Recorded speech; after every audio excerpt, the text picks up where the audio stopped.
No Such Luck by Jaclyn Weist. Narrated by Amy Hilburn. Chapter 1. Megan. The air was still as the fairies waited for my answer. Fairy Queen? I tried not to laugh, which is what I really wanted to do. But I knew I couldn't. These fairies had just watched their queen be defeated. By me. I glanced over at Jared and Beth, whose expressions showed the same shock I was feeling. Adam's eyes narrowed. His jaw clenched. It was me. Always me who had the limelight. This time, I didn't want it. This time I would gladly give it to him. I looked down at Louis, and Owen told me I had to say something. I swallowed, and turned back to the fairies in front of me. Thank you for your confidence. Please just give me a few days. I looked over at Ethan. Is that okay? Ethan sighed. Yes, that's fine. It will give us time to work on your etiquette as ruler. He turned back to the fairies and other creatures. We will hold the official ceremony in 30 days' time. Wait, whoa, what? 30 days? I need to go home. My mom is going to be worried sick. Louis stepped in front of me. What she means is, she's okay with the arrangements. The creatures watched us, looking uncertain. I needed to do something, and making them feel better seemed like the best way to get out of there the fastest. Right, 30 days sounds awesome. Wonderful. With that, the creatures murmured between each other before cheering loudly. Ethan and Louis turned to me, and I backed up into Jared. Seriously, guys, I can't do this. I pushed down the panic as they glared at me. Louis stepped forward and spoke quietly. You have to. At least until we can find another ruler. They'll come. These creatures saw you fight, and will believe you're the rightful ruler, but others will not want a human as their leader. Jared took my hand. What do we do about going home? Ethan sighed. We can help you find another way. But until then, you have to watch your backs. Louis is right. Humans don't really belong here. We just have to make sure you live long enough to make it home. Right, so Jared and Megan can stay here. Beth and I will go find a way out. Adam took Beth's arm and backed away from the group. Beth jerked him back. No way! We're not leaving her here. Megan, come on. I looked between her, Louis, and Jared. I don't think I can. Beth rolled her eyes. Of course you can. We need to get home. We saved your mom like we came here to do. Life is waiting for us back home. You guys can go find us a way home, but I need to help them. I just killed their queen, and their king is gone because of me too. The queen was evil from what I could tell, but the king... I paused, not wanting to think about what had happened. The king died saving me. I'll follow as soon as I can, but I have to stay. I couldn't believe I was saying that. I wanted to go home. I just sent my mom back, and now it was just the four of us, and a bunch of fairy tale creatures from bedtime stories. Jared put his arm around me. Let's at least get back to the castle. We need to find out what everyone knows before we can do anything anyway. Adam stared at Jared for a moment before nodding. He has a point. Plus, we need supplies. Who knows how long we'll be traveling through this fairy world. Right. Now that we have that settled, we need to get you back to the castle. I worry about you being out in the open at this point. Ethan turned to the leprechauns. Will you escort them back? I'd offer to carry them, but Megan has already made it clear that she doesn't like that form of transportation. Louis nodded. I'll be surprised if we make it back to the castle before anyone else arrives to demand their right to the throne. Wait, how will anyone else know? The only other creatures that will know are right here. Well, besides those who are stuck on Earth now. My mind was still reeling with what had just happened. April fluttered down to sit on my shoulder. Megan, you just defeated the Queen of Fairies. Every creature on this planet knew the moment she died. Right, magic. Fairy world. I just messed up big time. But what was I supposed to let her do? Enslave me? Take my luck? That wasn't about to happen. The leprechauns took us back to the castle with a snap of their fingers. We were back in the castle I'd hoped to never see again. Now this place would be mine if I didn't find someone else to rule. I watched as Adam stormed toward the rooms we'd been given, and Beth followed after, looking worried. I looked down at Louis. You just had to steal my luck, didn't you? He chuckled. Touché. So what do we do now? I don't have a clue how to lead a nation. I barely survived student body president, and I didn't even do much then. I sat down in the chair they set behind me. It was unnerving to have the fairies standing around me. You do nothing but learn how to govern? We do our best to keep you alive. Louis snapped his fingers, and his clothes turned from the familiar brilliant green clothing into an old-fashioned suit with way too many ruffles. Now that I'm your royal advisor, I advise you to go change into something more appropriate. Anything human-like will be burned. We can't remind everyone of your origins. Now, once your wings start to grow, we'll need to readjust your dress.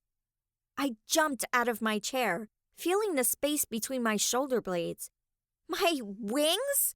What do you mean, my wings? Every fairy queen must have wings and the crown. It will come. Now focus. Go to your room and change. We'll have everything ready for you when you come back out. I leaned down into Louis's face. I am human. I'm not a fairy. I'm not a leprechaun. I'm not an elf. Get it? I can't have wings. I thought I'd panicked before. Wings? How was I supposed to explain something like that to my family? Oh, I was just off trying to save the fairy world, and now I have wings. Louis swallowed and backed up. Look, I don't make the rules. And to be quite frank, you're the first royalty who wasn't a fairy already. I growled and stormed toward my room. Everything was such a mess. Beth sat in front of the mirror, staring off into space. She jumped when I dropped into the chair next to her. What's wrong with you? She asked. They want me to grow wings, as if the rest wasn't insane enough.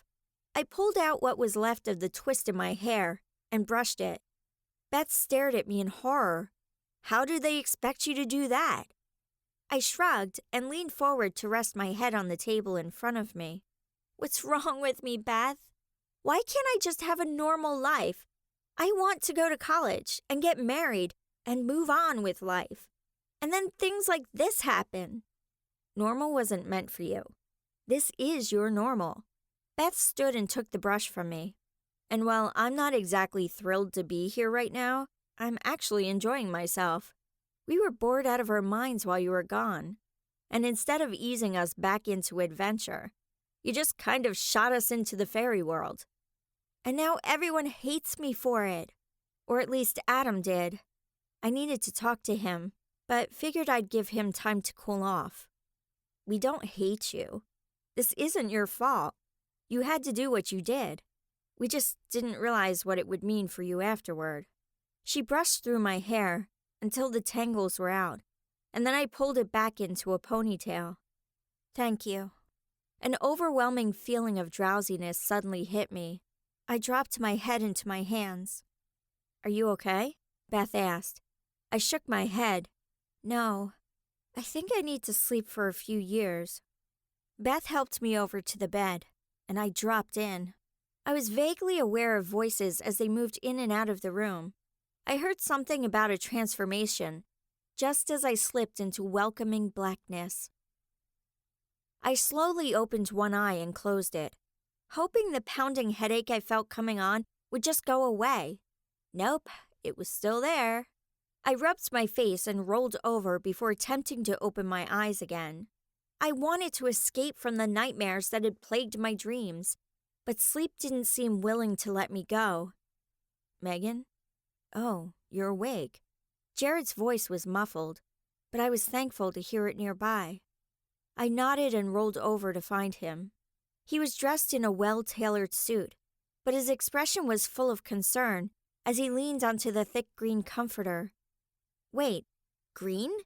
My bed had white covers. I struggled to sit up, but Jared gently pushed me back down. "Where am I?" I asked. I was still exhausted, but my brain was trying to understand what had just happened. "Your new room. They didn't want you in the servants' quarters anymore. Apparently that wouldn't look good to the 10 different factions who are waiting outside." He brushed a hair from my face and bent forward to kiss me. "You had me really worried." I was out enough to be carried into another room? I didn't want to move, even though I knew we had things we needed to be doing. Jared glanced at something behind me before answering quietly. "You've been out for a few days, actually. The transformation isn't working." "Why didn't anyone tell me you were supposed to get wings?" "What do you mean, transformation?" I pulled myself up and instantly regretted it when the room spun. "To become queen. Louis didn't realize it would happen so soon." Jared took my hand and rubbed it between my thumb and finger. "Does that help your head?" "A little. So, I don't have wings?" I reached back and didn't feel anything. He shook his head. "You can't. It's like something is fighting the magic. Louis thinks it's your luck." "Makes sense. I have to admit that I'm relieved. I don't think I could handle it on top of everything else." I stretched and let out a yelp when I saw something running up my arms. "What the?" "Oh, I forgot to mention that. Louis also said your own form of magic might try to show itself in its own way." Jared stood. My arms had Celtic tattoos running up them, with 4-leaf clovers intertwined. Can I choose the wings instead?" Beth sat next to Jared. Her dress was finer than the one she'd worn to the banquet, and her hair was swept up into a twist. "I think it's pretty cool. Not that I want them on my arms, but this just shows that your power is luck. All you need now is the green hat and buckles, so you can look like Louis." I grabbed my pillow and hit Beth with it, which exhausted me more than I'd thought it would. "Where's Louis?" "He's off being the official something or other. Adam had a long talk with him, which means he grabbed him by the frilly collar and told him to get us home as soon as possible. Your brother is grumpy." Beth picked a piece of lint off her dress. "You're just now figuring that out?" I asked, eyebrows raised. "So what do we do now?" Jared and Beth glanced at each other before clearing their throats. It seemed that neither of them wanted to answer me. "Guys, we can't just stay here. Adam has a point. Louis brought up a million times that we're not safe here as humans. And if my dreams are any indication, things are going to get very bad very fast." I shuddered. "Well," Jared stopped and whipped around when the doors burst open. "What's going on?" Owen leaned against the door, trying to catch his breath. "Elves! Approaching! Full armor!" Jared looked down at me.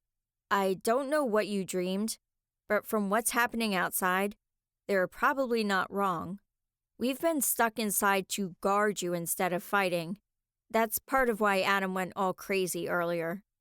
I pulled my blankets off and grimaced at the tattoos running down my feet. "Seriously? This is ridiculous." I stood, and Beth and Jared had to grab my arm so I wouldn't fall over. "Ugh, what's wrong with me?" "It's the transformation still trying to take place." Owen moved closer, and Megan was amazed at how much he'd grown in just the last couple of days. His beard was longer, and he had laugh wrinkles around his eyes. "You need to fight it. Pull in every ounce of luck you can and finish fighting it off, or you could die." My eyes widened. "Why didn't anyone tell me that?" Beth glared at Owen. "Why didn't you tell us that?" "Because we just learned that from the Fairy Council. They've been wondering what was taking you so long." Owen wrung his hands nervously. "Beth and Jared, you come with me. This isn't going to be easy on Megan, and it's best that she does it on her own." "No, I need to stay with her." Jared took my hand. "I promise she'll be okay. But when we say transformation, it's not pretty, and she could do things that she'd regret later. It's best for all of you to leave." Beth looped her arm through Jared's, Come on, let's go see this big army of elves. Unless they hide that from us as well. Jared looked back at me with pain in his eyes. Be careful. I love you. I love you too. I waited for Jared and Beth to leave the room before turning to Owen. What do you mean it isn't going to be easy? And what happens if I'm covered in more of this? I gestured to the tattoos covering me.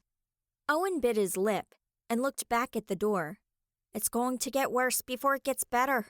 You need to hold on to something that reminds you of the things you love most and makes you who you are. And don't forget it. That doesn't scare me at all. Okay, I better get this over with. I'm tired of being exhausted. I sat back down on the bed. Very well. We'll guard your room and make sure it's soundproof. You have new clothes in the wardrobe over there. His face turned bright red as he turned to leave. Yeah. That didn't make me feel any better. Why does it need to be soundproof? I felt a pain in my gut that was nothing like I've ever felt before. You'll see. He quickly shut the door behind him. That was helpful, but it didn't matter because I was about to find out. The transformation had begun. Chapter 2. Megan. I thought the pain from the dragon poison had been bad, but this took pain to a whole different level.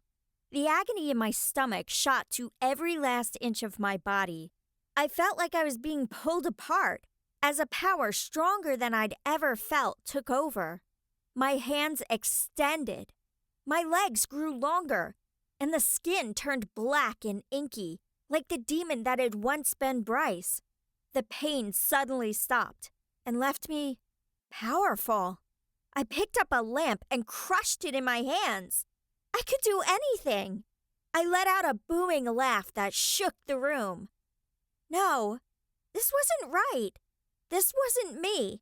I wasn't Bryce, or Una, or anything like that. I stalked over to the mirror on my two tall legs and stared at what I'd become. There was nothing recognizable anymore. What had they done? I turned away, but stopped when I noticed something around my neck, the locket Jared had given me. I clung to it as I sat down on my bed and put my head down on my knees. I reached deep and found that small pocket of luck I'd almost forgotten about.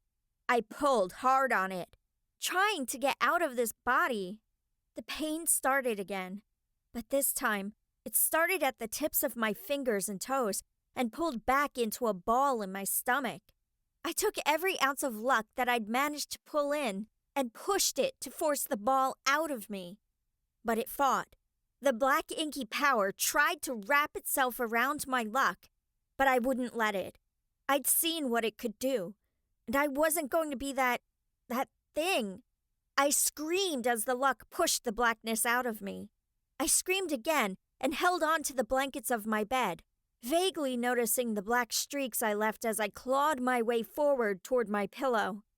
My hands and arms went a sickly green, and then a brilliant red, and I pushed harder. I was human. I had Jared, Beth, and Adam waiting outside for me. I had to get back to my family and make sure nothing happened to them. I squeezed my locket as I concentrated on those I loved the most, Louie, Owen, and Patrika, followed by my family, and then April and her fairy friends came next. I could do this. I'd done so much before this. When my skin color changed back to my own, I pushed harder. Jared, I needed him. I needed him to know how much I loved him. And Maddie. Maddie needed her sister back. Who else would help her survive high school?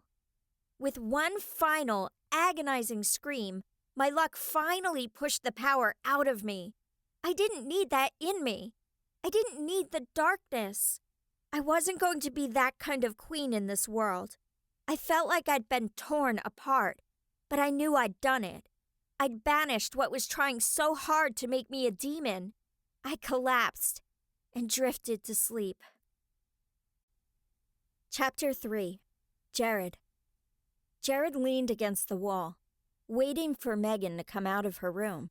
She looked terrible when they shut the door and locked it, and he was worried sick that something had happened to her. She'd already tried the first transformation, and it had covered her in tattoos. He couldn't imagine how much worse it could get. "Your Majesty?" A young fairy stood in front of Jared and bowed. Are you talking to me? The Majesty is in there." Jared gestured toward Megan's door. He looked up in confusion. "You are Jared, are you not?" "Yes, but—" Louis appeared next to the fairy. "Jared, Your Majesty, this young man would like to have you fitted for new clothes." Jared had no clue what was going on, but he figured by Louis's expression that he'd better listen. Louis disappeared, and Jared stood to follow the servant back into his room, where Adam stood on a stool, getting fitted for a suit. Jared hid a smile and climbed up on another stool next to Adam. "What's going on?" Jared whispered. "Your guess is as good as mine. I think they figure that if Megan has to suffer, so do we. Have you seen what they're trying to make me wear?" He pointed over at his bed. A rather frilly suit lay there. It was a light blue that clashed with the dark green socks they brought for him. "Wow, that's ugly. I mean, just awesome." Jared cringed at the look on the fairy's face. Adam laughed. "Yeah, well, that's yours." Jared frowned. The suit was gold with brown buttons.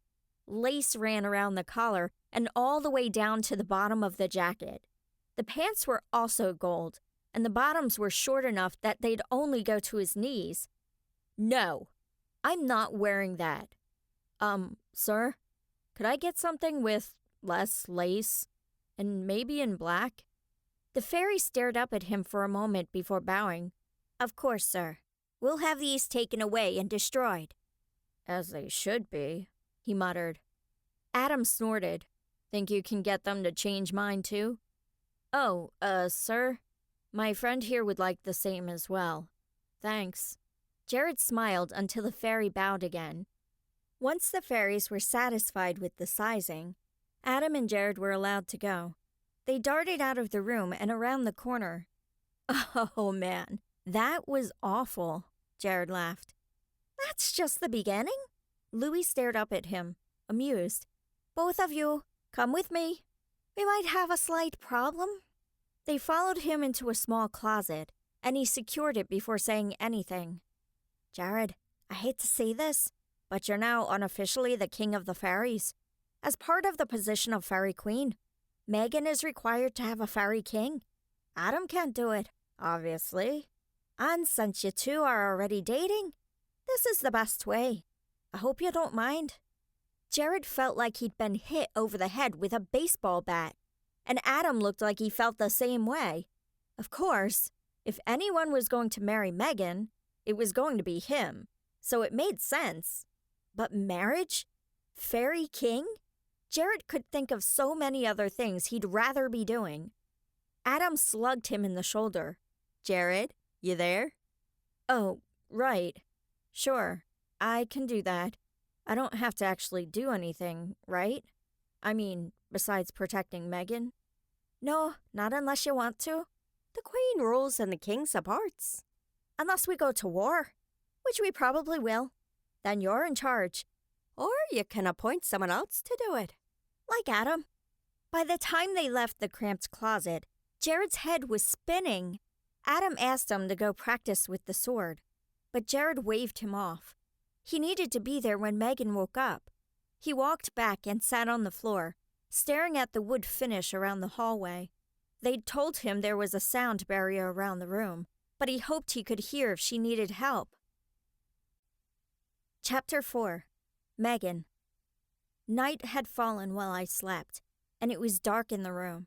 I noticed that what was left of the gown I'd been wearing was in shreds and soaked with sweat.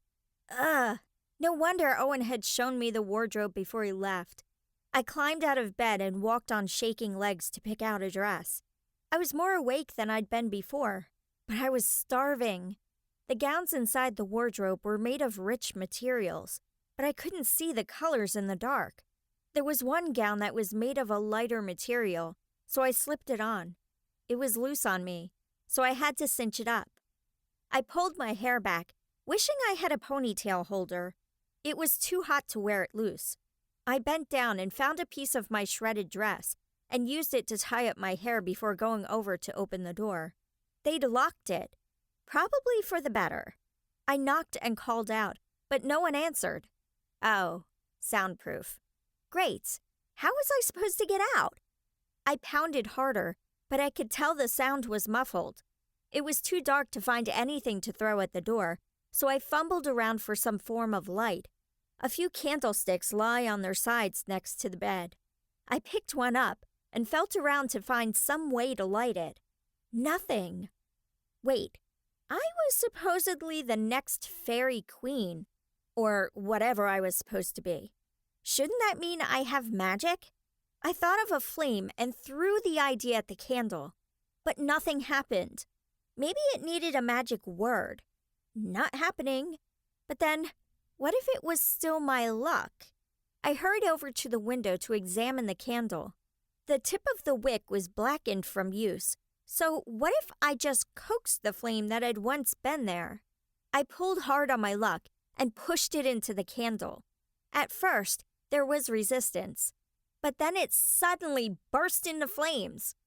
I yelped and almost threw it, but caught myself just in time. No need to burn the place down with me inside, but more light would be useful. I lit every other candle I could find in the room, and then wanted to put the light back out. The room had been completely destroyed. What had I done? A knock came at the door, and I ran through the mess to get there before they left. I tried the latch again, but it was still locked. Megan? Jared's voice was muffled, but filled me with warmth. I'm here! Help me out! I pounded again, hoping he'd hear me. There was a shuffle on the other side, and Jared yelled to Beth and Adam to come help him. A scraping sound was followed by the groan of the door opening. Everything okay in there? Beth asked. Don't come yet, you two. We don't know if she's decent.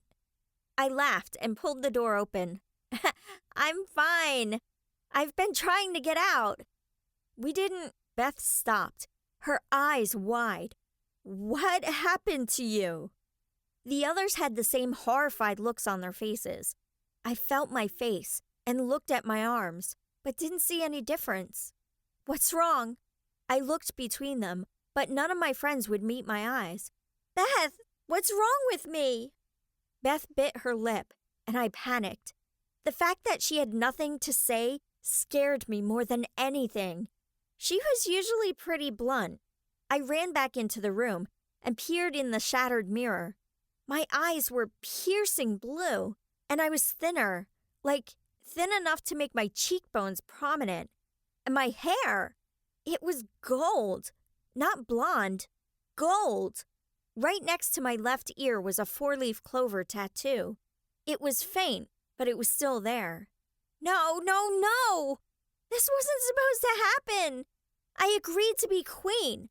I fought hard to stay myself through that transformation, and I still ended up like this? Are you okay, Megan? Beth asked quietly. I whipped around. No, I'm not. Besides being the creepy whatever I am now, I'm starving. Can we talk about it at least? Beth put her hand on my arm, and I jerked away. I'm sorry. I'm just jumpy.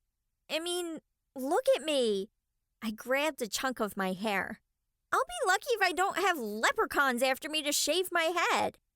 Beth snorted. Lucky. I mean, it's not that bad. You look pretty cool, actually. I raised an eyebrow.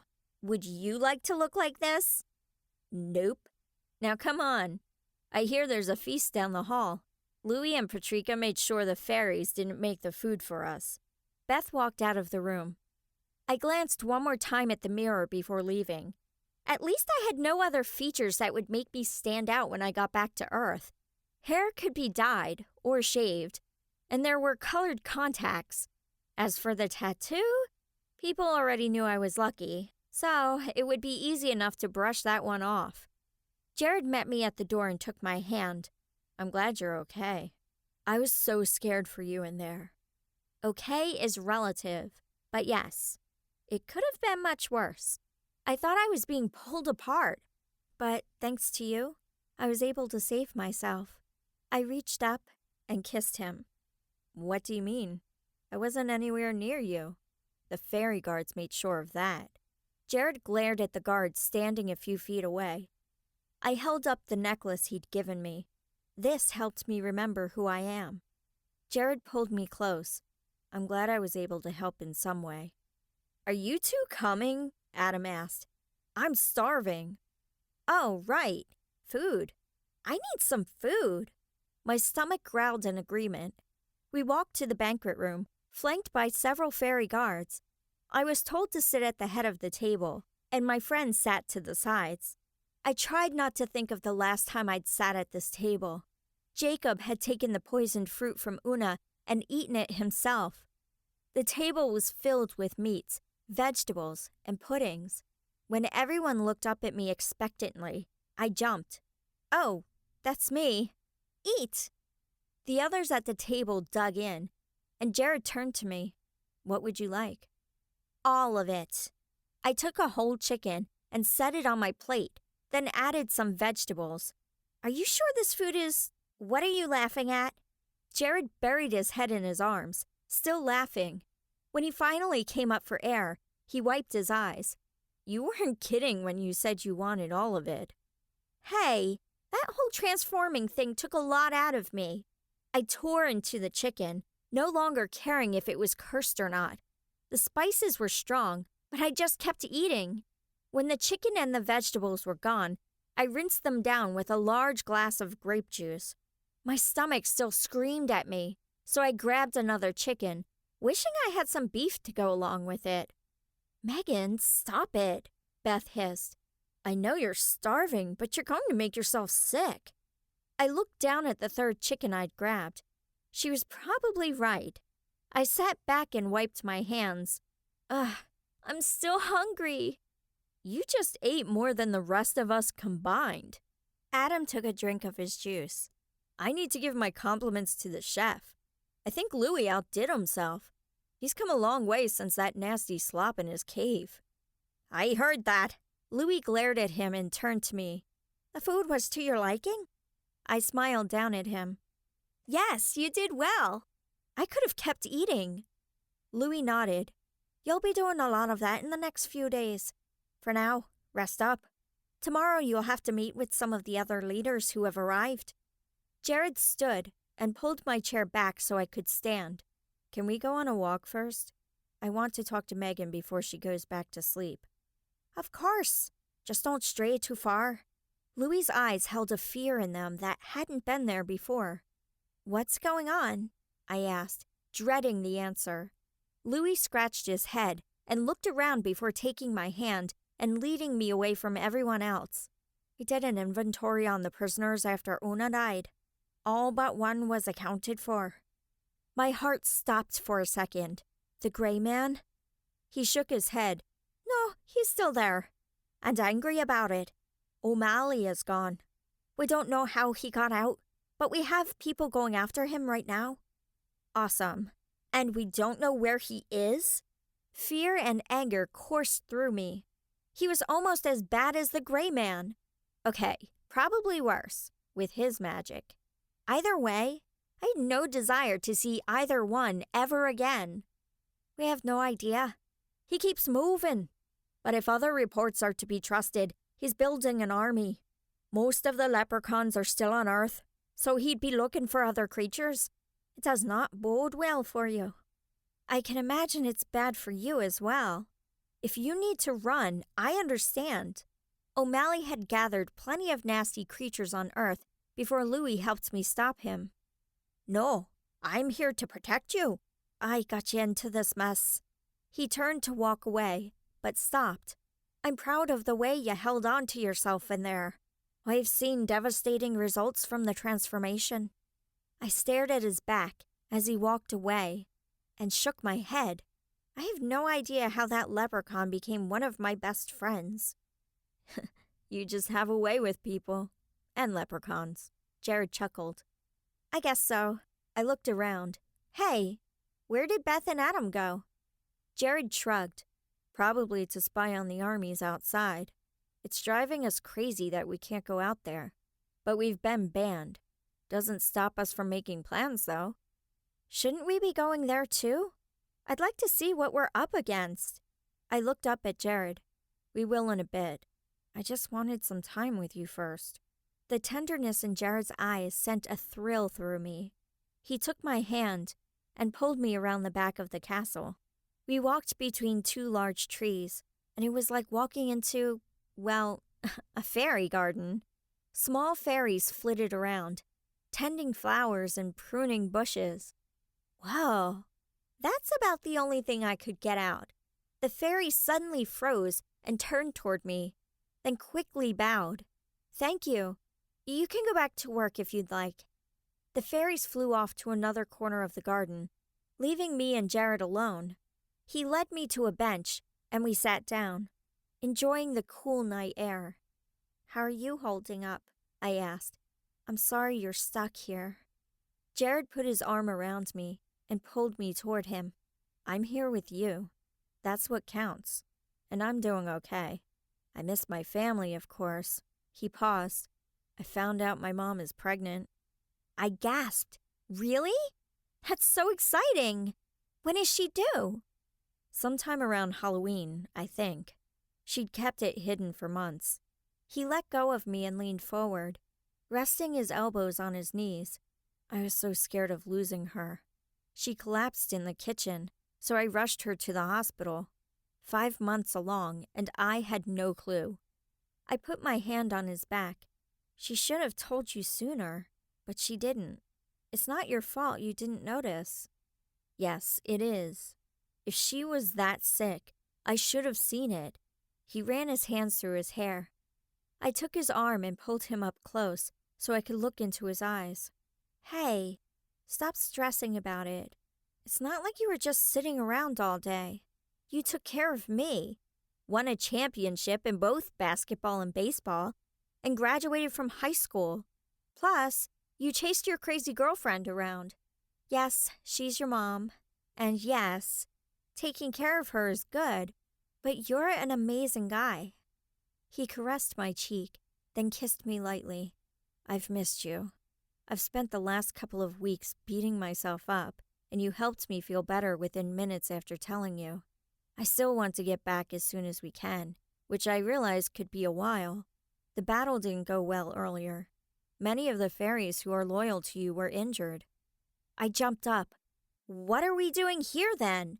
We should be making sure they're okay. There's not much we can do that isn't already being done. Besides, I had something else to talk to you about. Jared shifted on the bench. I sat next to him and waited for him to speak. A breeze picked up, making me shiver. He pulled off his jacket and put it around me, but didn't meet my gaze. Jared, is something wrong? I dreaded the answer. Too many people had been avoiding my gaze that day. He sighed and turned to look at me. Louis came to me today and told me that you're required to have a king. I don't think I would have been more shocked if he threw a baseball at me right then. A king? As in, what does that mean? He's not expecting me to marry someone, is he? Well, yes, he is. And he was going through a list of people who were right for the job.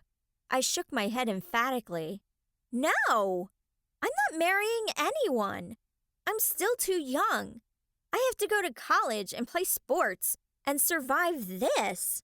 I can't do this. Hey, Megan, chill. Look, that's what we're all saying. Adam looked like he was going to strangle someone. So we came up with a compromise. But only if you're willing to do it. My head was spinning as I tried to comprehend the mess I was in. What's that? Jared cleared his throat. Well, I already gave you a ring, and I wanted to wait a year before asking, but I wondered if maybe... Queen Megan, you're needed immediately. A guard stood in front of us with a stern look on his face. I looked over at Jared and stood. Can it wait? Jared was just talking to me about something. Master Louis says it's most urgent. Something about O'Malley? I wanted to laugh. Master Louis? He had to be loving that. I'll be right there. Jared stood and took my hand, but I could tell he wasn't thrilled about being interrupted. Let's go. We'll talk. I promise. He nodded, but didn't say anything. We hurried into the palace and through the marble hallways. Beth and Adam met us by our rooms as we walked toward the main hall. The guard announced us before stepping back. Louis was there and cleared his throat, motioning toward the throne. Oh, right. I was supposed to sit up there. I really hoped they'd get to my training soon.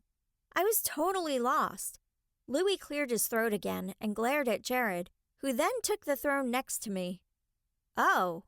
I looked over at Jared, my heart beating rapidly. That's what he was trying to say. He was supposed to be the next fairy king. No wonder he was so nervous. He smiled back and took my hand. Louis bowed and pulled out a scroll. Your Majesties, there is a new threat on the horizon. O'Malley has amassed an army as we expected, and he is on the way here. He wishes to take your spot. I urge you strongly to fight him with everything you have to keep this from happening. No kidding, I muttered under my breath. Is there any chance of convincing any of the armies surrounding us to join with us instead of against us? Aye. The elves and the nymphs have already pledged themselves to you. We are working on others as we speak. Another faction comes from the east, but we don't know who they are. I leaned back in the throne.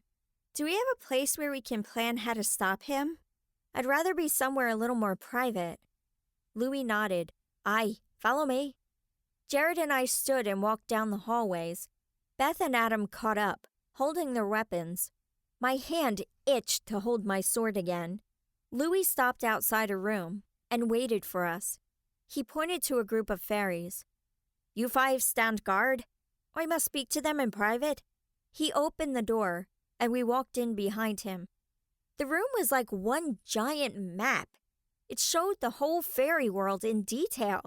I found the palace on the map, and the armies surrounding were labeled as well. Elves, fairies, nymphs, and centaurs camped in separate areas. I found the large swamp I'd had to cross. It was no wonder Ethan had to carry me over it.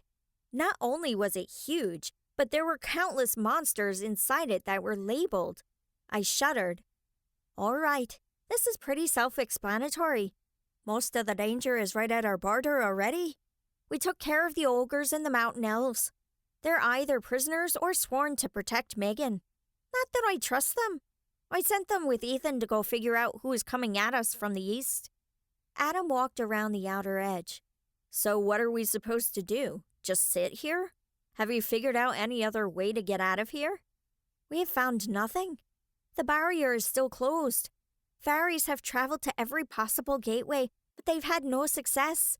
We've either need to find a way to break the curse or go around it. That is what I need you to do. Leave the fighting to the warriors. That's what they do. I wanted to kick something. You can't just expect us to sit here, right? We've been trained to fight. We defeated O'Malley once already. And that's exactly why you need to stay here. You didn't just gain new looks with that transformation. Your powers should be much stronger, and you'll be able to do things you never thought possible, even without the wings. You need to learn to control those powers before we let you anywhere near the field, or you could kill yourself or those around you. The warning sent chills down my spine. I remembered how strong the magic was when I lit the candle. Maybe he had a point. Okay, but please let Adam and my friends explore.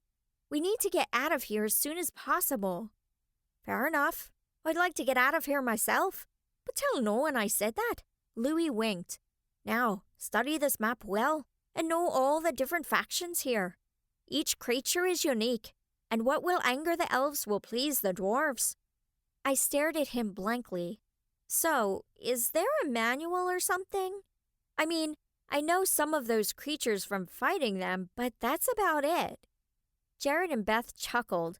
Adam didn't seem to be listening, as he walked around the map, studying it. Louis snapped his fingers, and a large book dropped to the floor. It was probably 2 feet by 3 feet and 6 inches thick. There you go. There are all the creatures in this world. His glare was ruined by the twinkle in his eye. Beth knelt down and opened the cover. You've got to be kidding me. There's no way there are that many creatures in this place. Have you ever looked at a book of the creatures in your world? It would be twice as thick. Now, if I were to take out those who aren't in the running for this position. He snapped his fingers again. This time, the book was small and thin. Why so few? I picked up the book and recognized many of the races. Fairies, nymphs, elves, dwarves, leprechauns, brownies, pixies, and so on. Louis rubbed his chin before answering. Some are less than pleasant and prove that they wanted nothing more than to destroy every other race. Others don't care who they destroy, as long as they can fight. Hey, I flipped back through the book again to make sure I hadn't missed something. There are no leprechauns. Why? Louis wouldn't look at me as he shifted from one foot to the other. Louis? I leaned down so I could be face to face. Why aren't leprechauns included? He glared and met my eyes. Would you want a leprechaun to rule the fairy world? After everything you had to deal with in the last year and a half? I bit my lip. O'Malley, no. But you proved yourself. And I like Owen and Patrika. Remember, we're the exception. The other fairies don't think we're worthy of the position. We only care about gold and luck. Nothing else. Or so the fairies believe. I thought back to the first time I'd met April. She'd been disgusted with Louis, and I figured it was just because he was a total jerk at the time. But was it more than that? We can change that. Prove that you're good and strong. Louis laughed. Really?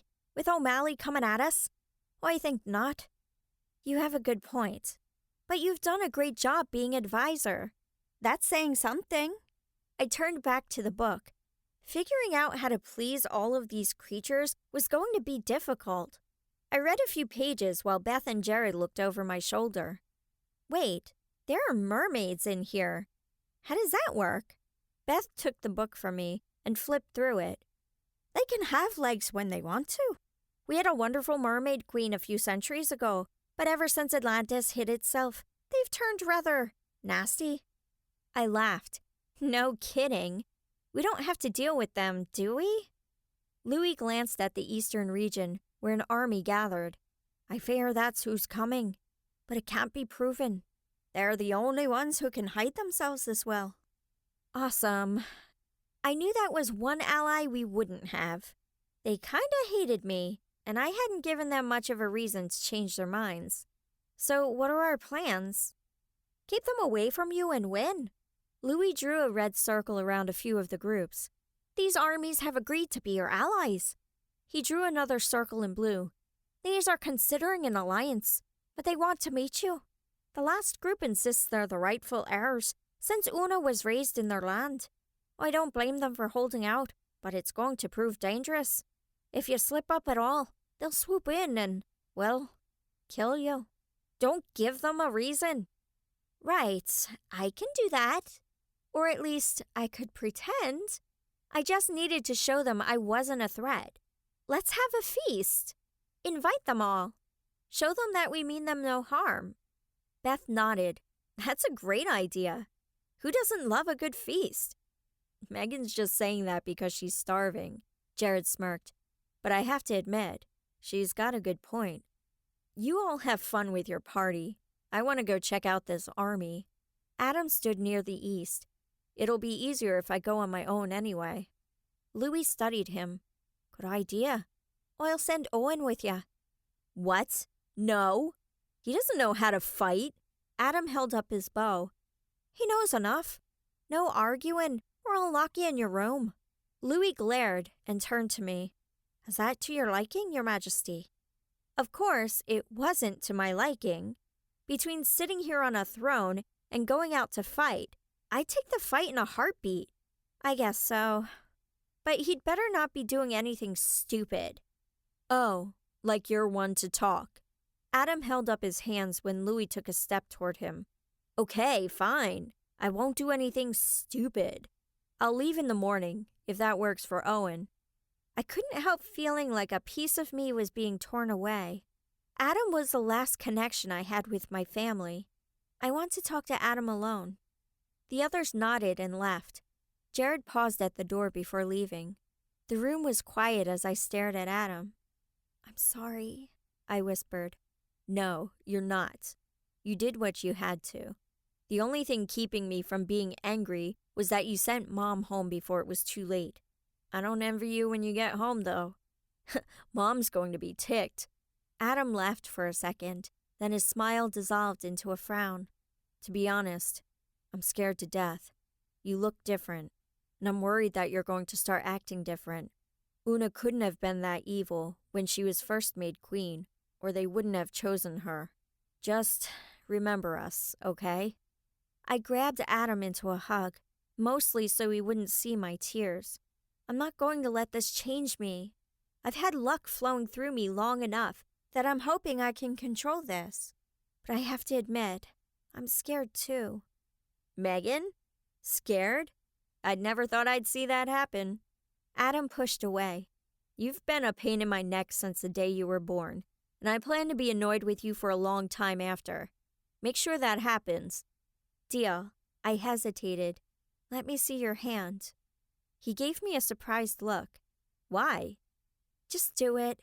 I pulled as much luck as I could from myself and shoved it into him. Use it wisely. No taking risks that will get you killed.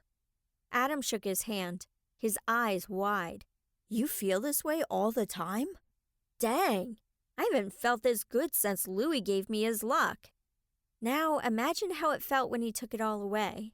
I bit my lip. Listen, Dad's not here, so you're the best one to talk to. I think they're making me pick a king. I know. That's one reason I'm leaving. I can tell Jared it's fine, but I'm not sticking around for it. He shook his head. This is so twisted. I put my hand on the latch. That's putting it lightly. The door suddenly pushed open, and Jared entered, breathless. His clothes were covered in thick dust, and a trickle of blood ran down his forehead. The castle is under attack. The front hall is totally collapsed, and Owen has been pinned under one of the columns. Chapter 5. Megan. No! I pulled up my skirts and pushed past Jared to run down the hall. Adam and Jared ran along beside me, but we had to stop when the dust got too thick. Megan, come on. We have to get you out of here. Jared grabbed my arm, but I pushed him away. I stopped and turned back to make my way to my room. It was time to change and fight. Alarms screamed through the palace, and booming sounds were followed by walls shuddering. Whoever was here was going to be in very big trouble when I got a hold of them. I shut my door, grabbed my clothes from under my bed, and changed. Dresses were great for being the queen, but they weren't going to work for fighting. It was too bad my chainmail and dragon boots were still in my room back home, but at least Jared had brought my sword when he came to help. As soon as I was ready, I opened the door and took off running for the main hall. Guards yelled, but I kept running until I met up with Jared and Adam. Beth was shooting her balls of herbs into the crowd. I squinted to see what she was shooting at, but the dust was too thick. I picked my way through the rubble, but Jared pulled me back. Hey, we can't lose you. Stay back until the enemy comes to us.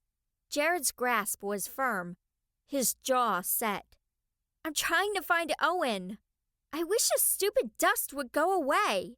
I threw my hands in the air, and with a large whooshing sound, the dust was gone. Not just settled on the ground gone. It had completely disappeared. I stared at my hands. Whoa! The guards and all those involved in the battle stopped and stared at the area around them. Then, as one, they turned toward me. Enough of this! If you have a problem, come to me and stop destroying my palace. You say you want to rule, but if you're going to cause destruction like this, you don't deserve the throne. My voice echoed off the walls. There was laughter from near the front of the palace. A large, muscular elf strode forward. His disgust was evident on his face. He stopped just a few feet away. "And who might you be?" "I am your queen." I stood taller, but I still felt short compared to him. "And who are you, that you think you can fight me?" "I am Robin Goodfellow." He puffed out his chest. Murmurs went through the crowd. I raised an eyebrow. "And that means?" He sighed. "You humans. Most of you know me as Puck." "Seriously? Come on.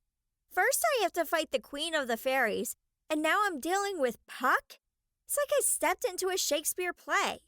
I needed him to go away so I could look for Louis. The poor leprechaun had already had too many near-death experiences. I started pulling in luck from those around me. "Who do you think Shakespeare was? He knew us better than anyone. Those plays were warnings to you humans, but no one listened." He took a step closer.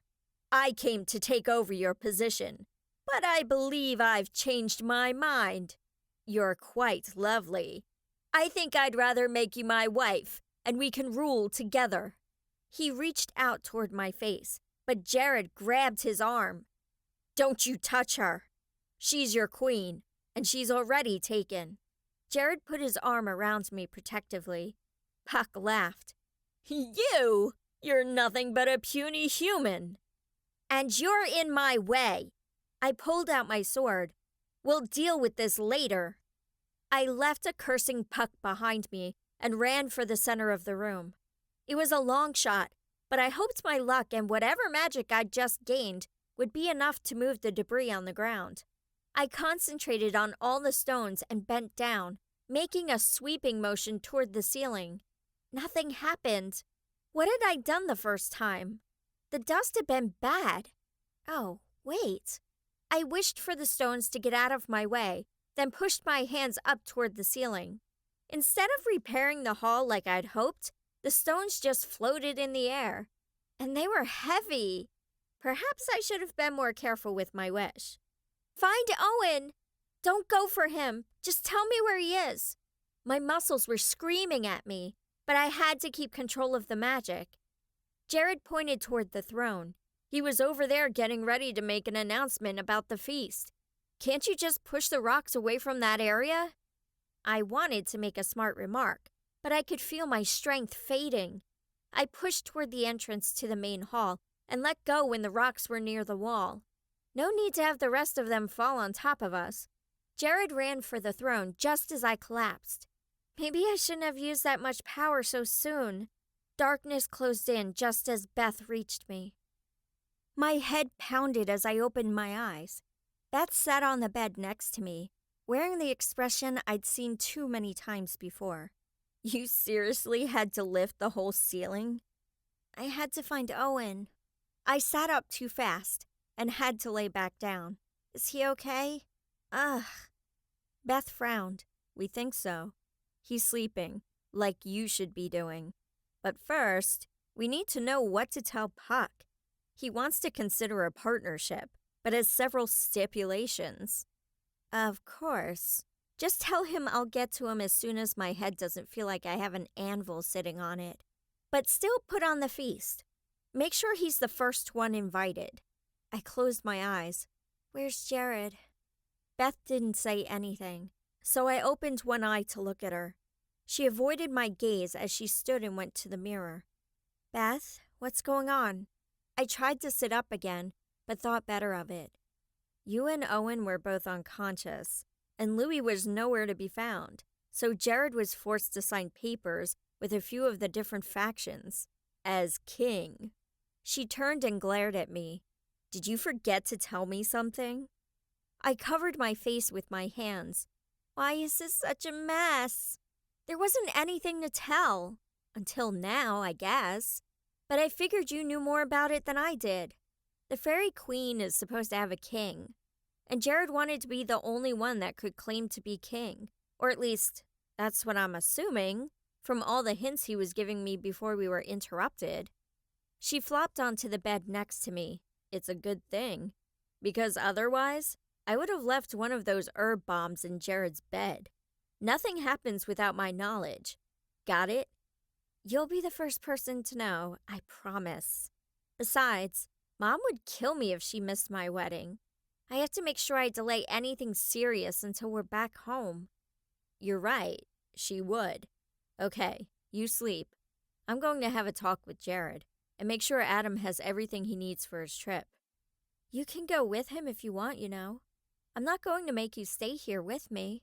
I had enough on my plate at that moment, and I could see how depressed Beth was that Adam was leaving, even if she'd never admit it. Beth stared at me before shaking her head. I can't just leave you here. Who's going to keep you from doing something stupid? Jared. Besides, Adam will be stuck with Owen for the entire trip. Ugh, another good reason to stay here. Beth walked to the door. I'll be back. See ya. I rolled over and closed my eyes, hoping for the headache to go away with some rest. Except that I couldn't sleep. I'd had way too much sleep over the last few days, and while my body wanted to lie there for a few more years or so, my mind kept shifting from one thing to the next. The book Louis had given me lay next to the bed, so I finally picked it up to look through it. Puck wasn't going to leave me alone anytime soon, and I had yet to deal with the others. Once I had studied their likes and dislikes enough to have them memorized, I set the book down and thought about my options. Having allies was a good thing, and I needed a lot more, especially after the attack on the palace that day. It was the unknown that was killing me. I hoped that Adam would find out what army was coming before he had traveled too far. If those people really could hide themselves, they could be halfway here by now. There was a knock at the door before a guard came bursting in. I'm sorry, Your Majesty, but we have urgent news. O'Malley has been spotted near the North Marshes. His army is larger than we expected. I jumped out of bed, cursing the exhaustion that threatened to knock me over. Oh boy, I got up too fast. I stopped and closed my eyes until the room stopped spinning. Do we have an army anywhere near there? No, Majesty. He wrung his hands. But we can have one there immediately if you request us to do so. Perfect. We'll leave in 30 minutes. I stretched and looked around for my sword. What had they done with it? The guard grunted. You will be going nowhere near the battle. It's too dangerous. I stood straight and glared at him. I have been in battles for the last year and a half, and I'm not sitting out now. O'Malley needs to be stopped, and I've already defeated him once. Yes, and then you killed the Fairy Queen and let him loose. His anger made me step back. Jared stepped in the room and placed his hand on the guard's shoulder. I believe you owe the Queen an apology. It's okay. He's right.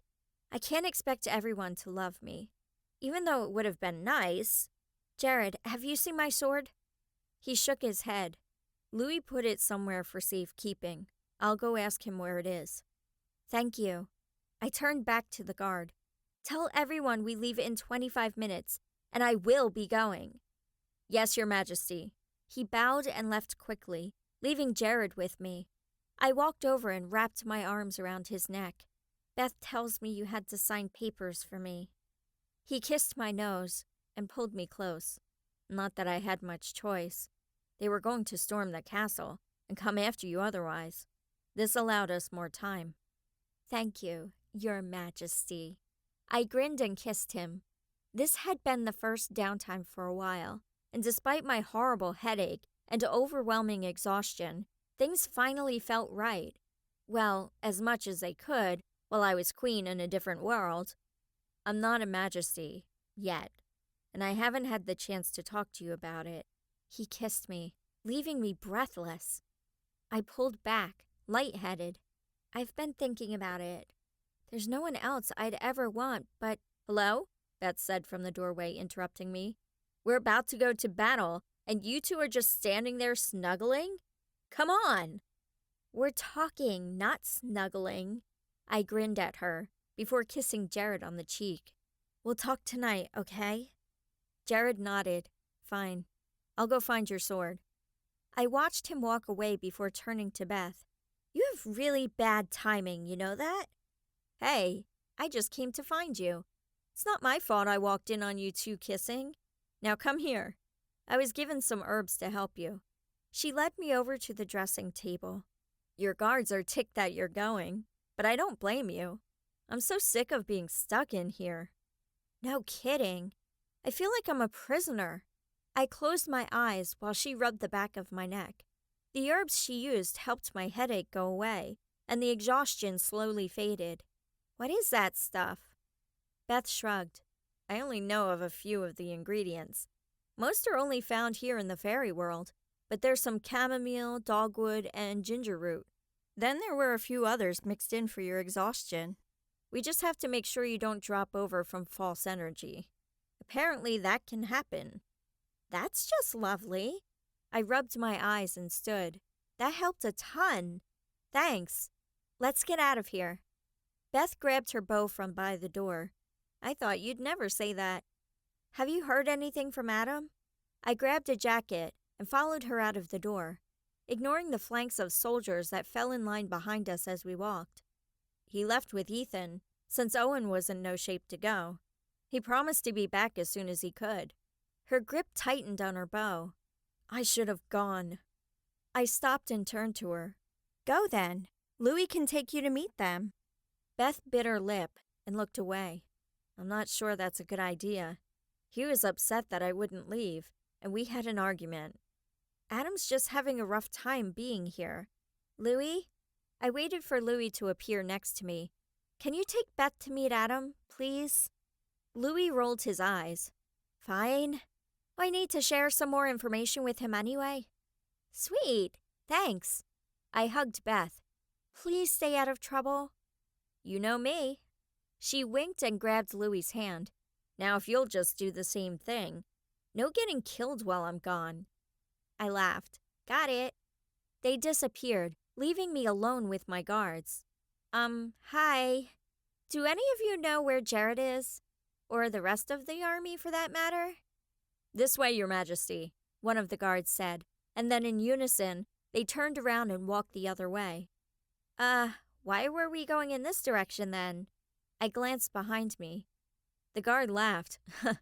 We were wondering the same thing. Jared was in the throne room, looking at a large map.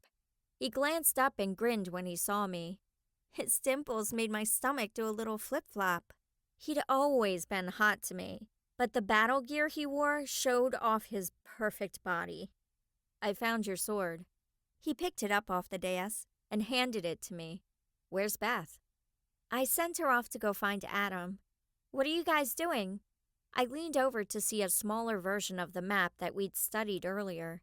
So where is this army? Jared pointed out a few different places. It's not just one, and we don't know if they're all O'Malley or not. Great. And it looks like we just sent Adam and Beth into an ambush. I pointed to the spot they'd been headed. 3 armies stood out. Oh, those are just small. Brownies and pixies. I think Ethan can probably talk them into following you pretty quickly. Jared pointed over at another spot. This army, however, is what we're worried about. Reports have come in saying there are giants, ogres, and trolls. I rubbed my forehead. The headache that Beth had gotten rid of was coming back quickly. Awesome. Well, let's stop them before they get too close. That's easier said than done. Jared pointed to a few X's on the map. See those? The army keeps disappearing and showing up in different spots. We have no clue how they're managing to do it, but it has O'Malley written all over it. Well, that makes it much more exciting, doesn't it? I stared at the map. Is there any kind of notice beforehand where they'll appear next? Jared looked up at the other guards. Have any of you heard of anything? They shook their heads. There was a rustle from the back of the group as someone shoved their way forward. I groaned when Puck stepped through the guards. His uniform matched Jared's, which surprised me. That must have been part of the agreement Jared had to sign. It made sense, though. Keep your enemies closer, right? Puck winked at me before turning to the map. What this mediocre map doesn't show you is that each of these spots are flat. Where there was vegetation and scattered homes, it's now barren. Someone is going ahead of the army and clearing the area. How do you know this? Jared asked, surprised. Puck smirked as he turned and pointed at his strong feathered wings. I can fly higher and faster than most of the fairies in this world. I've been watching them for a while now. Admit it, you need me. Yes, we need you. Do you have any idea where they're going next? I asked, ignoring the flirtatious grin he kept shooting toward me. He shook his head. They haven't prepared any land.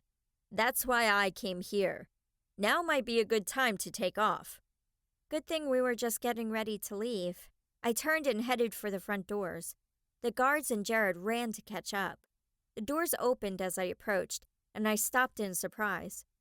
This was the first time I'd left the palace, besides the walk through the garden, and I was amazed at the armies standing in front of me. Goblins, fairies, elves, and leprechauns all stood in ranks. They bowed as one when they saw me leave the palace. I nodded back at them and wished for a large stand so I could talk to everyone at once. When I raised my hands, a large piece of earth rose and formed a dais that had stairs up to the top. Not bad. I took Jared's hand and walked up the steps, then faced the crowd. We must do all we can to stop the enemy that is coming for us. Because of this, we must split up. Noise erupted as those below argued back and forth, and Jared leaned toward me. What are you doing? We need to stop this. We have no idea where they're going next. We have to be ready. I turned back and held my hand out for silence. Once everyone was quiet, I continued. We will split you into 4 groups. 5, a voice yelled from behind me. I turned to find Puck glaring up at me. 5? I will take my fleet up into the air and guide from there. His smug expression made me want to smack it off. I'd be having words with him when I got done. Fine. 5. Each of you take a direction and head that way. We must not allow them to reach the palace for the good of our kingdom. The head guards waited for me to come down the steps before they scrambled up to split the armies into groups. I headed straight for Puck and stood closely so only he could hear what I had to say. If you ever undermine my authority again, you will regret it. Do you understand? I stared until he swallowed. Yes, Your Majesty. He sneered and bowed. I'll take my group and go. If I see anything, I'll be sure to report back. I watched him take off and turned to Jared. Are you ready? Always. Let's get rid of these guys before they destroy everything. Jared and I walked over to Louis. You have everything under control while I'm gone? I asked. Aye, just hurry back. Ethan sent a message saying the army is emerging. It's what we feared. I gulped. Mermaids? Jared chuckled. We're about to go fight giants, and you're afraid of mermaids? Visions of the mermaid in my hotel room came back to me, making me shudder. You have no idea. Okay, let's get this taken care of so we can get back. Louis took us by the hands.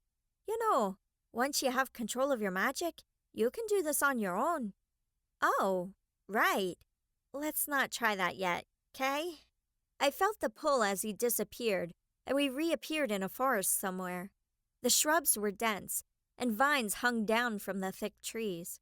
The air was humid, and I could already feel my hair sticking to the back of my neck. Jared looked around. Why are we here? I thought we were heading for the army of ogres. This is one of the spots where we once had a gateway into your world. If others knew you were trying to find a way to leave, there would be riots, and you'd lose your crown, and probably your life. Louis pushed his way through the bushes, swatting at bugs. I turned to Jared. Was that supposed to be comforting?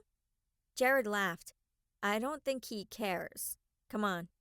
We fought through the bushes as they tangled around our legs and stuck to our clothes. The bugs were worse than the mosquitoes back home. Branches caught in my hair, and Jared had to help me pull them out. I can't get over your gold hair. It's so cool. He smiled down at me, making my heart flutter. So you don't mind it? I'd kept it pulled back so I wouldn't have to see it. But now that he brought it up, I was self-conscious again. He caressed my cheek before leaning down to kiss me. It just makes you that much more beautiful. Something I didn't think was possible. Hey, you two lovebirds. Get moving. Louis glared, though his mouth twitched into a smile before he went stomping through the trees. I laughed and gave Jared a quick kiss. You're too sweet. Come on. We pushed through the last of the trees and came into a large clearing. Louis stood in the center, chatting with a fairy in a long, flowing purple dress. Her hair was curly and had leaves and branches throughout it. When she saw me, she knelt and bowed her head. Please stand. I walked over to Louis, my face burning. I'd never get used to the whole bowing thing. She stood. Welcome, Queen Megan. I am Danella, and I watch over the forests.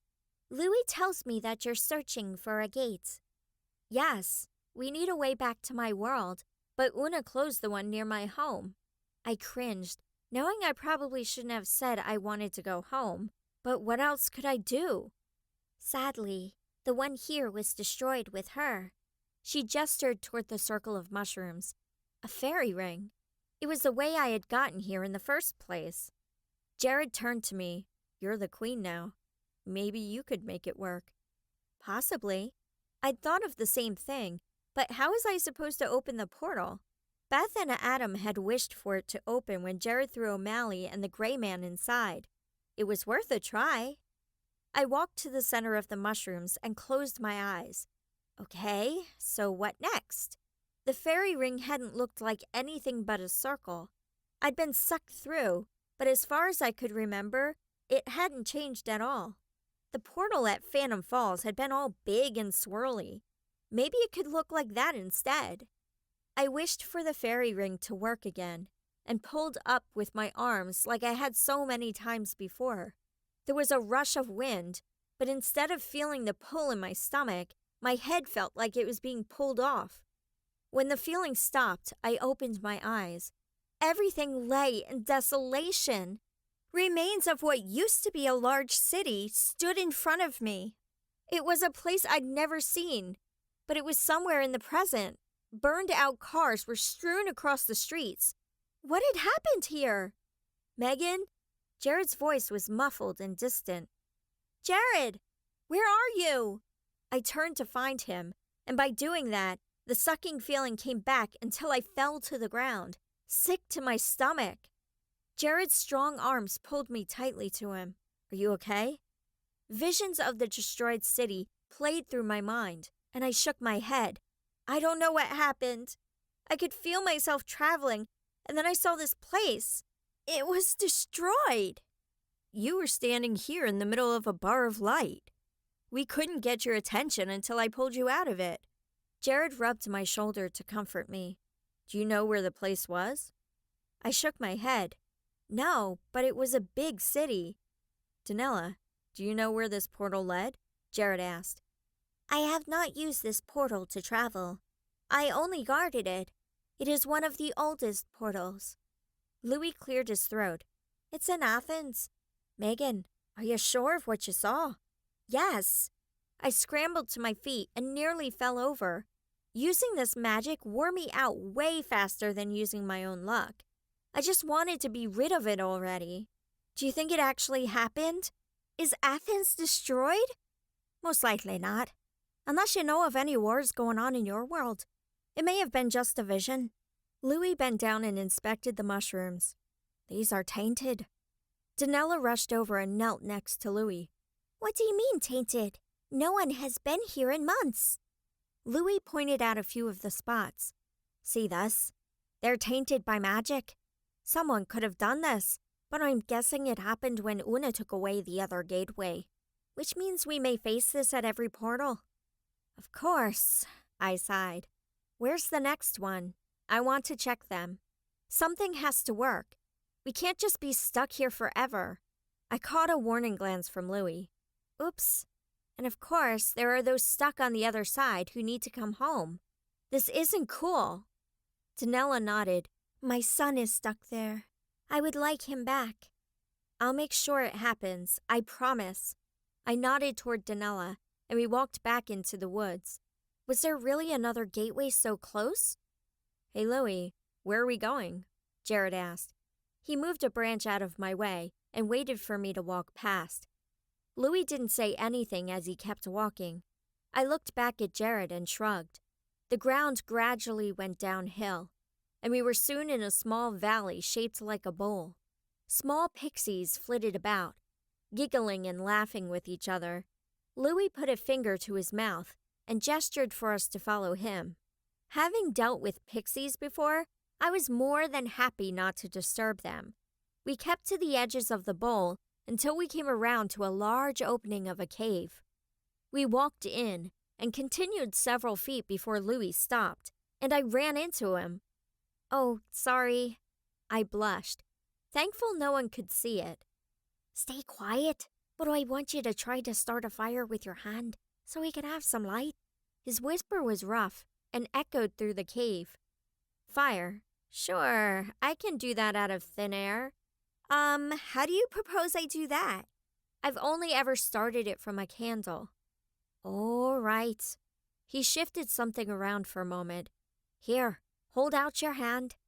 I took the small candle from him and concentrated on it, pulling the old flame back to life. The burst wasn't quite as powerful as the first time I'd done it, which hopefully meant I was gaining control of my powers. So, what are we doing here? I asked, looking around. The cave went far back into the mountain, and the walls were damp with condensation. Louie glared at me and started toward the back of the cave. He didn't speak until we had been walking for several minutes. We're going to the next portal, but I'm expecting the same thing again. Una knew what she was doing when she did this. There's another one so close to where we already visited? How many are there in this world? Jared asked. Not many. I was surprised to learn about this one. It's not used often because there's something guarding it. He stopped and held up a hand. I looked around, trying to figure out why he'd stopped. But then I heard it. A scraping sound, followed by heavy breathing. Whatever it was had to be huge. A low growl rumbled through the cave, making the walls shake. Jared pulled out his sword and moved in front of me as a shield. I rolled my eyes, since I was the one holding the candle. With me in back, they couldn't really see what was coming. Thanks for watching out for me, but I can do this. I walked around both Louie and Jared and crept forward. The sound was getting louder, grating on my nerves. We turned a corner and found a large open cavern. A light emanated from the center of the room. It lit up a pedestal with a small object sitting on top. I crept inside the room and looked around, but saw nothing that could have been causing the noise. The knowledge should have made me relax, but I knew the creature had to be around somewhere. I walked up to the pedestal to find a ring. A large stone was in the center, with several smaller different-colored gems surrounding it. Louie, do you have a clue what this is? Louie eyed it suspiciously while glancing around the cavern. No, I don't like that it's here. This was supposed to be a portal. I wonder why it's here then. Jared moved to touch it, but jumped back when a loud roar shook the room, causing rocks to fall. Maybe we should leave it alone. I backed up and pulled out my sword to face a rather large chimera. It had to be older than the one I'd seen earlier in the forest. I'd been able to tame the first creature, but with the size of the fangs in this one, I figured I'd rather not try to pet it. Whoa there! Nice kitty! On the count of 3, I want you to grab my hand so we can get out of here. Got it? Louie asked. I looked between the chimera and Louie. You're not the least bit curious to find out what that ring is? Louie hesitated before shaking his head. No, it's here for a reason. 1, 2, 3, go! Jared grabbed his hand, and I grabbed Louie's wrist so he could snap. The chimera attacked just as I felt the pull, and we left the cavern and landed knee-deep in a swamp. Is this what you tried to do? I pulled one foot out with a loud squelching sound. Louis snapped his fingers again, and we ended up at the edge of the swamp. Large trees surrounded the banks, and insects flew around, biting at our arms. Sorry about that. I must have been more distracted than I thought. I guess so. I looked down at the mud covering my pants and shoes. I tried wiping it off, but the mud only smeared. How do we get this off? Don't. In fact, I'd cover your arms and hands, unless you want to be eaten alive by these bugs. He walked over to a large branch and pulled it toward the swamp. The smell of the stagnant mud made me gag, but if it kept the bugs away, I scooped mud off my shoes and covered my arms and neck, looking forward to a nice hot bath when we got back to the palace. I laughed at the thought of what Beth would say if she was here. Man, Megan, you're looking quite beautiful. Swampy green is a great color on you. Oh, but you missed a spot. Jared rubbed his thumb along my jawbone, sending a shiver through me. You're looking pretty hot yourself. I reached up and kissed him. It's the smell I could do without. Louis grunted. If you two are done, I could use some help. Jared took my hand, and we walked over to the tree where Louis was grabbing more branches. Jared grabbed one from him, and I took another one from a tree next to it. The bugs continued to fly around us, so we had to swat at them every few minutes. But at least they weren't biting anymore, which was good because we had to use both arms to carry the branches. So what exactly are you doing? Building a fire? I set the branch down next to the one Louis had dropped. Louis gestured to a spot in the middle of the swamp. There's a portal. I'd send us to the spot, but the landing is small, and if we miss, your lunch for whatever creature is below. Besides, I already tried, and couldn't get any farther than where we ended up. Oh, raft it is then. Jared lined up the branches while I searched for a way to attach them together. Large vines hung from some of the trees, so I jumped to grab one that was just above my reach. Frustrated, I reached up and used my luck to make it grow just long enough so that I could hold onto it.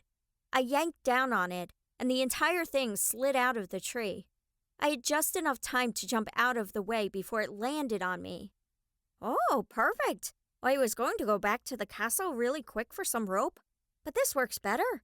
Louis walked over and pulled out a knife to cut the length of the vine. We need a few more just like this. I pulled out my sword and sliced through the vine in a few more places, then dragged it over to the raft. The vine was stiff, so it was hard to weave around the branches. Maybe Louis should have gone back to get the rope.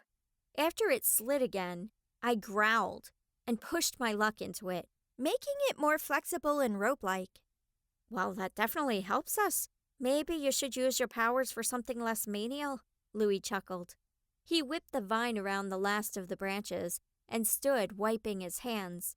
With a snap of his fingers, the gaps between the logs closed, so we'd actually be able to stand on it. There, I think we have it. You two find branches for steering, and I'll lead the way. Nice try. Megan will lead the way. Jared glared at Louis. I put my hand on Jared's shoulder. It's fine. We're bigger and stronger than he is, and he knows where we're supposed to be going. Jared clenched his jaw, but nodded, and pushed the raft out into the swamp, where Louis and I climbed on. The swamp made slurping noises each time we stuck our poles in to move forward. The water wasn't deep, but the mud was, so the branches sank in each time, making progress slow. The bugs that had left us alone on the shore were back with a vengeance and didn't seem to care about the dried mud that covered us. Louis went from giving us directions to swatting wildly at the insects. I wanted to laugh at the sight, but I was worried one of them would end up in my mouth. Up ahead, the water began bubbling in one spot. Something slowly rose out of the water with a large sucking sound. A large creature with rows of sharp teeth appeared, making my stomach clench in fear. Row faster, Louis called, his eyes wide. We're trying. This swamp isn't exactly easy to get through, I shouted back. Jared pulled out his sword. Is there anything you can do to help? I turned to the back and pushed one hand toward the raft and the other one toward the water. Louie, will it knock us into the water if I use magic here? Only one way to find out, and you need to do it now.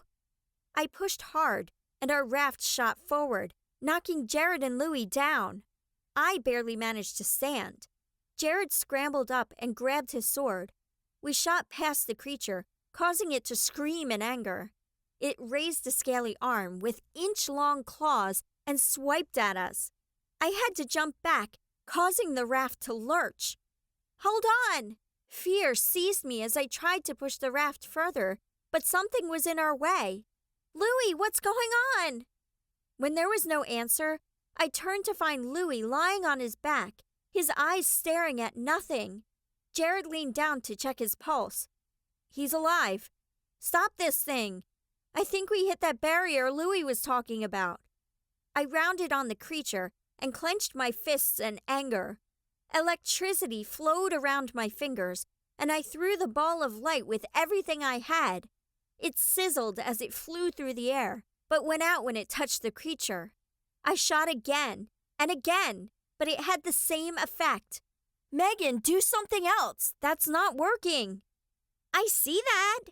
The creature roared again and moved toward us, swiping its arms as it went. I pulled on my luck and focused on his feet, or whatever was holding it up, and tried to make it trip like I'd done so many times before. When my luck tripped the creature, the water and mud held it up so it could continue forward. I pulled out my sword and shot energy into it, something I'd never tried before. It crackled as I moved forward and swung at the creature. A white electric bolt flew out of the sword and hit the creature, making it scream in rage. Finally, something worked. I continued shooting off the bolts until the creature smoked. It shrieked in agony and slowly sank back into the water. It wasn't dead, but hopefully it wouldn't come after us again. You looked... Wow. Remind me never to make you mad. Jared turned back to Louie. What do you mean? I could still feel the adrenaline flowing through me as I knelt down next to him. Louie seemed fine, but he continued to sleep. Jared shook his head. It doesn't matter. Let's do what we need to and get out of here. Louie needs help. I stared at Jared for a moment before standing and grabbing the pole. Jared joined me in pushing forward until we came to the small island in the middle of the swamp. This fairy ring was much smaller than the one we'd seen in the forest. Do you want to try to travel with me? I stepped onto the island and into the circle. Jared shook his head, but wouldn't meet my eyes. I'll stay here with Louie to guard him. Besides, it probably won't work with both of us there. Okay. I stood in the center, trying to ignore the herd. What had he seen that had made him want to avoid me? Instead of wishing to make the portal work, I tried to focus on my luck this time. The pull was slightly different than before, but again, only my head seemed to move while the rest seemed grounded in the fairy stone. This time, I was in a forest that had been burned with what had to be massive amounts of heat. Some of the trees looked almost melted. An old brick building sat in the distance, and I was shocked when I realized I knew that church. I'd fought the gray man there just months before. I tried to turn my head, but nausea hit, and I bent over in pain. The pulling feeling came back, and I was on the small island again. The nausea was worse here, and I lost everything I had to eat that day. Megan! Jared put his arm around me and brushed my hair out of the way until I was done. He helped me up and pulled me into a hug. What happened? Castle Morris is gone. At least according to this portal it is. I coughed and pulled away from him, in case I needed to throw up again. All of it. The only thing left is the church, and even those bricks were melted. I didn't even know that could happen. Jared helped me back onto the raft so I could sit next to Louie. Look, I know this is the worst possible time to ask, but can you try to get us home? Louie is unconscious, and I've heard more growls from around us. I kept my head between my knees until my head cleared.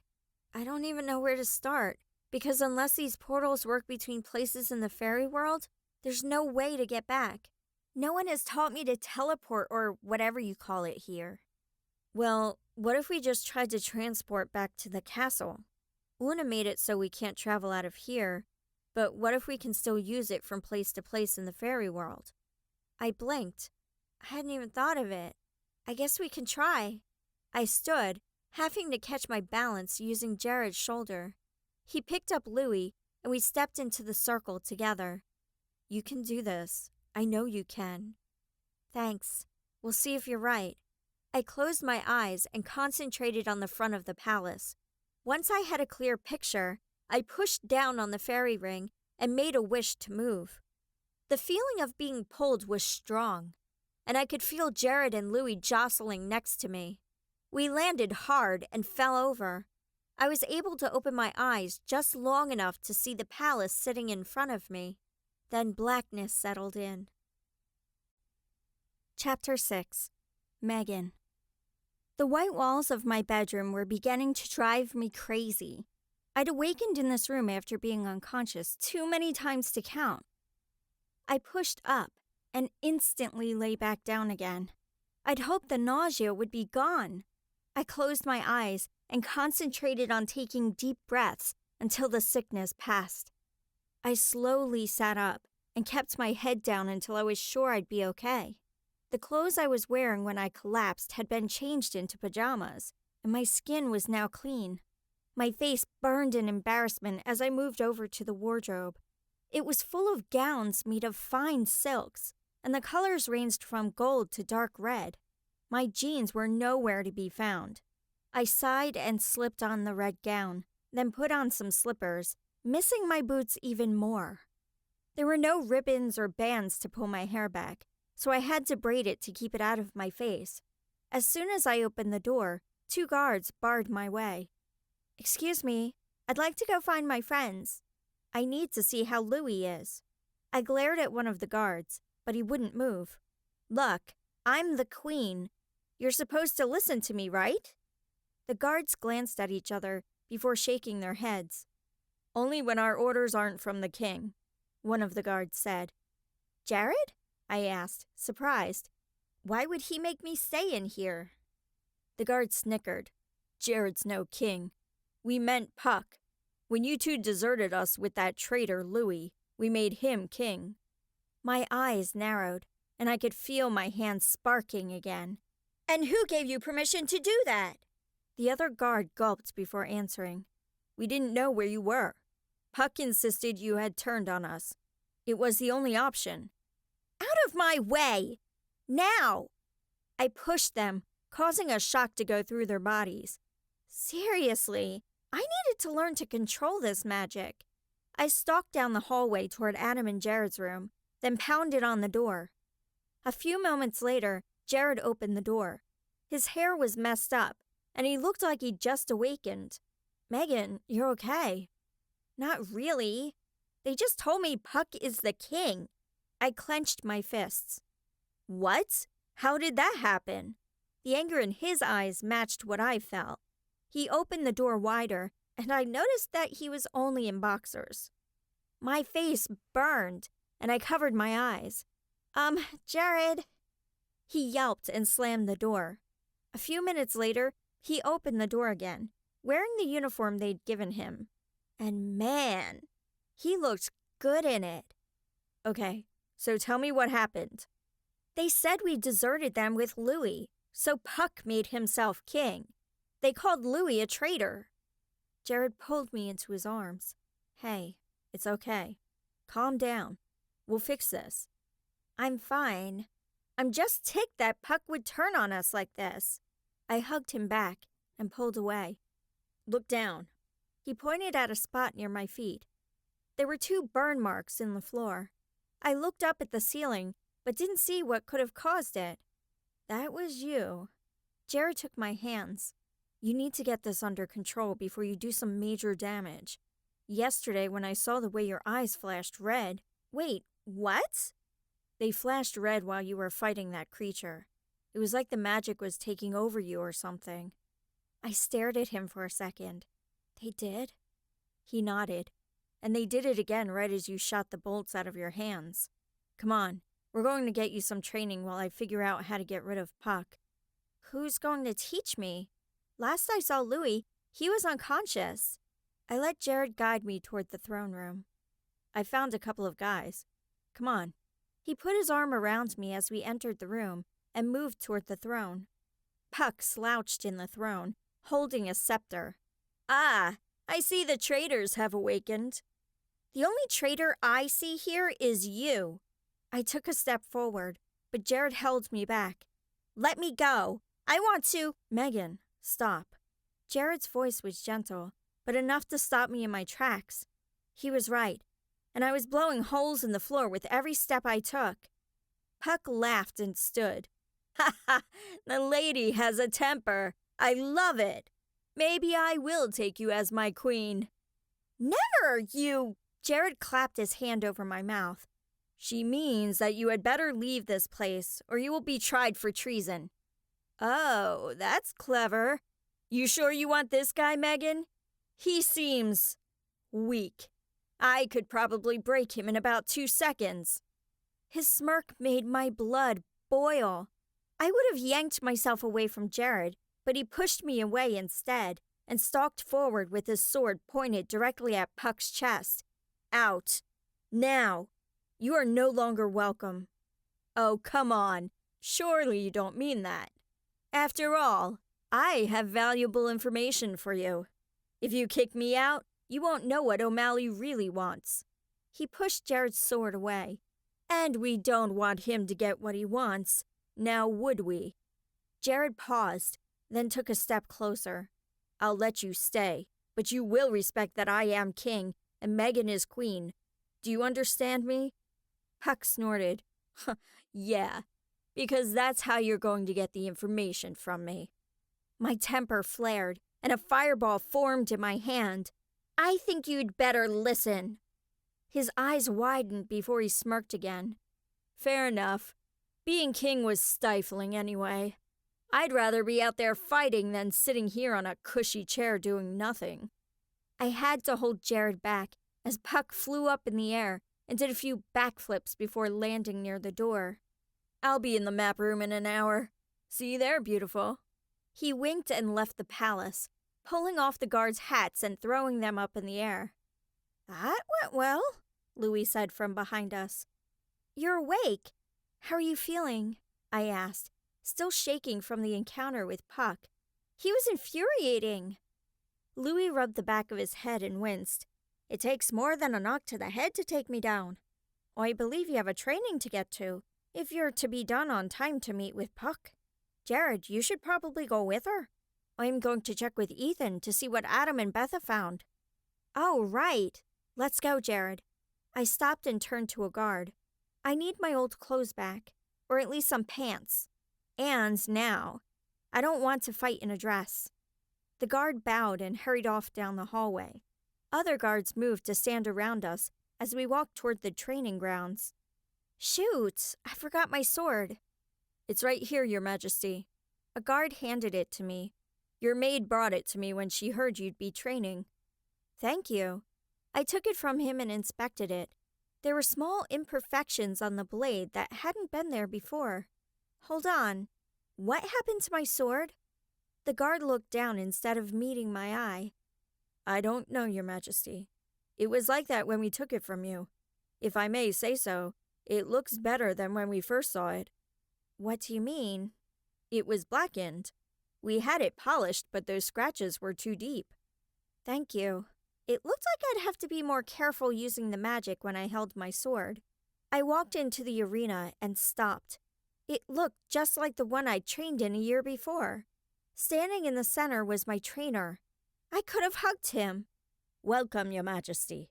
You've come a long way since I last saw you. He bowed. You have no idea, I laughed. So how does this work? You taught me to use my luck, but do you know how to train with magic? Of course. I train all the elf warriors. Now, stand here in the center. Jared, you are welcome to stay. We will work with you once she has it down. Jared sat up in the bleachers to the side of the arena. I'll hang out here. Very well. The trainer turned back to me. All right. You know how to use your luck and how to manipulate it. So we don't have to go over that. So now we have to work with your new powers. Great.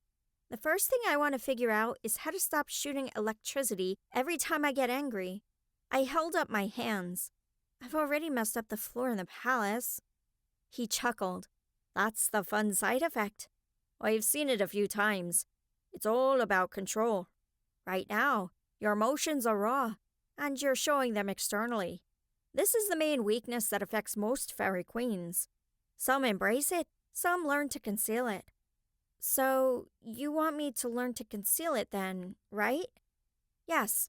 By doing that, you'll control the magic instead of allowing it to control you. I nodded. Okay. So what do I do first? He smirked. Control your temper. No matter what is thrown at you. Use your luck to help push it down into something you can use. Now concentrate. All right. I closed my eyes and took a few deep breaths, then opened them. Adam stood there in front of me, sneering. You think you're so tough? I can't believe they made you queen. What are you doing here? I thought you were supposed to be finding out who's coming. I rubbed my forehead, trying to think clearly. I don't need you telling me what to do. It's your fault we're in this mess. Now it's my job to get us out. This wasn't making me angry. This was hitting right where it hurt the most. Look, I'm sorry. I tried to stop the queen. He moved closer until our noses were almost touching. Whatever. You wanted to stay here with your precious Jared. You don't think about anyone but yourself. That's not fair, and you know it. A flare of anger rose, but I pushed it down. Where's Beth? She should have been with you. He laughed. Who cares? She doesn't mean anything to me anyway. I left so I wouldn't have to be with her. I growled and lunged for Adam only to see him disappear. What just happened? You let your anger get the best of you again. The trainer shook his head. You need to focus. Take a break, and we could try again. He turned and picked up a cup from the table that had been set up at some point. I don't need time. Let's keep going. Knowing that Adam wasn't really there didn't help much.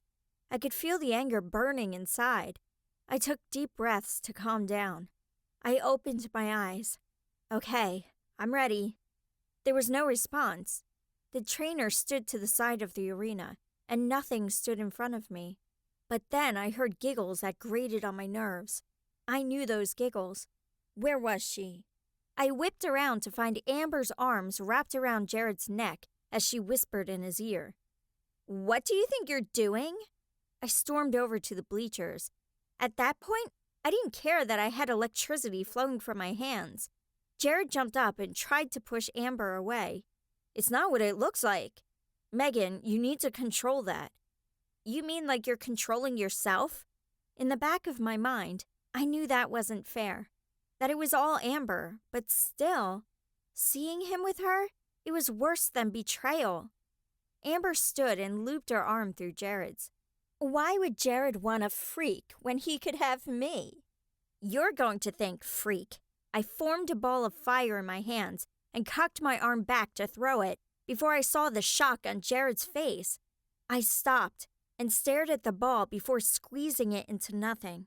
No, Amber wasn't worth it. I'd stopped her from pestering me before. I could do it again. I took another deep breath and shook my hands to relax them. And the electricity finally calmed down.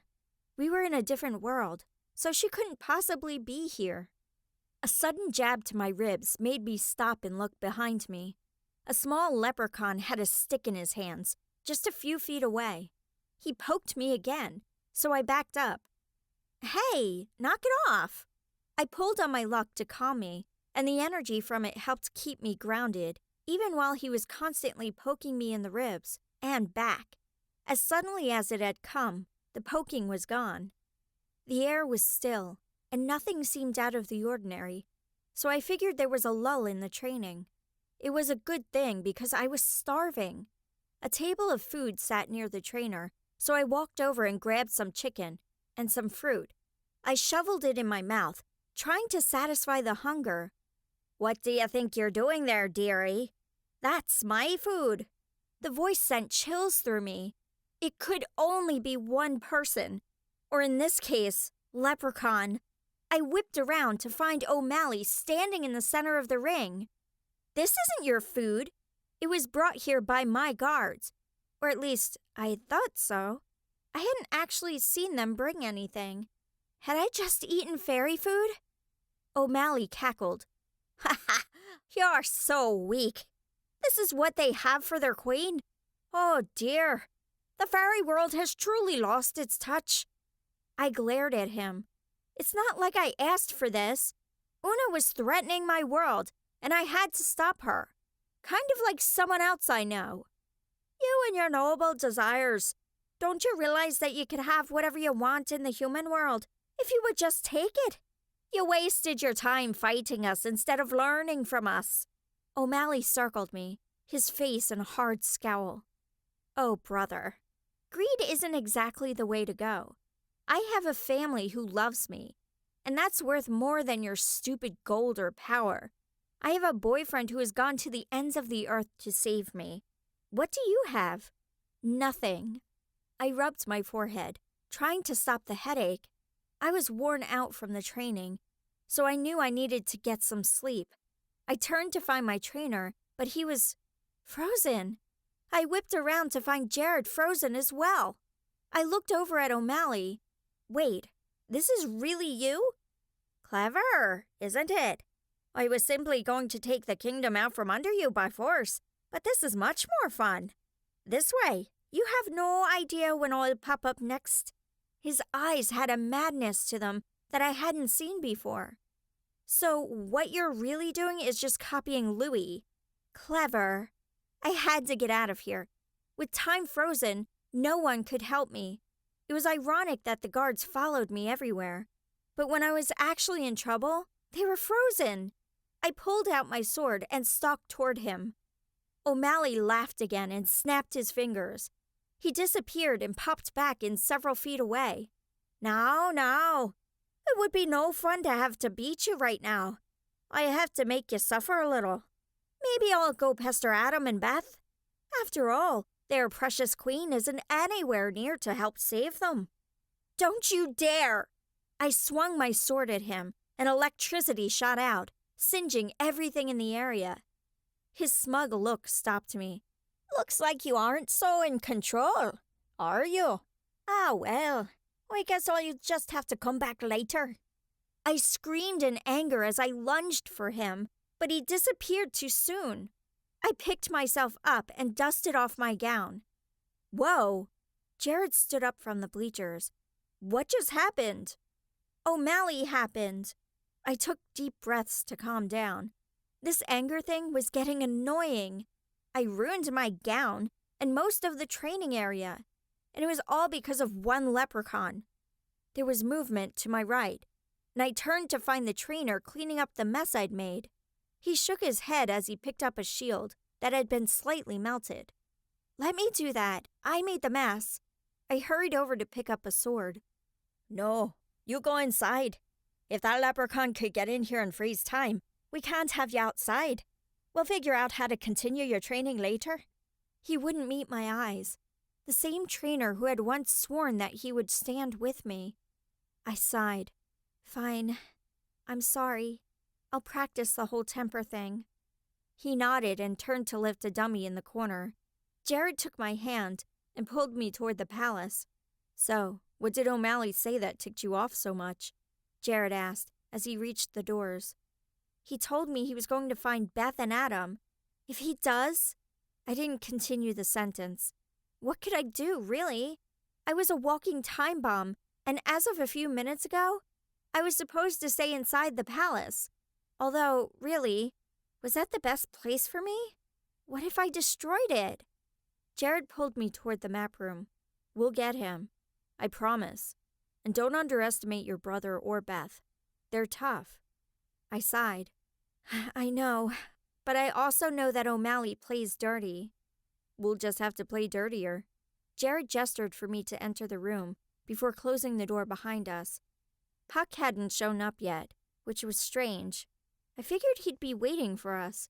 Jared walked up behind me, and put his arms around me as I studied the large map in front of us. There was movement from what we'd seen earlier, and a few more areas had been destroyed. What am I supposed to do with this, Jared? I leaned back, enjoying his closeness. We hadn't been able to spend nearly enough time together since we'd been thrown into this mess. Considering that neither of us has ever been trained in war, I'm not sure. He kissed the top of my head. We just need to figure out a way to stop O'Malley. I think everyone else will fall in behind you after that. I turned and wrapped my arms around his waist. That's great, but I don't want to lead them. I want someone who's perfect for this position to just fall out of the sky and take it over for me. I want to go home. Jared leaned down and kissed me, helping me forget everything for just a moment. I could pretend we were back in my house, and at any moment, Maddie and William would come busting through the door. You know, I thought kissing the guy of your dreams would make you happy. Why are you crying? Puck asked, right next to us. I jumped away from Jared and wiped the tears that ran down my face. When did you get here? A couple of minutes ago, he smirked and looked down at the map, his hands clasped behind his back. Okay, so you said you know what O'Malley wants. What is it? Jared asked. Puck studied the map without answering. He leaned forward and muttered something. What was that? I asked. He looked up at me, seeming almost surprised that I was standing there. I know what he wants, but I don't know where it is. I've been trying to find it since I overheard him talking to his minions. He paused. He doesn't like you very much. I snorted. That's not exactly big news. What's the item? It's some artifact of Merlin's. It was brought here because there was too much power inside it to keep it on Earth. That's what he wants. It's the only way he can become king of the fairies. Jared shook his head. So now you're telling us Merlin is real? Puck looked at him strangely. Of course he is. He was the only human who could use magic. Well, except the Atlanteans. And Megan here. The Atlanteans are gods. I'm still trying to figure Megan out. She shouldn't have anything flowing through her. Hello? I'm right here. Stop talking about me like I'm not. And it's not magic. Well, it wasn't. Now I have magic mixed with the luck I had before, and I have to admit, I'm not loving it. Great. I'd just spilled a lot more to Puck than I'd wanted. Huh, interesting.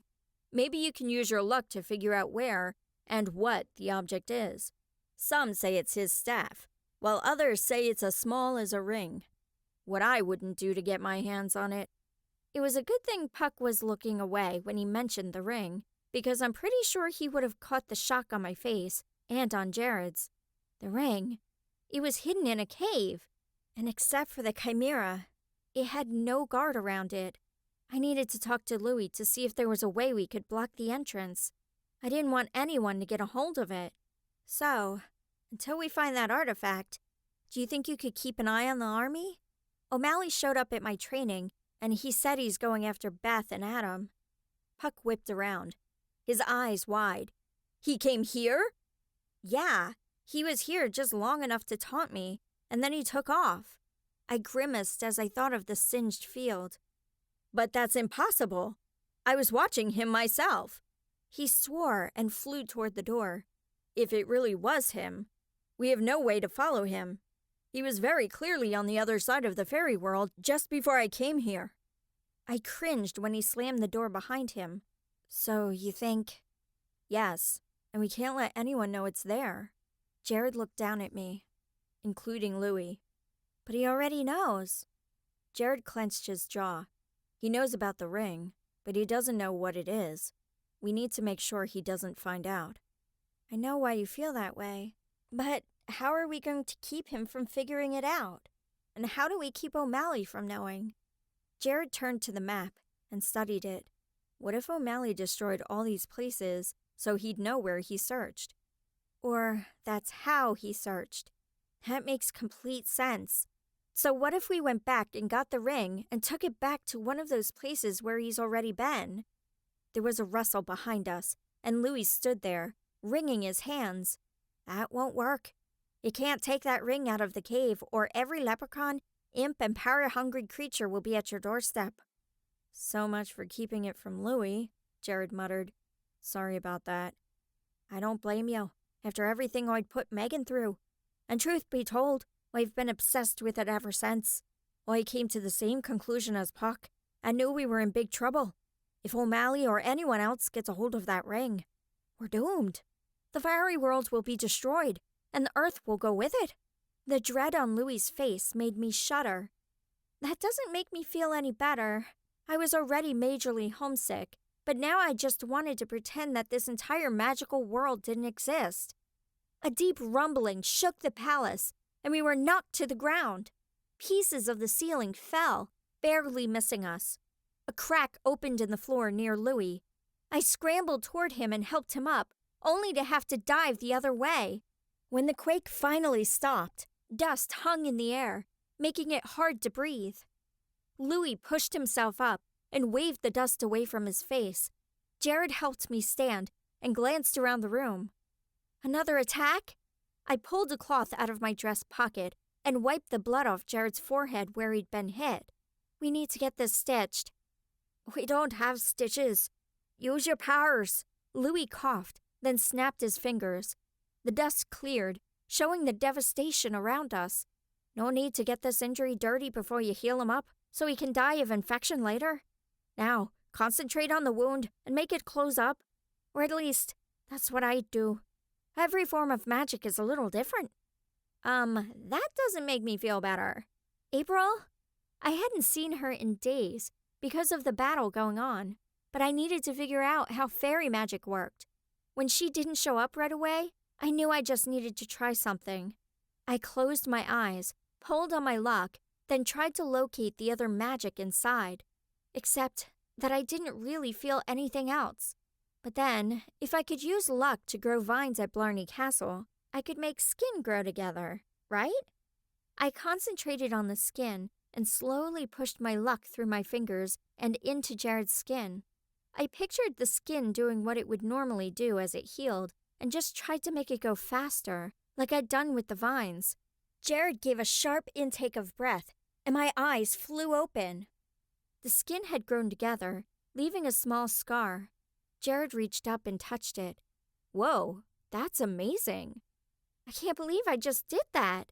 I stared at my hands and then at Jared's forehead. "Wow, this magic stuff is pretty amazing." Jared laughed and leaned forward to kiss me. "Thank you. It feels much better." "No problem. But let's try not to make this a habit." I stood and wiped the dust off my dress, then picked my way to the door. I needed to see what was attacking us to cause so much damage. Just as I reached for the knob, someone knocked. I had to pull some of the debris away from the door before I could open it. Puck stood outside, cuts in his arms and forehead.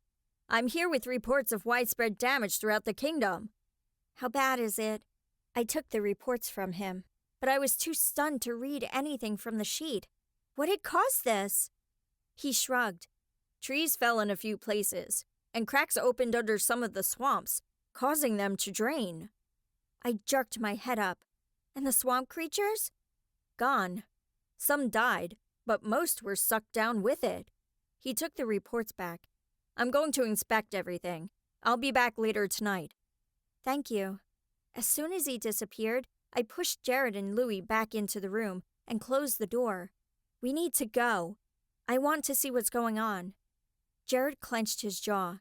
"It's not safe out there while this is happening." "It's not safe here either.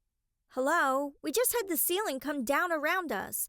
Louis, you can take us, right?" My mind kept going back to the cave. If anyone else found it, that would be devastating. "Aye, where do you want to go?"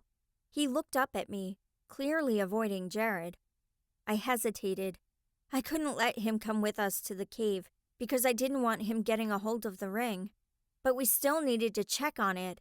"Let's start with the marshes." He nodded and held out his hands for us to take. "We can only be gone for a moment. With the chaos from the destruction, you'll have others who will want to meet with you." "I know." I took his hand and waited for Jared to take his other one before we disappeared. When we stood on firm ground again, I stared at the devastation around me. Trees had been knocked to the ground, and the marsh really had dried up. A few creatures lay on the ground gasping, and I had to turn away. Jared stepped past me and walked over to one of the large cracks in the ground. This makes no sense. We should be able to see the water below. It's probably there, just too deep for us to see. Louis nudged one of the fish over the edge, and it was a good 10 seconds or longer before we heard a splash. There we go. So they'll be fine down there, right? I bit my lip as I watched Jared move to the next creature. It was large, brown, and covered in spikes. Louis shoved a larger fish into the crack. I don't know, but it can't hurt to try, right? Jared took a large moss-covered branch and pushed the creature into the crack. So you want to keep doing this? We only have so much time. April? I called again. She appeared next to me, covered in dust from head to toe. She sneezed and wiped her face. Wow, thanks for getting me out of there. Where were you? I pulled out a cloth and handed it to her. Fighting.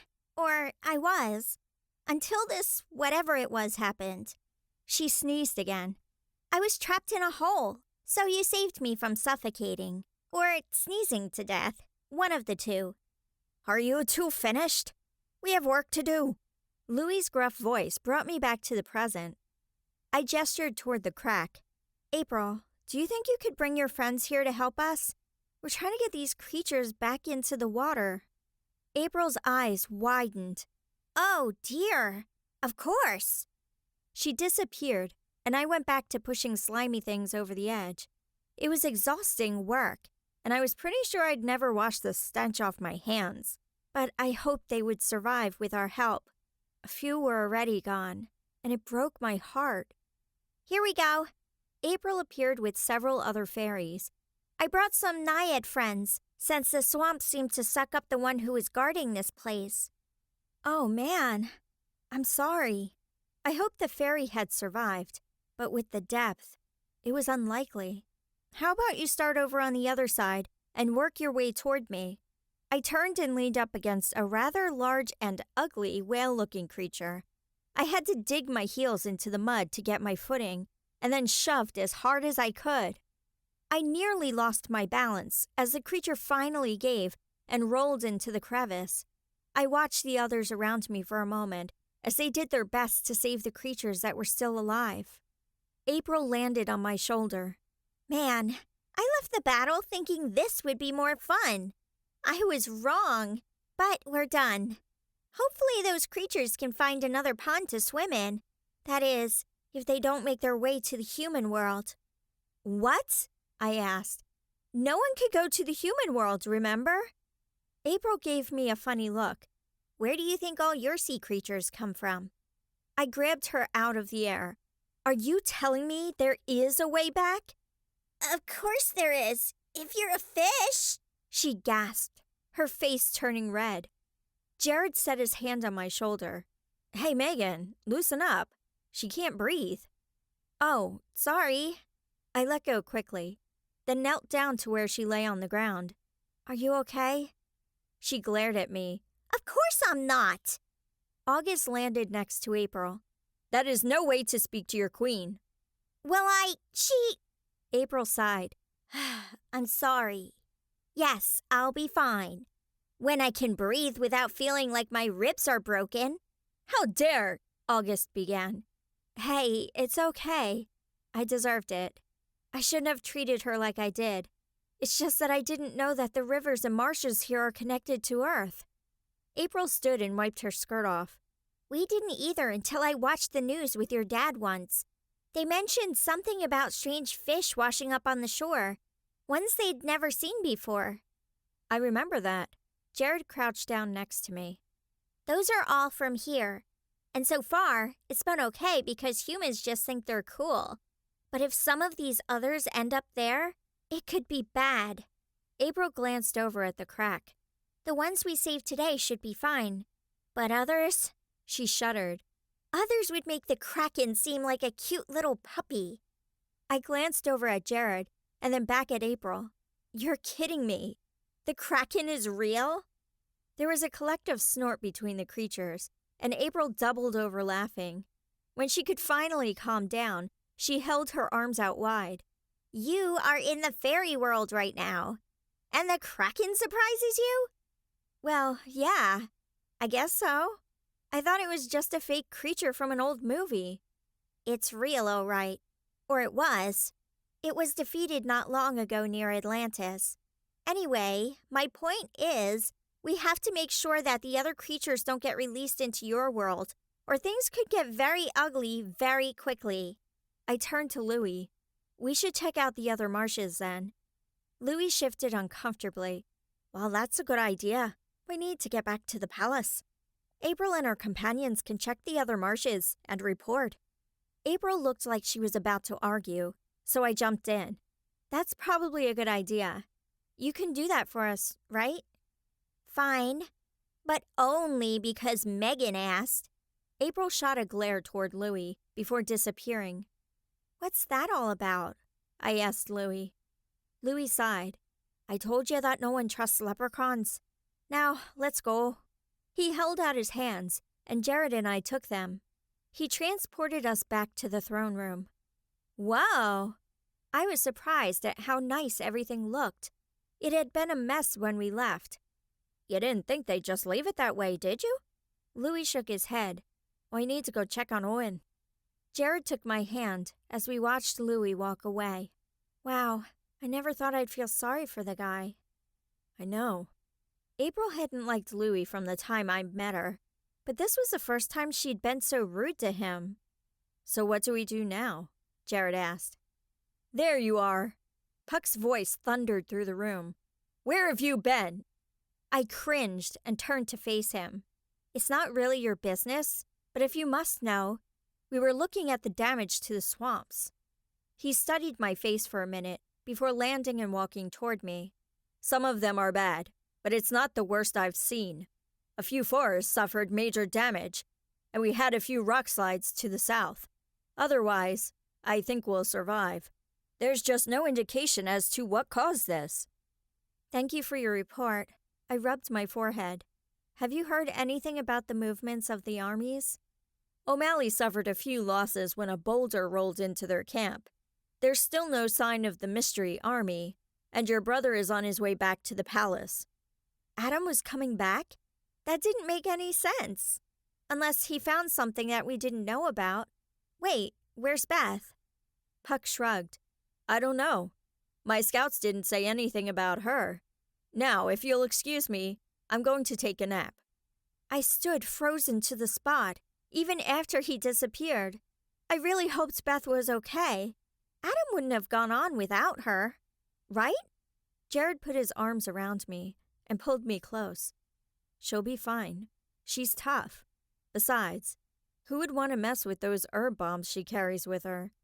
You're right, but what if something did happen? What if a cave collapsed or a tree fell on her? There's no way Adam would have left her if that was true. He kissed the top of my head and guided me toward the hallway. Come on, I think it's time for you to sleep. I shook my head. I can't. Not yet. I need to know that Beth is okay first. Fine. August? Jared stopped and waited for his fairy. August appeared in front of him, covered in mud from the marshes. Yes? Whoa, you really get into your job. How did the creature saving go? August wiped off his face. The marshes are clear. Only one other showed much damage, but from what we can see, there was only a small amount of water that drained before the naiads and the kelpies were able to dam it up. Great. Thank you. I smiled at him and yawned. Okay, so maybe a nap was in order. He bowed slightly. My pleasure. Is there anything else you need? Yes. Would you please go find Beth and Adam? Megan is worried about them. He squeezed my shoulders. Of course. Thank you, August. Please have someone come and wake me as soon as you hear anything, I said. August bowed and disappeared. I'd never get used to that whole bowing thing. I walked toward my room. It wasn't until I reached for the door that I realized that Jared wasn't with me. I turned to find him frozen several feet away. No! The cackle sent a shiver through me. You just thought you could stop me, lass? I turned slowly to find O'Malley a few feet away. His face was bruised, and there was a gash on his forehead. But otherwise, it was the same jerk who had tortured me for months. While I'd love to say that I did that to you, it wasn't me. His smile faltered for a moment. Only the Queen of the Fairies has the power to destroy this place. I don't know what you're playing at, but I suggest you stay out of my way. I'll be back for your crown, but right now, I have other business to take care of. I'm not playing at anything, and I'd like it if you stayed away. Or better yet, I'd prefer that you were back in your prison cell. I knew my comeback was weak, but he'd thrown me. Had I been the one to cause the destruction? No, there was no way. He tipped his head. I'd like to see you try. I lunged forward, but he disappeared with a wink. I really hated that leprechaun. Time started up again, and people moved down the halls. What happened? Jared asked as he caught up to me. O'Malley. I stormed into my room and paced the floor as I told Jared what O'Malley had said.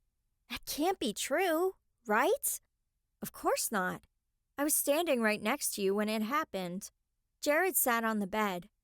I clenched my fists in frustration, feeling the bursts of energy before they actually appeared.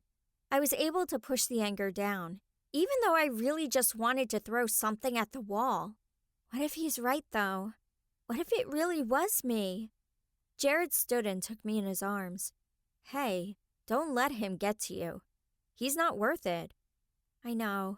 I just want him to go away. I laid my head on Jared's chest, enjoying the closeness. We'll stop him.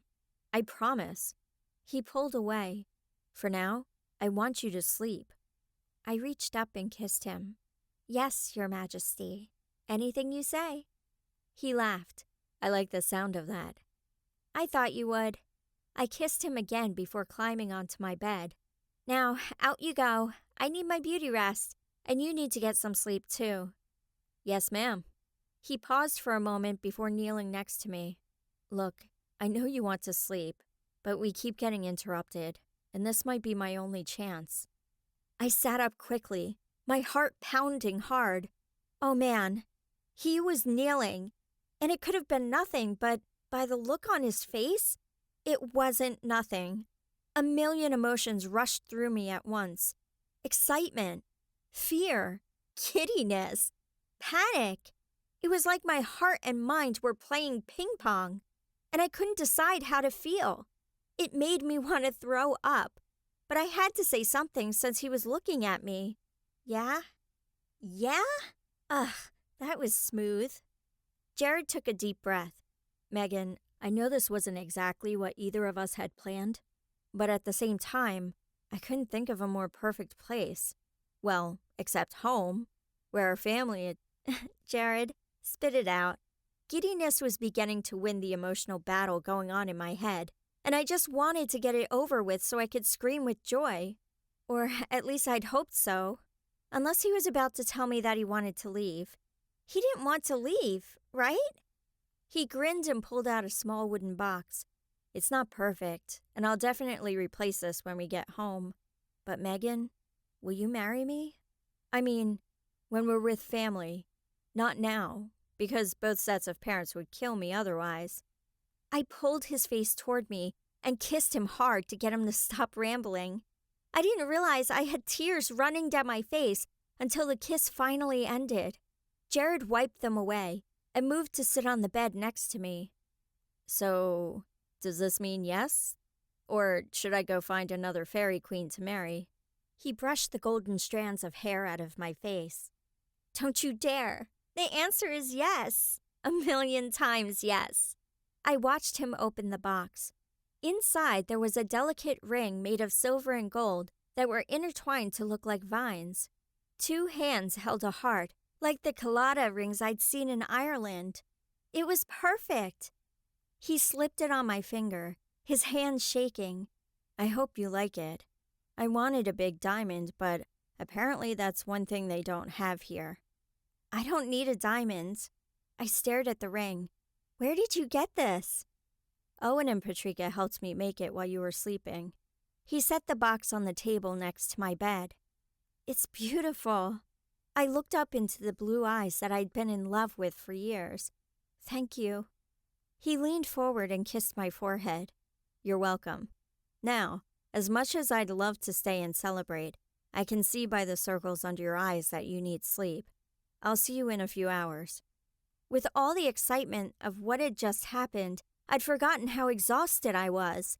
The fatigue hit me full force, and I couldn't help the yawn that escaped as I lay back down. Sounds good. I love you. He pulled the covers up over me. I love you too. I stared at the ring until I could no longer keep my eyes open. Chapter 7. Jared. Jared stood outside Megan's room and smiled. She liked the ring he gave her. While the timing was completely different than what he'd planned, being here made him realize that he never wanted to let her go. Maybe that's why it had been so hard to get ready for college. They'd be going to different schools, and who knows what would happen then. This way, he knew they'd be together. He pushed off the wall and walked back to his room. A nap sounded great after shoving all those nasty fish back into the water. Okay, so maybe a shower first. He grabbed some clothes and went to the palace bathing room. Maybe he should have made the fairies make him a bathroom like Megan did. The servants walked past him with food and linens, and Jared couldn't help grinning at them. He didn't realize he was whistling until Beth came out of the bathing room and shot him a suspicious glare. "What are you so happy about?" she asked. "I'm doing wonderful. How about you?" Jared laughed when she rolled her eyes. "Awesome. Now move. I'm going to sleep for a few years." She pushed past him and walked back to her room.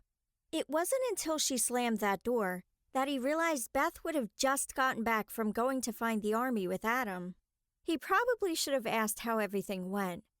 Jared shook his head and went into the room, making sure it was locked. It bothered him that everyone could use the same bathroom, and he wasn't about to let someone walk in on him. The water was nice and hot, but tended to go cold within a minute or two, so he showered quickly and climbed out. He brushed his hair back, wishing he had his gel. But who would think of grabbing something like that when going to the fairy world to save their girlfriend? He walked out of the bathroom and immediately jumped against the wall. A large group of soldiers stomped past him, talking about an army that was coming toward them. Jared ran his dirty clothes back to his room and then went straight to the map room. Everyone talked at once until Louis climbed up on a stool and whistled for them to be quiet. A few murmurs continued, and Jared shook his head at their disrespect for Louis. "Louis said to be quiet, people." He pushed his way through to the front of the room, wishing he'd brought the small crown Louis had given to him. It would have helped him avoid the glares and smirks. "What's going on?" Louis pointed down at the map. "The army has finally appeared. We were right. It's the Atlanteans, and their numbers aren't small." "Why are we in here chatting when we could be out there stopping them?" one of the soldiers shouted. "Hold on. We don't even know if they're here on friendly terms. We can't just attack them." Jared turned to Louis. "We can't, right?" Louis shook his head. "They could be a strong asset to us, but we have to approach them in the right way." The soldiers grumbled. One stepped forward. "Sir, if we're not going to actually attack, may we please be excused? We have other things to do besides plan parties." "Of course. Thank you for your report." Jared watched them leave. "They're a pleasant group, aren't they?" Louis shook his head sadly. "They're soldiers, and they've been without a good leader for years. Jacob was too busy wandering around the human world to care about anything here." Adam walked into the map room. "Hey, I assume you heard the news." "Aye, we're about to discuss our strategy, so you're just in time." He turned to Jared. "I want to watch him carefully and tell me what you think." Jared nodded, but he had no idea what he was supposed to be looking for. "Puck had told me that you were back, but Beth wasn't. Why'd you leave her behind?" "She only got back an hour after I did." Ethan was going slowly and she wanted to keep him company. "Mostly, I think she just wanted to get to know your competition." Adam slugged Jared in the arm. "Okay, So what are we thinking? Do we move first, or do we see what their purpose is? Louis shot Jared a smile. What do you think in this situation? Is this captain dangerous? Adam asked. Louis rubbed his chin. Well, he's 14. So, I'm thinking he's still pretty safe. But I've heard things about his powers that make me nervous. Jared laughed. 14? I was thinking he was ancient. But I don't like that he has that much power if he's coming here. 14 is pretty impressive. I think in this situation, I would wait. If the rumors and stories are true, Atlantis is highly advanced, and I don't want to mess with them if we don't have to. I'm thinking a huge event with a banquet or something. Get them all relaxed, and then learn their purpose in coming. Perfect. That's exactly what I was thinking. Louis climbed down off the stool. Now, let's go let Megan in on your plans. Jared watched Adam and Louis leave and turned back to look at the map. It took 1 minute for Adam to come to the same conclusion that it had taken the rest of the group half an hour to discuss. Maybe it was time to step back and let Adam make the military decisions. Chapter 8. Megan. My room was dark when I woke later that evening. Something had awakened me, but I couldn't figure out what it was. I pulled the covers back up over me and caught the glint of gold on my finger, reminding me that I hadn't dreamed the whole thing with Jared. A knock came at the door, and I groaned. I hoped to get some more sleep, but it didn't look like that would happen. Come in, I called. The door opened, and Beth walked in. Hey, sleepyhead. August told me you wanted to see me. I sat up and stretched. Puck told me Adam was coming back, but he didn't see you. With all the battles going on and whatever that earthquake thing was, I got worried. Beth sat down on the chair in the corner of the room and pulled off her shoes. Oh man, that feels awesome. Rough day? I stood and walked over to the wardrobe to find something else to wear. What I really wanted was a bath, but I'd settle for clean clothes and clean sheets. I'd need to find one of the servants so they could get the bedding changed. I would have done it, but I had no idea where any of the supplies were. You have no idea. Or maybe you do, judging by the stench of those clothes. Beth wrinkled her nose. Anyway, we walked for what felt like months while Adam searched all over for some mystery army. We got to the area where they were supposedly camped, but we didn't find anything. When that earthquake happened, Adam decided it was time to come back here and make new plans. He went ahead to make sure we wouldn't get ambushed while I stayed back with Ethan. She paused. I have to admit, he's a good guy. And he seems to think that you're the best thing that's happened to this kingdom. I beg to differ, but whatever. I threw a pair of socks at her. I'm not that bad. She laughed, but then suddenly stopped. Her eyes narrowed as she stood and came over to me and grabbed my hand. She stared at the ring for a second before a grin spread across her face. He finally did it, huh? That was not the reaction I'd expected. She'd been upset before when she thought we were engaged. I figured there'd be yelling, followed by the silent treatment. Yeah, just before my nap. He couldn't even wait until I was back? Beth dropped back into her seat by the mirror. Well, I guess he could have. I stared at the ring, not knowing what else to say, except for the fact that Jared has specifically waited until it was just the two of us. Beth laughed and lunged for me, nearly knocking me over as she hugged me. I was totally kidding. I couldn't be more thrilled for you. I hugged her back. Good, because you had me worried for a minute there. I could tell by the look on your face. She took my hand and looked closer at the ring. Man, he really knows how to pick out jewelry.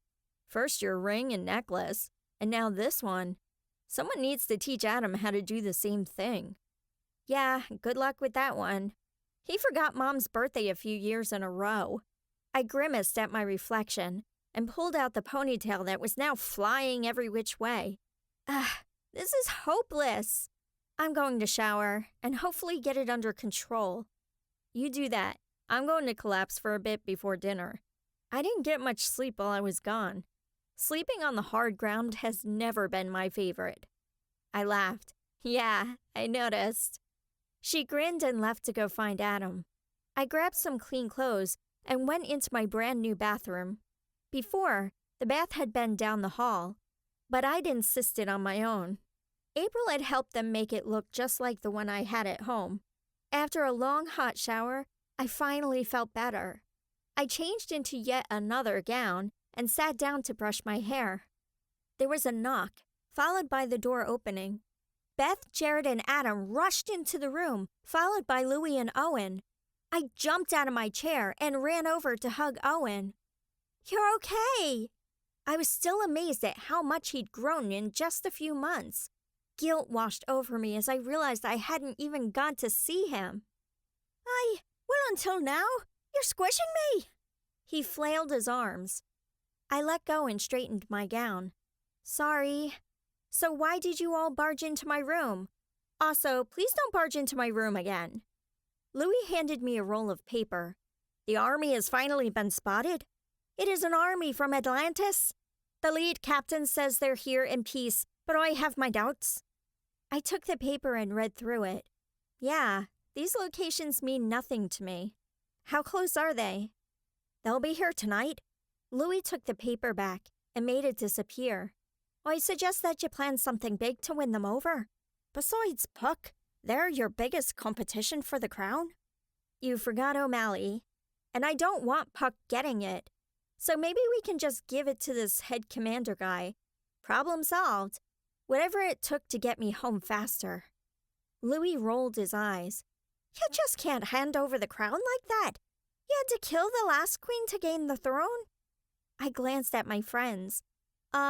I don't have to actually die in order to hand over this crown, right? Because I just got engaged, and I'd like to keep it that way." "You did what?" Adam asked, surprised. He looked between Jared and me. "When did this happen?" "About 4 hours ago." I stared at Louis, waiting for an answer. I didn't like the way he shifted from one foot to the other while avoiding my gaze. I looked down at Owen. "Do I have to die?" Owen shrugged. "We don't know. But right now, that doesn't matter. You remember the Atlanteans, right? Remember Cam?" I could feel my face burning. Yes, I remembered Cam quite well. "Yes? Why?" "They have nowhere near the power you have, but their technology far surpasses anything on Earth. They've kept themselves sealed away from everyone for hundreds of years. And like I said before, they're almost like gods. The man in charge is actually part god. He comes from the lineage of Poseidon." I stared at him, not knowing what to say. The great-grandson or whatever of Poseidon was on his way here. As in, the mythical gods that I had studied in high school. Beth looked like she was about to explode with excitement. Adam rolled his eyes. "Since the girls are too busy geeking out here, I'll go ahead and let them know the plan. We decided that we'll do a big dinner, and maybe a competition of some sort. They're Greek, right? Don't they like games?" I nodded. "I like that idea. We can invite the other races to join in. It's a good way to pull people together." "Or pull them apart," Beth added. "Tempers get worse when there's a competition, remember? That said, I think it's the only way to put us all on an equal playing field. And if we hold events that the 4 of us are good at, that will help remind them who's boss." Owen and Louis exchanged glances before Louis spoke. "Be careful with what you plan. But I have to agree that it's the only way to make it fair for everyone. Megan, I would have your guards draw up rules that work for each event. Most races will hold to those rules. Others will have to be persuaded." "That doesn't make me feel any better." I glanced over at Jared and waited for his nod before continuing. "Okay, that's what we'll do. Louis, I want you to go talk to the guards. Make sure those rules are unbreakable. Owen, go to the kitchens and make sure that it's not fairies that make the food. We don't need any poisoning to happen tonight. Adam and Beth, can you check out the playing fields? We need the best archers you can find. Jared and I will go to the training arena and find our best swordsmen. If you have any other brilliant ideas for events, we need them now." "Running? We need to have a few running events. There was also javelin and discus throwing, boxing and chariot races. Beth caught our stares. What? You guys don't remember that from school? I laughed. Not as well as you do, but that's awesome. Let's go see what we can do. Not sure about chariots, but the Fairy Queen rode in a wagon, so there might be others. Louie and Owen tipped their hats and disappeared, leaving the four of us. I turned to get my battle clothes from the wardrobe, but Adam stopped me. Hold on. You're not getting away so easily. Engaged? He folded his arms and glared at Jared. I held out my left hand. Yes, engaged. These people want a king, and Jared's who they chose. Jared looked down at me with a strange expression. That's not the only reason I asked you. I'd planned to wait a while, but if we ever get out of here, I don't want college or anything else to separate us. But you two just graduated. Like what, a month ago? You haven't even given life a chance yet. Adam shook his head and turned away to leave. You mean like you did? I shot at him. You live at home and do nothing but school and work. Beth grabbed Adam's arm to drag him away. Hey, we have an event to plan tonight. There's no time for a fight between you two. Jared put his arm around me as we watched them leave. He's fine. I just caught him off guard. I unclenched my fists and pushed my anger down. I know. I'm sorry. No need to be sorry. He led me over to the dressing table. Now let's do something about this mess before you leave the room. What meh? Oh. My hair was one giant snarled blob. I picked up the brush and started at the bottom, but Jared took it from me. There's also no need to destroy your hair or the brush. He was gentle, but even then, it pulled as he worked through the knots. He'd wince each time I did, but I couldn't get past the tingles that shot through me as he worked. The silence gave me time to calm down from the argument with Adam. Of course he wouldn't agree with the engagement. He never liked it when I did something first, or won something when he didn't. Jared laughed, knocking me out of my thoughts. Okay, so I'm good with brushing, but I'm hopeless after that. He tried to put in a ponytail, but it was lopsided, and the hair stuck out in several places. That's fine. I can take care of the rest, thank you. I stood, wrapped my arms around him, and enjoyed his closeness. His arms enveloped me as he leaned down for a kiss.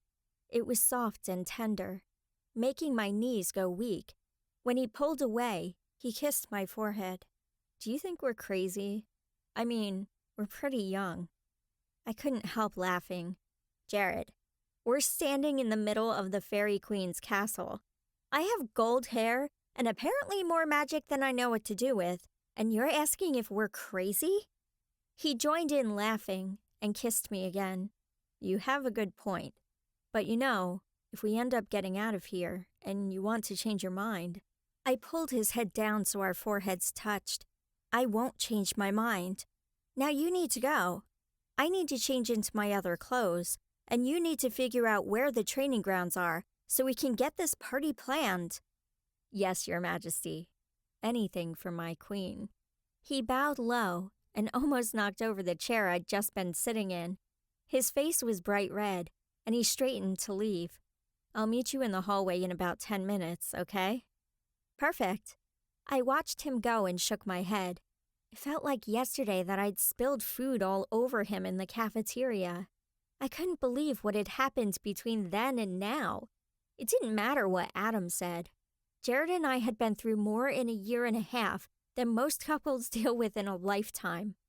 I quickly changed into the leather pants and shirt the servants had brought me. The shirt was loose, which was nice for sword fighting. I slipped on some chainmail, and then a leather vest on top. I'd be dying of heat, but apparently this made me look more royal, or something.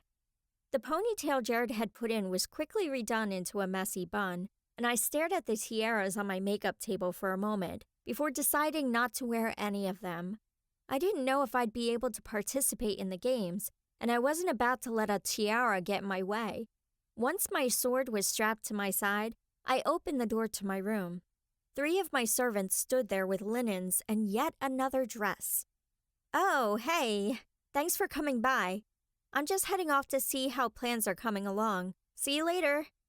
The head servant, Nessa, glared at me. Not like that, you're not. Come back inside and let me do your hair right away. I didn't have much choice but to go back and sit down when I had the three pushing me inside. She pulled the bun out and braided it into a crown around my head, weaving it around one of the smaller tiaras.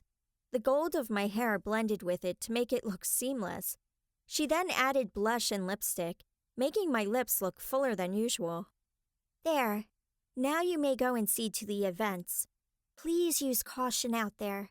While you have won over the majority of the kingdom, there are a few who would love to see you dethroned so they can reign in your stead. I'll do my best. Thank you. I smiled at her before standing.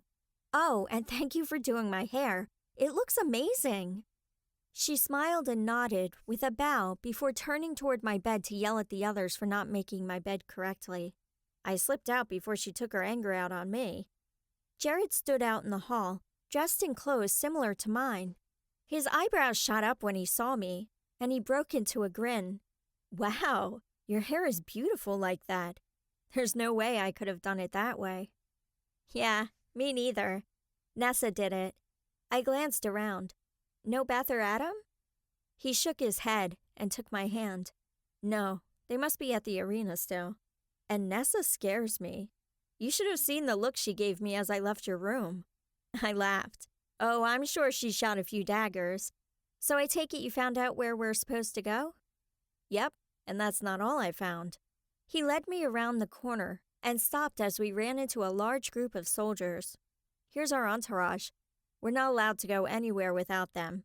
I know because I already tried. They left you alone when you waited for me. That's because as king, I threatened bodily harm if anyone followed me to your bedroom, and I promised I would never do it again once Nessa got a hold of me. He blushed again. I glanced behind me, almost expecting her to be there. Sounds like her. So are they surrounding us the whole time we're doing our events? Because it could seriously cramp my style if I have people in my way. He squeezed my hand. Don't worry, they'll just be off to the side watching. I think you and I will only take part at the very end when it's down to the last person in the event. Of course. It made sense. I was the queen, whether I wanted to be or not, and they needed to protect me. I just didn't like sitting on the sidelines. We made our way to the bleachers. Our thrones had a roof over them so we'd be protected from the weather.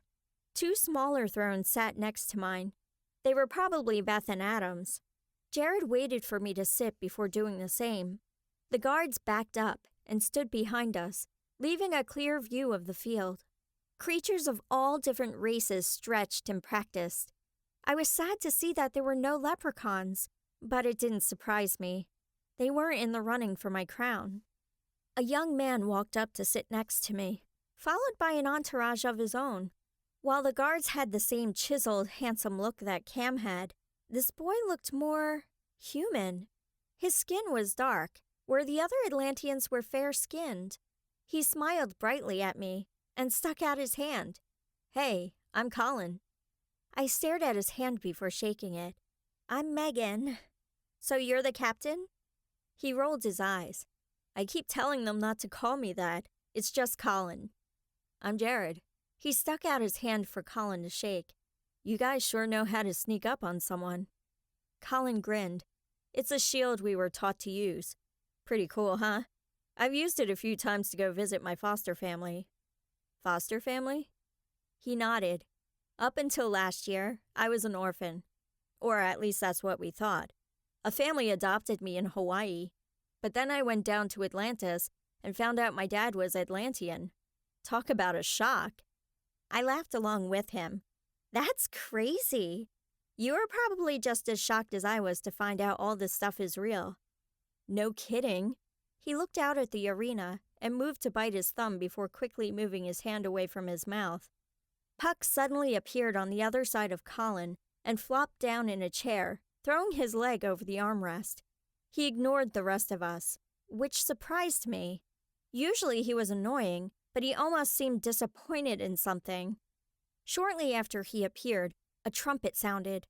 The group of competitors grabbed their various weapons and trudged to the sidelines. A few glanced toward me, but most turned to listen to the announcer. I looked up and realized it was Ethan who was speaking. I hadn't seen him for a while. Welcome to the Tournament of Champions, and a special welcome to our guests from Atlantis. We hope you enjoy your stay here. Puck's face clouded over, but he didn't say anything. When Ethan caught his expression, his eyes widened, and he cleared his throat. And, of course, a big thank you to Puck for helping us with our surveillance. His assistance has been much appreciated. I bit my lip, so I wouldn't laugh at the way Puck puffed out his chest and grinned at everyone who clapped for him. He was sure full of himself. But Ethan was right. Puck had done a lot for us, and I was grateful for him, even if he drove me crazy. Ethan went through the schedule of what was going to happen, and then the tournament was underway. I leaned back in my chair to watch as trolls, elves, fairies, and Beth lined up for archery. My stomach threatened to rebel as Beth waited in line for her turn to shoot the target. I'd seen her fight with her bow several times, but she was going up against creatures who were probably taught since they were tiny, and Beth only had a few months' experience. "Is she your friend?" Colin asked, pulling me out of my thoughts. "My best friend. Why aren't there any Atlanteans in this event?"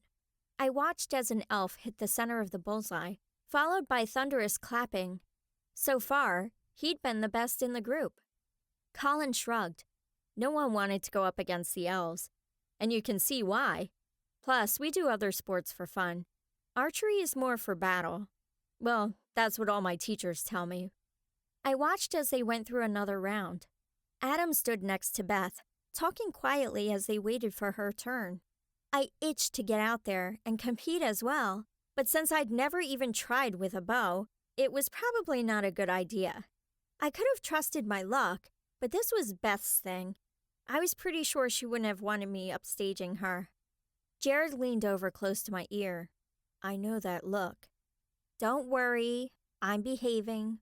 I leaned back and accepted a glass of grape juice from one of the fairies standing close to me. I paused and looked up at her. "This is safe for me to drink, right?" The fairy nodded. "Of course." It looked okay, but then so had the feast that had nearly killed my friends and had killed Jacob, the fairy king. With one more nod from the fairy, I took a drink. It was cool, and the taste was richer than the grape juice I was used to drinking at home. Jared accepted a cup as well and stared at it. "It's fine." I set the cup back on the tray and held Jared's other hand. "I'm sure it is. Grape isn't one of my favorites." He took a sip, and his eyebrows shot up. "This is amazing." I laughed. "I've never known you to be a picky eater before." "That's because I'm usually starving." He set his cup down and leaned forward in his seat. "Oh, it's Beth's turn." Beth aimed for the target, concentration etched on her face. Adam stood several feet back, his nerves clearly showing. He'd been the one to teach her most of what she knew, and I could tell it was killing him. He was more skilled with the crossbow, but he loved archery as well. Beth loosed the arrow, and it flew straight at the target, making a thunking sound as it hit the center of the bullseye. I wanted to stand and cheer and clap, but I had been warned by Louie and Ethan that I shouldn't show any kind of favoritism toward anyone. I laughed as Adam twirled Beth in circles. At least they could celebrate. I could cheer with Beth later that night. "Remind me to never go up against your friend," Colin said. "I don't get it, though. Did you guys have archery in school or something?" I shook my head. "No, Beth and Adam, that's my brother over there, learned on their own. Well, Adam had classes, but Beth learned from him. We had to learn all this stuff in battle. Maybe I'll have to have Adam teach me. I'm supposed to be the captain, but I never really fought until we had to fight to save Atlantis." I watched Adam and Beth talking for a moment before answering. "He might be able to do that, as long as you don't use it against us later." He laughed. "You don't have to worry about that. We came here because we wanted to make sure the throne went to someone worthy, after what had happened. Anyway, now that things are calmed down in Atlantis, we wanted to make sure it stays that way." "Thank you." I was dying to know what had happened, but a scuffle broke out on the field as a dwarf dove at Beth. I pulled my sword out and was halfway to the steps before Jared managed to grab my hand. "Stay out of it. Look, Adam's taking care of everything." Jared led me back to the throne and kept his hand over mine. Ethan stood and glared down at the dwarf. "Because of unsportsmanlike conduct, the dwarves are out of this round. That leaves Beth Martin and Galan to compete for the final round. Competitors, take your places." 3 large security guards dragged a cursing dwarf off the field while targets were moved back again. Beth stood next to a tall elf who had delicate features. His face was a mask of concentration, while Beth looked like she was going to throw up. Adam had his arm around her, whispering in her ear. She nodded and pulled away. She stood ready for the first shot. She shook out her hands and took a few deep breaths before she lifted her bow. Silence settled around the field as everyone waited for her to loose the arrow. It went straight and hit just outside the bullseye. Cheers went up, and while Beth clearly looked disappointed, she still smiled and waved at the crowd as she stepped back so Galan could take his turn. My stomach leaped into my chest as I watched Galan take his place. His stony expression remained as he aimed and fired. His arrow went just below to the outside of where Beth's had landed. This time, I couldn't help myself as I squealed with excitement and clapped. Beth grinned as she bowed to Galan and then to the crowd before throwing her arms around Adam's neck and kissing him. The crowd cheered even louder, and I could see Adam's face go bright red. The contestants were led off the field as they prepared for the next event. Since none of us knew how to throw the javelin, we would sit out for this round.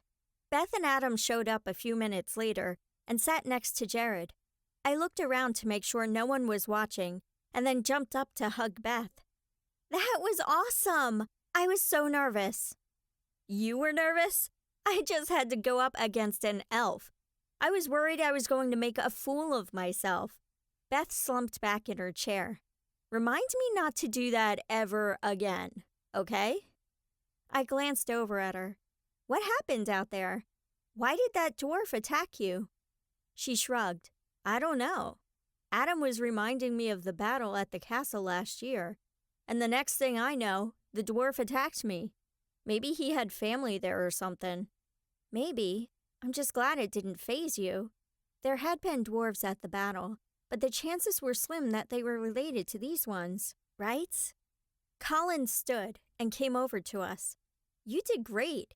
I'd love to learn, if you two could teach me sometime." Adam and Beth looked between me and Colin without saying anything. "Oh, guys, this is Colin. He's the captain for the Atlantis army." "I know. I watched them come in." Adam stuck out his hand. "You're from Atlantis. I thought you would know how to fight. You're advanced in just about everything, aren't you?" Colin cleared his throat. "Well, the Atlanteans might be, but I just got there recently. I'm from Hawaii, actually. I didn't think humans could go down there. And if that's the case, how did you become a captain for an army where you didn't even belong?" I rolled my eyes and turned to Colin. Forgive Adam. He has a way of offending people without trying. Colin laughed. "No worries. You should meet my brother. Anyway, I'm technically half Atlantean, half human, but I didn't know about Atlantis until about a year ago. I met this mermaid girl and found out it's real. When I went to help her family, we figured out my lineage. I refused to be king, so they decided to put me in this position, since their other captain had been defeated." "Whoa! And here we thought Megan's luck was crazy." Beth looked up at him in admiration. "I could teach you some things, if you promise to take me to Atlantis sometime." "It's a deal." Colin went back to his seat, and I followed him so we could watch the next event. It was easier to watch the javelin throw, since I didn't have anyone in particular to cheer for. There were a few Atlanteans in the mix, along with the elves and fairies. The dwarves had a harder time manipulating the long pole, but there were a couple of them practicing off to the side. I caught a couple of glares that they shot toward Beth, which made me nervous. In mythology, dwarves are generally seen as grumpy creatures, so I really hoped that was all it was. Ethan stood, and the crowd quieted down. It's now time for the javelin throw. Those who are not competing, please leave the area. We will begin with Cam from Atlantis and continue on from there. I sat up straight. Cam was here? One man strode out into the center of the field, while the other competitors stayed back. I recognized his features, but the full pads he wore had thrown me off. I take it you know Cam? Colin chuckled. My face reddened as I looked over at him. We met in France a few weeks ago. A mermaid attacked me, and he had come to take her back to Atlantis. He looked at me in surprise. That was you? Yes, it was crazy.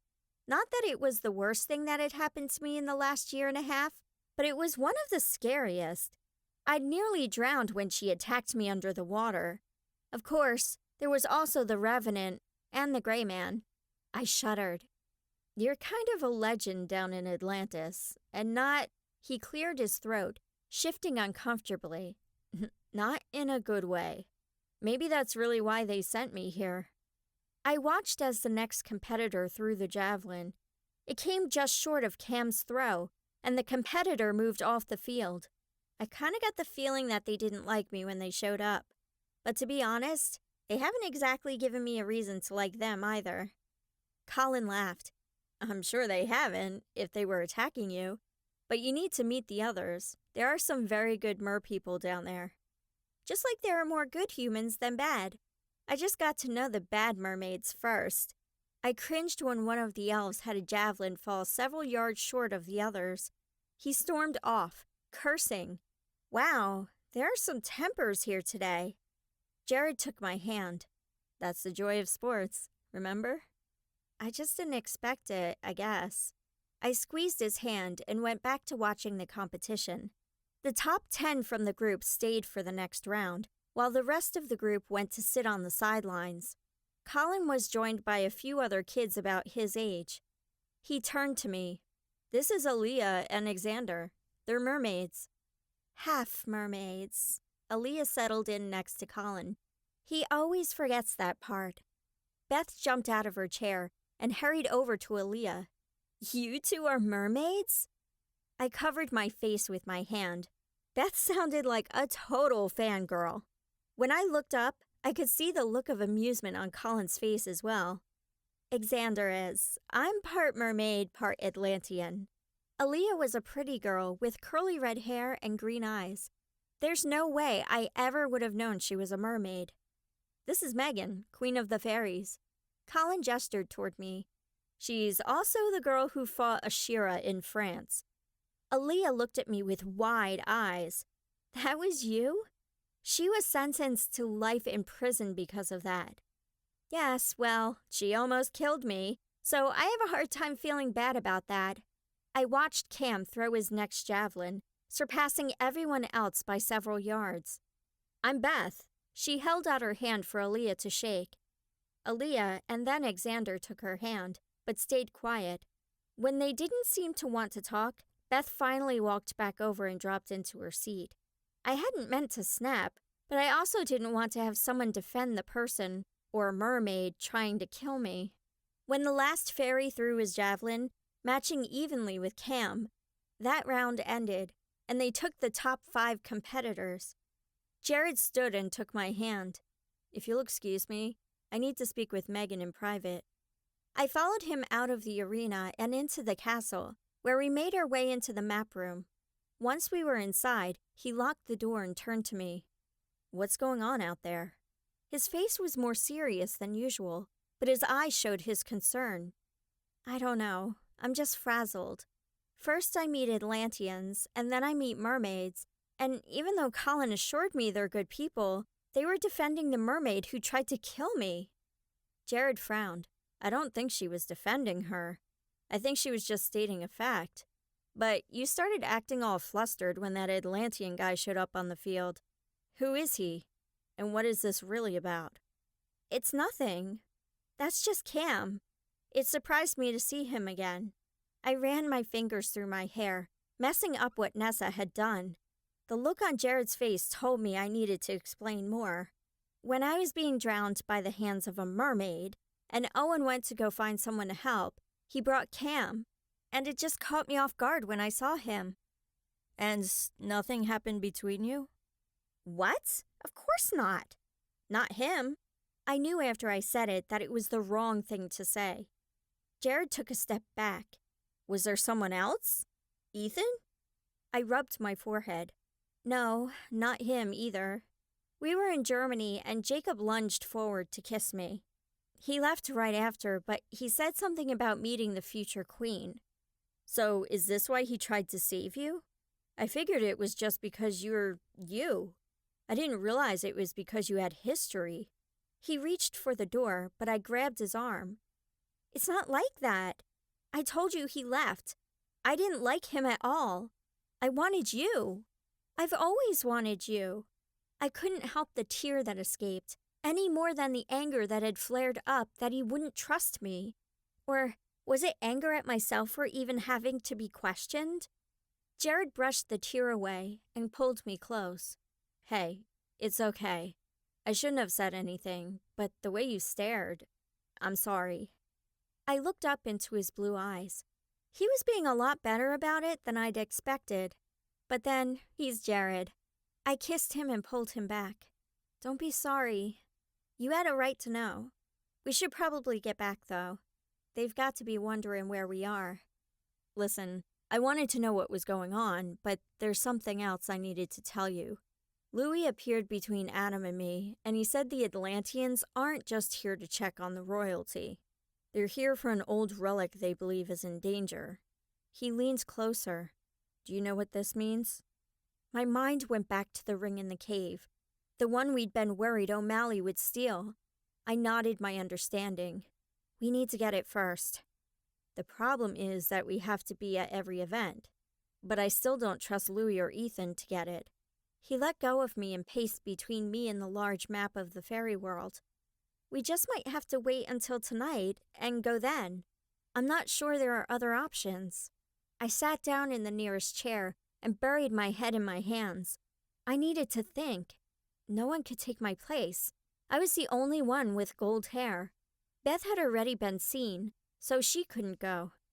Jared knelt down in front of me. You're the fairy queen. Isn't there something you could do? Have you even tried to transport yourself somewhere yet? No. Mine isn't like real magic. It's more like luck. Are you sure there's not another kind of magic in you? I mean, you made a bunch of fireballs when you first got the magic. You couldn't do that before, right? And you healed me, which you also couldn't do. His eyes sparked with excitement. If we could just disappear long enough to get the relic and then get back here. He stopped when he heard a knock on the door. I stood and cautiously opened it, wondering who it could be. Everyone should have been at the events. Owen stood there, wringing his hands together. Hey, what's up? I opened the door wider, but he just stood there. You need to get back out to the field. People have noticed that you're gone, and there's talk that you put everything together so you could steal the relic yourself. I stared at him in shock. So, wait, how many people know about this relic? Everyone. Well, kind of. It's been a legend for centuries. He looked down the hallway and gulped. Come on, let's walk back to the arena and I'll explain. Jared shut the door behind us and took my hand as we walked along with Owen. Okay, so talk. Do they know what this relic is? Owen shook his head. Some say it's a ring. Others say it's a staff.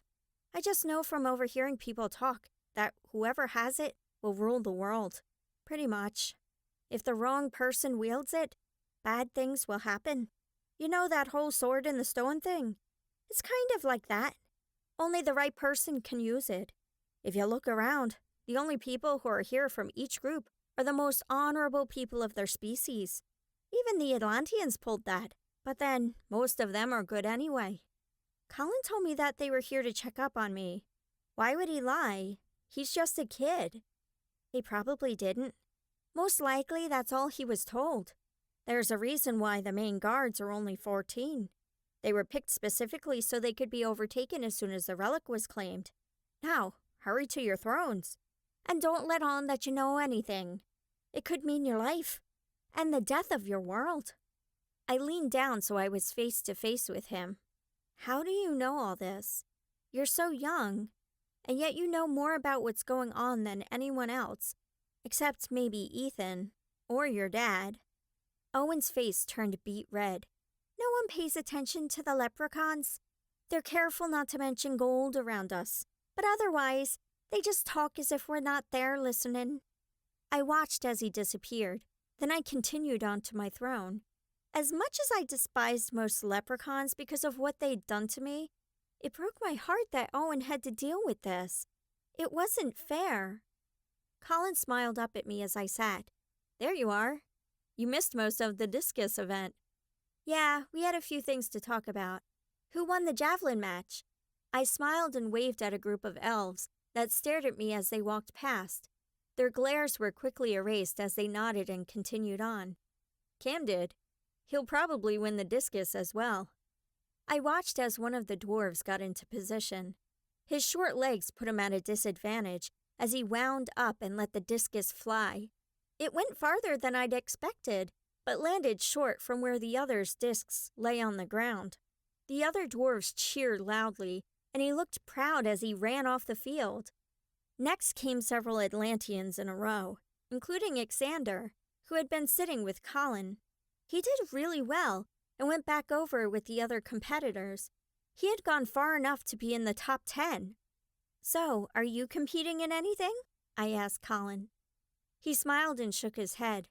Unless baseball is one of the events, I'm staying out. Jared leaned around me. You play baseball?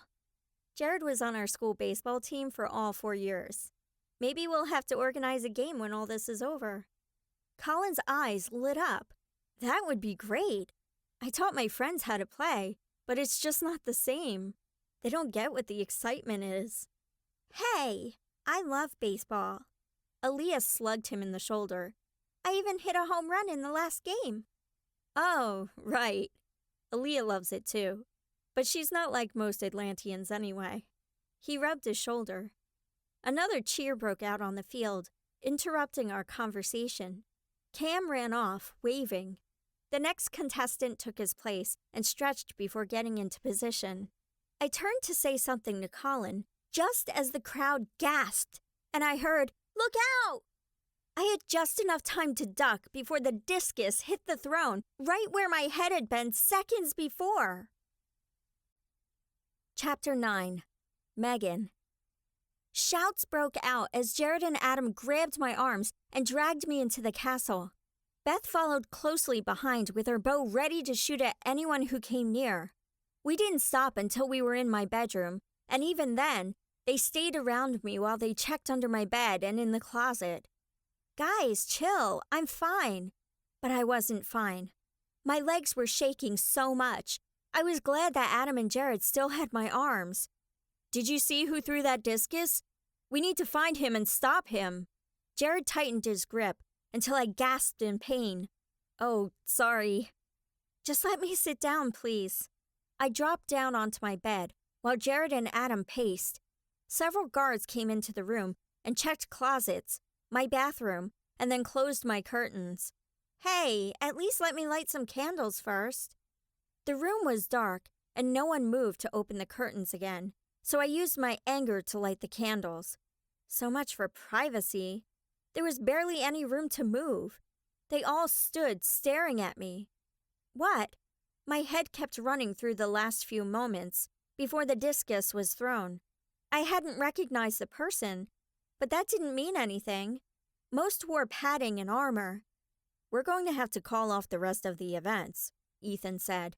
There's no way we can keep going if people are trying to attack you. I wanted to argue, but this just meant Jared and I could leave sooner to go get the ring.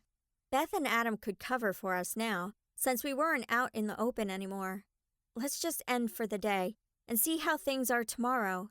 Everyone was looking forward to doing these games, and I'd hate to have them miss out. Ethan looked like he wanted to argue, but he just nodded instead. He left the room, and the guards took their places on each side of my door. I'm going to see if they figured out who it was. Adam moved toward the door, but the guards blocked his way. No one is to leave or enter this room, one of the guards said. Adam rolled his eyes. We can't just stay here. My sister was attacked. I need to see what's going on out there. Guards, please stand outside. We need to plan, and this room is squished with all of you in here. I'll figure out a protection something or other for in here. I waited for them to listen, but they continued to stand in silence. I strode over until I was inches from one of them. Out of here! I am the queen, and you will listen to me. That was something I'd never thought I'd have to say. The guard bowed slightly and left the room, followed by the others. Once they'd shuffled out, the door was closed. I took a deep breath. I'd been able to keep control up until then, but I finally let myself relax. I curled up into a ball and rested my head on my knees. This wasn't the worst of my attacks. I'd fought plenty of creatures and dealt with poisoned knives before. But if someone hadn't yelled to warn me, this time I would probably be dead. Nessa brought in snacks, but otherwise, we didn't see or hear from anyone for what felt like hours. My mind drifted home, and I wondered what was going on with William and Maddie. Mom and Dad would be worried sick, and Grandma was probably beside herself. You know, I don't even know what day it is anymore. I picked at the quilt on my bed. Hopefully time doesn't pass differently. I'd hate to leave here and find out that everyone has aged 30 years or something. Beth walked over and grabbed her manicure set off the dressing table. Adam shook his head. You're all forgetting that we came over here on Midsummer's Eve in both worlds. That has to mean something, right? We're probably fine. Right now, we're probably just missing work and might be fired. Of course, that doesn't necessarily mean anything. Time could still pass faster there, and then we'd really be fired. Nah, Uncle Jerry won't fire me. My mom would never forgive him. Jared took a bunch of grapes and popped a couple into his mouth. That makes one of us with a job. Adam took a drink of his juice. Hey, Louie? I called out. Louie appeared and bowed slightly. Yes? Stop bowing, especially when no one else is around. I hated being bowed down to, and it was worse when it was my friends. We were just wondering how fast time passes here compared to Earth. Are we going to go back and find our friends 30 years older than us or something? Time does pass faster there. If you're here for the full 30 days, it'll probably mean 2 months there. But it's not precise. Remember that even though it was night in your world, it was day when you got here to fight. Of course, with the portals closed, we have no idea if it's messed anything up. Now, was there anything else? I need to go check on Puck. He was sneaking around the dwarf camp earlier, and I want to hear what he found out. Nope, that's it. But if you figure out who it was that threw the discus, I want to know as soon as possible. I watched him disappear and turned back to Adam. I guess that answers your question. Kind of. Let's hope closing the portal didn't mess anything up. Ugh, that is not what I wanted to hear. I really will be fired from my job. Ugh, awesome. He walked around the room, staring at the knickknacks. Man, your room is way nicer than ours. Beth threw a pillow at him. Of course it is. She's the queen, remember? How could I forget? When he'd finished circling the room, he sat on the bed next to me and leaned close. Okay, so are you guys going to tell me what this relic is that we keep hearing about? Dude, your sister just got attacked, and you only care about the relic? Jared stared at him like he was crazy. Adam shrugged. Look, if that's why most of these people are actually here, there's a good chance they think Megan knows where it is. They're here to get her crown, remember? Beth pointed at my tiara. This whole thing is a big mess, and I don't even know what's going on anymore. I stared at the three of them, biting my lip. Adam had a point, but at the same time, it didn't make any sense. I'd been here for what felt like weeks already, and the ring had only been brought up recently. If this ring was as valuable as I thought it was, it would make sense that everyone wanted it. I'm just as lost as you are, but since we don't know who threw the discus, we're at a dead end. All we can do is be careful until we know what we're up against, which you all know I love doing. I turned to Adam. They're talking about Merlin's ring. Louis, Jared, and I found it while we were looking for gateways to our world. We knew it was important because of the chimera guarding it, but we had no idea how powerful it was. Adam's eyes widened. Merlin's ring is here? Yes, and the only reason we haven't gone back to get it is because we have no way of going without alerting everyone. I don't quite trust Louis, and I trust Puck even less. Can you imagine that much power in either of their hands? Look what Louis did with my luck. That's insane, but it makes more sense than people just wanting your crown. If they can rule this world and own that ring, just imagine the kind of power they could have. Adam glanced up at me. What kind of power you could have? I shook my head. Don't even go there. I want to get out of here and pretend this place doesn't exist as soon as possible. The ground shook and sent us tumbling off the bed. It felt as though something was ripping the entire castle apart as pieces of the ceiling fell to the ground, hitting my legs and back. Jared crawled over the top of me for protection. He shouted something at me, but the noise from the building was too loud for me to hear. It was another 30 seconds or so when the shaking finally stopped. I wanted to get up and check everything out, but my body had other ideas. The light faded out until I knew nothing but darkness. I coughed and sputtered, trying to get the dust from the air out of my lungs. The room was eerily silent after all the noise from the quake, and I had no idea how long I'd been out. It stopped. You can get off me now. I tried to push up, but Jared was dead weight. Jared? He didn't respond.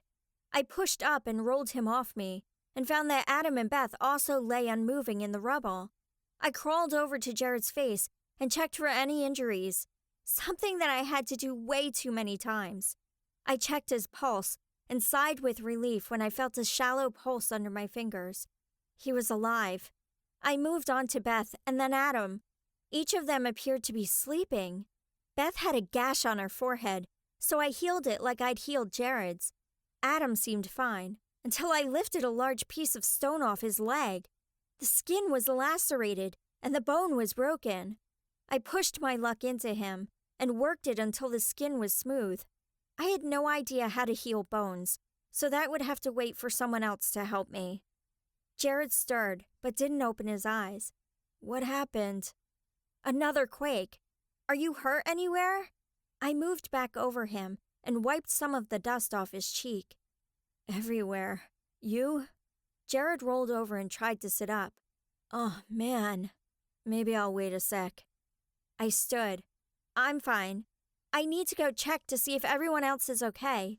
Can you stay with Beth and Adam for a bit? I'll be right back. He nodded, so I pushed my way through the mess and pulled the door open. The hallways were a mess. Servants lay sprawled out on the floor, and cracks lined the walls. There was no sound but the creaking of broken beams as I walked along, trying to find anyone to help me. Puck sat on my throne, but he was asleep like the others. April? Louis? Owen? After waiting for a moment, I turned and ran back the way I came. Jared still sat near Beth and Adam, so I continued on. Outside, the camps of the other creatures were silent. Fires smoldered in their pits. Trees had fallen on each other. Megan! A voice shouted from behind me. I turned to find Colin running toward me, along with Aaliyah and Xander. All three were covered in scrapes and bruises, and Colin had a bandage around one arm. I was beginning to think Jared and I were the only ones awake. Our army is shaken up, but otherwise fine. We just came to check up on you. This is the second earthquake since we got here. Is it always like this? Colin pulled out a handkerchief. Here, you have quite a cut on your cheek. You should get it checked. My hand flew up to my face. In all the excitement, I hadn't even felt the cut until he pointed it out. I took the handkerchief from him. Thank you. No problem. It looks like it was mostly your people who are injured.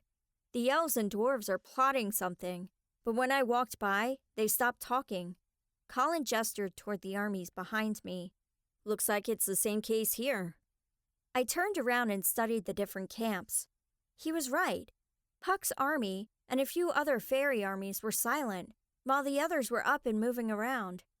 This reminds me of what was happening to the mermaids a while back. Aaliyah shuddered and looked at me. Magic was all messed up, and every time a gateway to Atlantis was closed, the mermaids could get really sick. We'd collapse just like this. Just the mermaids? I asked. She nodded. Colin was fine, but his magic came directly from Poseidon. The Atlanteans' magic went a little crazy, but they didn't get sick. So it was tied to their magic, and this time it's just the fairies. I started back toward the castle. I had to see if anyone was awake yet. The others caught up with me. Aaliyah nudged Colin. Do the thing. Colin nodded and bit his thumb as we continued in. I had no idea what thing they were talking about, but I didn't have time to stop and ask. If this was just affecting fairy magic, I could be next. After all, I was the fairy queen, right? I had fairy magic running through me, even if I didn't know how to use it. The hallways were still full of sleeping servants as I made my way back to my room. Jared had cleaned off our beds and set Adam and Beth in them. He jumped up and pulled me into a hug. I wanted to come and find you, but I felt bad leaving these two. What did you find out? It's just the fairies. Colin said everyone else is fine. Jared ran his fingers through his hair. Was it O'Malley? Colin came forward. No, this wasn't him. Something knocked the fairies out. It had to have been a spell or something. I looked at him in surprise. How do you know it wasn't him? And how do you know who he is? Colin glanced over at Alexander and Aaliyah before holding up his thumb. There's this thing I can do. I just bite my thumb and I can get all the answers. Well, kind of. I can only find out pieces of a puzzle unless I know what I'm asking. I know it wasn't this O'Malley guy because it pointed toward you. Me? I didn't do anything. Think hard about everything you said and did before this quake. Is there anything that stands out? His brown eyes stared into mine. My mind went back to just before it happened. We'd been talking about something. I'd almost mentioned the ring, but it was hard to concentrate. And what had happened during the event. And then I said something about wanting to pretend. I stopped, my eyes widening. No. Pretend what? Colin stepped forward. You said you wanted to pretend that this place didn't exist, Jared said. A stabbing pain pierced through my chest, knocking me to the ground. It felt as though my heart was being squeezed by a vice. I gasped for air. Megan, what's going on? Jared rushed over to me and held me up. The pain spread through the rest of me, and my arms and legs spasmed. I fought to grasp what Colin was saying, when suddenly, visions of a childhood story ran through my head. I'd read it countless times to Maddie and William. Of course the fairy world would be tied to me. And if I didn't want to believe in it, all I could get out was, Peter Pan, Tinker Bell. And then the world went black. Chapter 10. Jared. What is she talking about? Jared rolled Megan over and wiped the dust off her face. Peter Pan had tried to save Tinker Bell. I just don't know which one will work. So we'll have to try both. And fast. Colin leaned down and started clapping while saying, I do believe in fairies. Jared was so desperate for something to work that he didn't question the weirdness. He also made a note to himself to watch more Peter Pan when he got home. He clapped and chanted along with Colin, and Aaliyah joined in. Beth and Adam both stirred and sat up. Beth rubbed her eyes and stared over at Colin and Jared with a strange look on her face. What in the world are you doing? Trying to revive your best friend. Get over here. Jared kept going, and the others joined in. It was several minutes later when the color began to return to Megan's cheeks. She coughed, but didn't open her eyes. He picked her up and set her on the bed while the others continued their clapping. It wasn't until Megan rolled over and lightly snored that Jared finally relaxed. She's fine. Let's just let her sleep. Come on, we need to help the others in the castle. Colin ran out of the room. Go. I'll get her ready for bed. Then I think we need to have a guard in here." Beth shuddered. "I'm kinda done with this constant danger thing." Jared ran his fingers through his hair and coughed at the dust that showered down. "You and me both. I'll send people in as soon as we know everything is okay." "Perfect." Jared left with Colin and went through the castle, spreading the word to help the others wake up. Most of the fairies were already up and cleaning the mess around the castle, but the older fairies took a little longer to revive. Louis appeared next to Jared after he helped an older servant stand. "You've done a great job. Now it's time for you to sleep. We can take the rest from here." Jared wanted to argue, but he was sore and wanted to curl up in a ball to sleep for a few years. "Thank you, but I'm going with a few guards to watch over Megan." "Ali and I can do that. We weren't affected, and you look like you're about to pass out," Colin said. "You sure?" He could have hugged Colin right then. "Of course." Jared clapped Colin on the shoulder. "Thanks, man. I owe you. Not just for this. You saved Megan in there." Colin's face turned bright red. "No problem."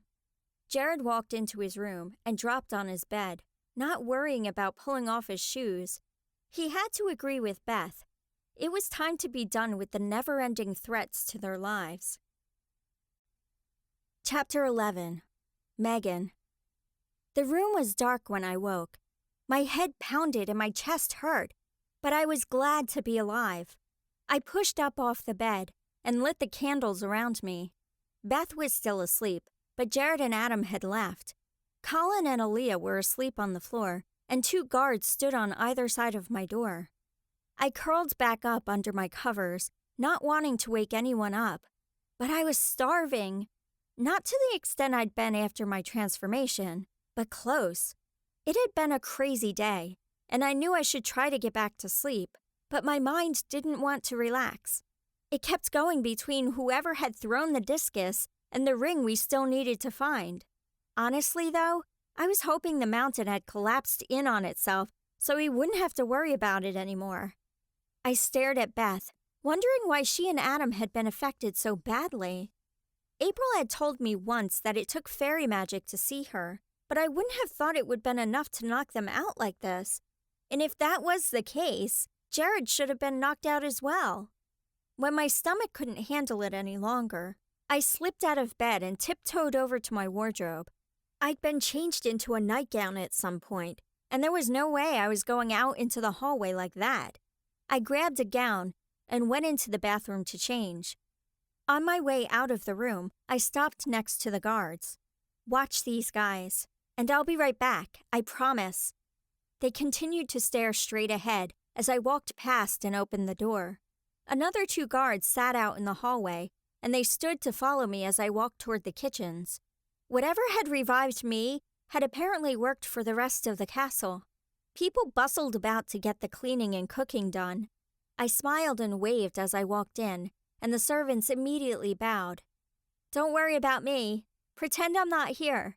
If you could just show me where the food is kept, I can grab a sandwich or whatever." I moved toward the pantry, but the head cook stopped me with a deep curtsy. "We will get you whatever you want. Just ask." I looked around to see what they were making. I'll have a plate of whatever you have ready." She snapped her fingers. "You heard her." Another servant quickly dished up chicken and some potatoes and brought them to me. "Here you are, Your Majesty. I hope they're to your liking." "This is perfect, thank you." I sat down on the chair they put by the table and tried the potatoes. I felt a deep homesickness for my mom's home cooking. The potatoes tasted just like she made them, and the chicken was cooked to perfection. I blinked back the tears. "Is something the matter, Your Majesty?" the woman asked. "No, this is really good, thank you. It just reminds me of home." I smiled and took another bite, savoring the flavors. I took a drink of the grape juice she offered. "Could you take some of this to my friends? They'd love it too." She curtsied again and went to fill plates. When I finished my food, I returned a curtsy and walked back up to my room. Beth sat at the small table in our room, eating the food I'd sent up. She had dark rings under her eyes, but looked fine otherwise. "Hey, where have you been?" She took a drink. I sat down at the table, downstairs eating. You were all asleep and I was starving. So what happened after I collapsed? Beth poked at her potatoes. I was asleep for most of it. I woke up to Jared and Colin chanting something about believing in fairies. Adam was holding me in his arms, which surprised me. As soon as I moved, Louie came in and helped a few of the fairies who were awake work on Adam's leg. She shuddered. I never want to see that again. I tried to heal it, but I didn't know how to do the bone. I propped my chin on my hand. They said he wouldn't have survived if you hadn't done it. She pushed her plate away. You took longer than the rest to revive. It took everyone chanting before you finally stirred. I thought Jared was going to lose it by the time you started breathing again. My eyes widened. I stopped breathing? You were pretty much dead, Megan. Your heart has stopped beating as well, and your hair, it was white. If we'd lost you? She stood and walked around to sit by me. You need to stop the dying thing. Seriously. Every time you get better, I want to punch you, but then it happens again. I just wish... I clapped my hand over her mouth. Don't you dare say anything about this place and, you know. She pushed my hand away. I know, Jared warned me. But that doesn't mean I don't feel that way. I want to go home. This was all fun and awesome, but I'm ready for this to be done. I want to explore the world without having to watch my back for leprechauns or whatever. I know. I'm trying to make that happen. I stood and went to the door. I'll be in the map room. Are you coming? She stood. Of course. We walked silently into the hallway and had to acknowledge everyone who bowed as we passed, which was pretty much everyone. I assured several of them that I really was okay and that I hoped they were doing fine as well. By the time we reached the room, I was ready to scream. Jared stood by the map, talking to Adam, Ethan, and Louie. He looked up when we walked in and strode over to me, pulling me into a hug. It's so good to see you awake. I would have come to your room, but Louie insisted he had urgent news. I kissed him on the cheek. I'm just glad you figured out what I was trying to say before I passed out. He blushed. Well, it was more Colin. I think he knew what you needed before you said anything. It's a good thing he thought of it. Now what did Louie think was so urgent? I looked between Jared and Louie. O'Malley was spotted near the cave? Louie pointed at a mountain to the west of us. My stomach twisted, and my heart threatened to stop again. Did he find the ring? We don't think so, or he already would have tried to use it. Louie continued to stare at the mountain on the map. From what Puck could tell, there was a cave-in. It's very possible the ring is lost forever. O'Malley was throwing things and swearing at his army, so I'm guessing Puck is right. Of course I'm right. Puck appeared next to Louie. He's not giving up, though. Last time I checked, he had giants pulling the rocks away from the opening. Louie cursed under his breath. We have to get there first. How? I thought it was caved in. Beth leaned in closer. Whoa, look. You can see the mountain changing as they pull parts of the rock off. We've been there. We know what the space looks like. He turned to me. I'll need your help. Do you think you're up to it? Puck stood between us. Wait, you mean you've been there? When? And why wasn't I invited? You were off doing battle. Louie's eyes never met mine. We'll take you for. Only you for. I nodded. I'm ready. Okay, so I really wasn't. I had no idea what I was doing. And while I'd tamed the last chimera I'd run into, I didn't think this one would be quite so nice. It must have been there for centuries. Meet me in here in 10 minutes. Puck, I need you for something else. Louie waited for us to leave before continuing. I could hear them yelling at each other from down the hallway. Jared and Adam ran to their room, while Beth and I quickly changed into our battle clothes and grabbed our weapons. I pulled my hair up into a ponytail and grabbed a ribbon from off the table to tie around it, but stopped short when I caught my reflection. You told me my hair had turned white. You didn't tell me it kept streaks in it. Most of it was still gold, but there were chunks of it that were a silvery white. Beth helped with a ribbon before answering. Louis said it would go back to normal when you're feeling better. I kind of like it this way. Besides, feeling better requires rest. And it's not like that's going to happen anytime soon. You're probably right. Okay, let's do this. I pulled open the door, and we ran back to the map room where Louis stood waiting. Where's Puck? He's distracting O'Malley. I figured that was the only way I could get Puck to stay away from us. Jared and Adam came in soon after. Jared was in his mail and a loose-fitting shirt, and Adam wore something similar. He walked with a slight limp that he hadn't had before, but he didn't seem to care.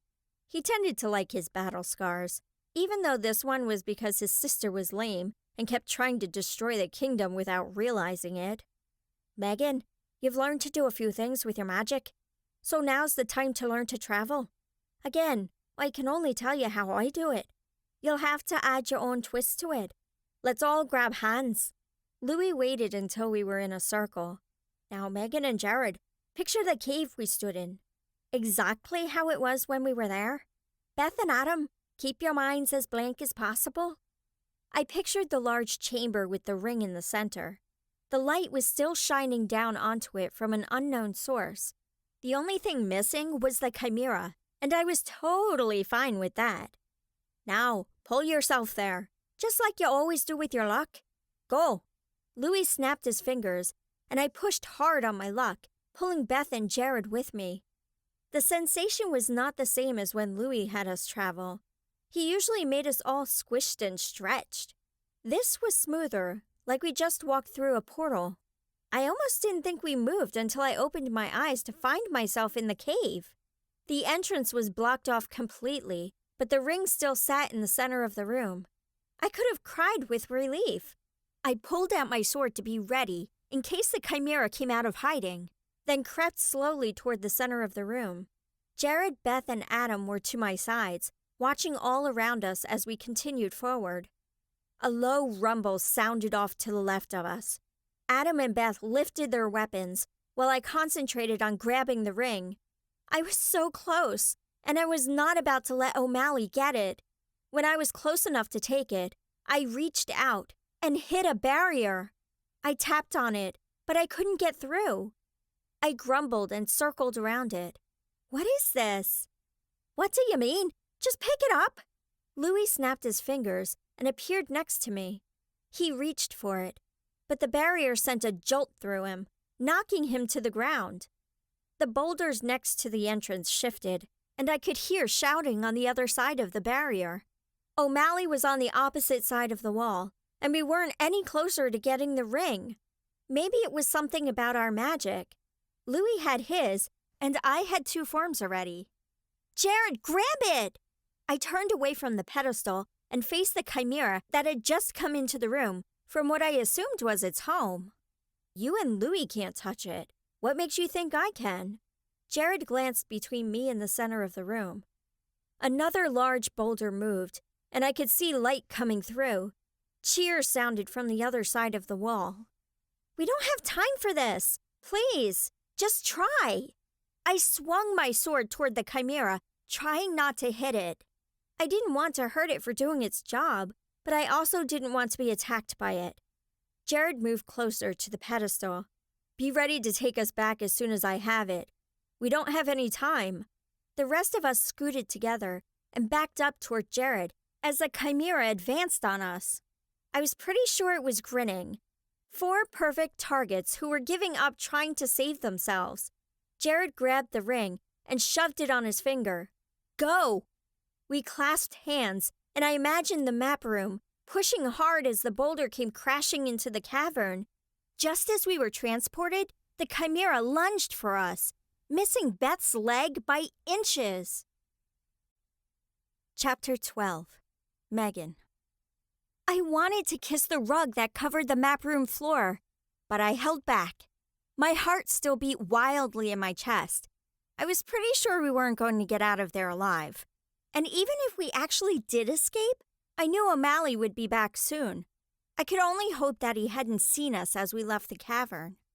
Jared stared at the ring on his finger while the others talked about what had just happened. Beth was ecstatic that she got to see a chimera up close, even though it had almost taken off her leg. Adam stood and came over to Jared and me. "Can I see it?" he asked. Jared hesitated before giving it to him. As soon as it touched Adam's hand, he jerked back, dropping the ring to the ground. "That burned me." He cradled his hand and stared at it in shock. "How can you touch it?" Jared picked it back up. "I don't know. It seems to like me, which sounds weird, but it's true." Louis walked over to the door. "Guard it with your life, then. Others will try to get it. You've seen what it does to us when we try to touch it. I can't even imagine what it will do in O'Malley's hands." He paused. "Congratulations, Jared. You now hold the most powerful magic in the world." Louis laughed, and the rest of us just stared at the door. It felt kind of nice knowing I wasn't the one with all the magic anymore. Or in my case, luck. The ring almost seemed to glow as he put it on. As much as I ached to touch it, I was actually glad that I didn't have that responsibility on top of everything else, and I knew Jared would take better care of it than anyone else would. Jared slipped it back on his finger and flexed his hand. "Well, now that we're all weirded out by this ring, what's next?" "What we'd planned to do already. We stop O'Malley, find a new fairy queen, and go home. And since O'Malley was at the cave just a couple minutes ago, we know where to go after him." I turned to Adam. "Are you okay?" He shook his hand. "I'll be fine. I just wasn't expecting that shock. Apparently Merlin likes Jared better than me." Beth kissed him on the cheek. "Isn't it obvious? Jared had to be Fairy King somehow, and the ring chose him. It would be weird to have a brother and a sister be royalty." "Yeah, maybe that's it. Or Jared was just the one it chose. Pure and simple." One of these days, Adam would have something going for him. Besides Beth. He got pretty lucky there. "Look, O'Malley was at the cave when we left. If we could send Puck and his army there right now, maybe we can stop him." Jared pointed at the cave on the map. "I don't think so. Everyone is gone." Adam stood next to Jared. "O'Malley's not just going to sit still. He's going to come after the ring, and he's going to be tricky. He proved that he's a coward at Phantom Falls. He let everyone else fight, which means if he can't get in easily, he won't. So it's time to have our people suit up. And if Colin's around, we're going to need him and his army as well." He studied the map for a moment. "With this castle being where it is, we'll need armies on every side. Archers here, swordsmen here, and any magic users surrounding us here. Why they put the castle in a bowl is beyond me. Worst security ever. We took the queen, and it was just the four of us for most of the time." I stared at Adam. "That's impressive. I'm just going to let you plan the battle, and I'll go figure out how to stop O'Malley." Beth's look of pride for Adam turned to shock when she looked over at me. "You're actually letting us do something for a change?" "What? You guys fight with me all the time." I took a step back when they all turned to stare at me. "Okay, so usually I have to jump in first, but still." Beth laughed. "Megan, you wouldn't let us do anything without going first. Ever. I think this whole queen thing has been good for you. That or you got hit over the head with a rock last night and don't remember who you are." "Fine, you're right. But O'Malley's not going to be easy to beat. And I'd rather just concentrate on him instead of dealing with the rest of the battle." I was surprised to hear myself say that, but I was tired. Oh, and sometime in there, I have to decide who will be the next ruler. I dropped into the chair behind me. Beth knelt down next to my chair. "Hey, Megan, go get some sleep. We can take care of things for a while. We'll come and get you if anything happens." I shook my head. "I can't. I've slept too much since I got to this place, and there's too much to do. Besides, if O'Malley wants to find me, he'll find me. And I'd rather not be sleeping when he gets here." "Good point." She stood. "As far as rulers go, there are a few people who could do it, but more of them are men. So that doesn't work for the Fairy Queen. I'm sorry. I don't know." "That's my problem too. Anyway, We can worry about that later. You guys go do what you need to do. I need to go work on my magic again. I have a feeling it's going to take more than just my luck to beat O'Malley this time. Jared took my hand as we made our way to the training ground. Adam and Beth went the other direction to go find Puck. He drove me crazy, but he was an awesome asset when it came to war. Are you sure this is a good idea? Last time you practiced, O'Malley showed up. Jared sat down in the bleachers like he had the time before. Exactly. It was probably stupid to take him on myself, but since that's how he tended to work, I figured I'd run with it. Jared's eyes narrowed. I knew there was a reason why you gave up so easily with Adam. No, I really did want him to take over the army part. He knows what he's doing, and that means I can concentrate on other things. When Jared's expression didn't change, I sighed. I promise. I'm really just out here to practice. Besides, O'Malley wouldn't do anything yet anyway. He wants to take that ring on your finger, and you and I both know that won't happen anytime soon.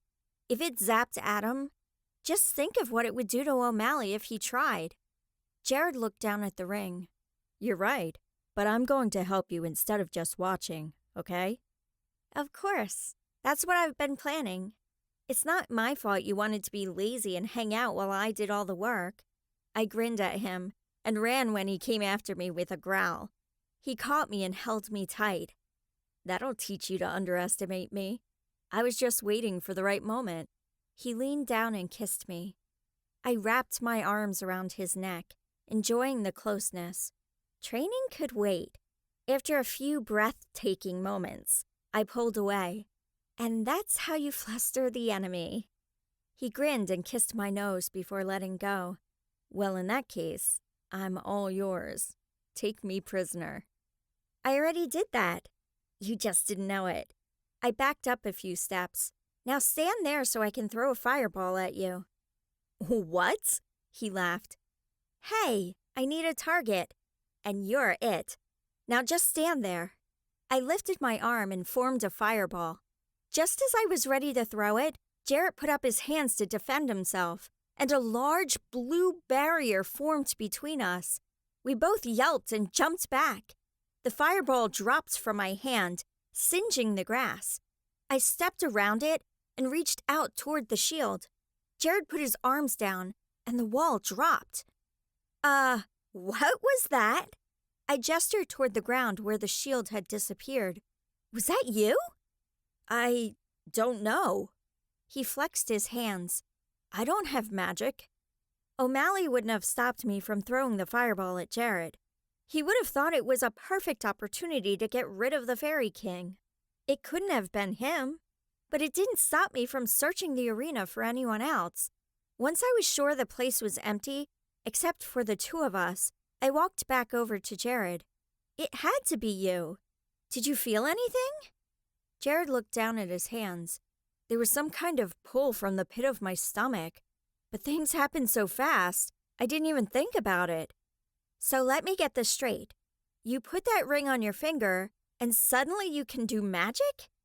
I squealed. Jared, you're using Merlin's magic. But how?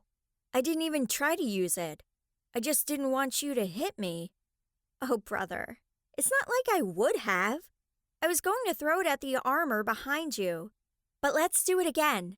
I backed up again and formed another ball of flame. Just do exactly what you did before. I don't know what I did. He ducked as I threw it toward him, narrowly missing his hair. I sighed. I told you I was going to throw it. Now this time, think the same thing you did before, whatever it was. Ready? Set? I formed and threw the fire just as he held his hands up, and the barrier came up just in time. It was thicker than before, and instead of being nearly transparent, I could barely see Jared on the other side. Perfect! Now drop it and try again. Jared let go of the shield. Are you sure this is a good idea? We don't even know how it works. What if I suck out all the magic or something? He had a point. We knew the ring held magic in it, but not how much. But if he didn't learn to use it, what was the point of having it? and it was obviously meant for Jared. No one else could touch it. I think you need to learn how to use it. O'Malley's going to come after it, and you're the one he's going to attack. But I think this stays between the two of us. Beth and Adam can figure out you can use magic later if you end up needing to use it. Good idea. But we still have to be careful. There's no point in training if I use it all. Okay, so let's get this one down, and then we could try a few other things. See if there's a way to combine our powers. After practicing a few more times, we decided it was time to move on. By that time, the barrier completely surrounded him. Okay, teach me now. I stood over by him and watched his movements. Do you say anything? Nope. Just picture it and push it. Or at least that's what I think I did. Jared showed me one more time. I pictured the barrier he'd made and pushed it out of my hands. A small gold barrier came up, as small as Jared's had been the first time. Oh, I did it! Awesome. Now teach me how to do the fireball. Okay. Just do the same thing, I think. Pull on the ring like I would pull on my luck. I pictured the flame, and it appeared. See? No, but I'll try to make it work anyway. He concentrated on his hand and jumped when fire appeared on it. Awesome! I laughed. Now throw it. We both threw toward the target on the other side of the field, and his went farther and faster than mine. I would have been jealous, but I was too thrilled that he had magic like me. He finally knew what it felt like. This is incredible. No wonder all these magical creatures fight for power. It's intoxicating. I didn't like the sound of that. I wasn't okay with my fiancé turning into an evil power-grabbing psycho. He looked down at me. Oh, don't worry. I'm not power-hungry. It's just a thrill to use it. But I think we need to be done for the day. I'm exhausted. And the others are probably looking for us. That's probably a good idea. And Jared, let's have you avoid the magic as much as possible, okay? I took his hand as we walked back into the castle. Servants bustled about as we walked past, carrying linens and dishes. Were we having a party tonight? I asked. Maybe something had been planned while I was sleeping. Jared glanced at a small cart that rolled past us. Not that I know of. We canceled all the events, and I assumed that meant the banquet as well. That's what I thought, too. I followed the servants into the banquet room. If we weren't supposed to be having a nice banquet, someone forgot to tell those who worked in the castle. I searched the room until I found Ethan in the corner. I made my way over to him. What's going on? Ethan looked up from the scroll in his hands. Puck told me the banquet was back on. I couldn't find you, so I figured we'd go with it. Besides, we've all been through a rough couple of days. I think we deserve it, don't you? I wanted to argue, but he had a good point, and I was the one who caused the earthquakes, so I did owe them. Fine, I like the idea, but make sure you don't poison any of us. Got it? He nodded. Of course. We have the best cooks, who have worked in France for the last several years. France? How'd they get here? They were here for Midsummer's Eve, and didn't make it back home on time. And they're not happy about it, by the way. I only got them to work by assuring them that you were going to open up a way to get back there. So, I suggest you do that. No pressure or anything. Of course I will. Oh, and we need to keep an eye on the dwarves. They've been a little testy, and I don't want them going after Beth again. Already taken care of. They're on the opposite end of the banquet hall. And they were warned that they would be kicked out of the running for the crown if they didn't behave. Not that I would even choose a dwarf after what had just been happening. Sounds good. Thanks, Ethan. Need any help? He chuckled. No, Your Majesty. You should be getting ready for the banquet. Jared, you also need to get ready. Sounds good. We'll be back. And thanks again. I turned and went back to my room. Beth was already there getting ready when I came in. Hey, how is the army maneuvering? Good. Your brother has everyone right where they should be. On paper, at least. You should have seen him out there. everyone listened to him, and his ideas were pretty amazing. I grabbed a towel from the wardrobe. After watching him for just a minute in the map room, I knew he would do an awesome job. I'll be right back. Once I showered, I went back to the wardrobe to find a dress. I figured the gold would be nice, even if I'd already worn it a few times. There you are, Your Majesty. Nessa stepped in front of me holding a deep lavender gown. The embroidery around the bodice and the sleeves was done in silver thread. Ah, this will do quite nicely with your coloring. Now hurry, we must get you changed. I closed my eyes, my face burning as Nessa and the other servant girls helped slip on my dress and tighten the ribbons around the back until I couldn't breathe. Hey, loosen that up, please. Just a little. Once they were done, they shuffled me over to the chair and worked on the mane of messy hair by brushing and yanking on the knots. My head ached by the time they finished pulling it up and then curling the strands that had come free from the twist. Beth came out from behind a curtain, dressed in a cherry red gown that hugged her waist. Her hair was down and wavy. What do you think? I think Adam's going to be speechless. I love that color. I do too. They wanted to have me wear orange, but I told them I refused to look like a pumpkin. She watched as Nessa made the final touches to my cheeks and lips. I didn't think that they could top what they've done before, but I think they did it. I stood and turned to the mirror. The dress was a perfect fit, as always, and while I still had a few white streaks, most of my hair was back to gold. Nessa set the tiara on top of my head and clasped her hands together. You are ready. She pushed me and Beth toward the door. Your escorts are waiting. Jared and Adam stood outside in their suits. Their jackets matched the colors of our gowns. Jared had a crown on his head, and Adam had one that was slightly smaller. They took our arms as we followed our guards to the banquet room. I'd seen the decorations just a couple of hours before, but I was blown away by the transformation. April and her friends swooped in and out of the streamers and balloons that covered the ceiling. April had traded her normal ragged jeans and t-shirt for a ball gown of her own, and her hair was in tight curls. When she spotted me, she flew down and stopped just inches from my face. You need to tell your guards to let me in next time. I've been trying to talk to you for days. She glared at the escorts around me. I'll see what I can do. I've been wondering where you were. I let Jared guide me to the head of the table, the spot where Una had sat.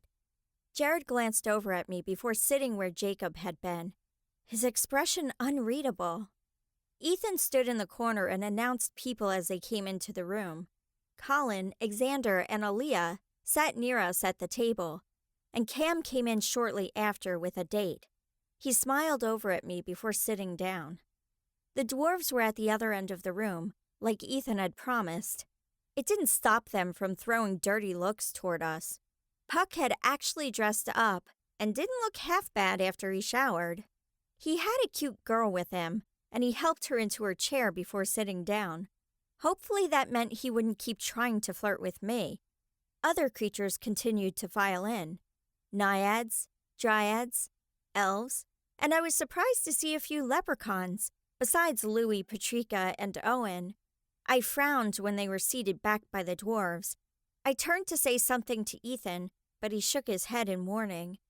Jared squeezed my hand and leaned closer. This isn't cool. The others are already moving away from them. My heart hurt for my friends, as they were treated poorly by the others. Louie had been a huge help, and now he was being treated terribly. I wanted to stand and scream, but Jared was right. Even though I was queen, now was not the time to throw a fit. I'd just have to help prove that leprechauns were good people who deserved more respect, after we destroyed the other evil leprechaun. At a cue from Ethan, Jared and I both stood. I waited for Jared to speak, but he stayed silent. That meant it was up to me. Again. Welcome to our feast. I hope you all enjoy your dinner. Please talk to those around you and get to know them. You are all equal in my sight, and I do hope that you will treat each other as such. I couldn't help it. I pulled on my luck a little. just to help me through this. We are here to find the rightful king and queen, and that will only happen if I can see the best in you. We have one common enemy, and we must remember that. Now, dig in. I sat down and tried to calm my thundering heartbeat, so I'd kind of ignored what Ethan had told me to say, but not really, because there was no way I would choose someone to take my place if they weren't going to be fair to everyone. I'd heard that Una was once good. I just wanted to try to find someone who would stay good. The food was phenomenal. They'd apparently taken to heart that I liked chicken and potatoes because there was plenty in the bowls along the tables, along with turkey, vegetables, fruits, rolls, and puddings. The conversation was lighthearted as everyone ate. I heard snatches of conversation about the competition and the earthquake afterward, but from what I could tell, there was no mention of the rogue discus. I wondered if it was O'Malley, but I thought the person was taller than that. Either way, I was a little disappointed that we had no more clues about it. After everyone was finished eating, the tables were pushed to the side, and a group of fairies played music up on a stage while everyone danced. Jared and I danced a few times, and it brought me back to that night at his parents' party when the golems had destroyed everything. I pushed that away and brought up memories of the first dance Jared and I had gone to together. It was only a year before, but it felt like an eternity had passed. We'd thought at the time that we were done with Louis. But now I was queen in the fairy world. "You're quiet tonight," Jared whispered into my ear, sending tingles through me. "I know. Just thinking about our past dances." I rested my head on his chest and enjoyed the beating of his heart. He chuckled. "We've had some strange ones, haven't we?" "To put it lightly." I pulled away when the song ended. "I'm tired. Is it bad if we leave early?" "I doubt it. Let's sneak out, and no one will even notice." He put his arm around my waist again and led me toward the door, twirling me around here and there so we wouldn't give ourselves away. When we reached the door, he glanced around. "Looks like the coast is clear." We darted out and ran down the hall. I had to hold up my skirt a little so I could run without tripping. We didn't stop until we reached my room. Beth and Adam stood by the door and broke apart when they heard us coming. "Oh, we thought you were someone else." Beth cleared her throat. "What are you doing here? We thought you'd be at the dance for a lot longer." "I can see that." I raised an eyebrow. Adam backed toward his bedroom. "Good night. I'll see you guys tomorrow." "Night, Beth." "Night."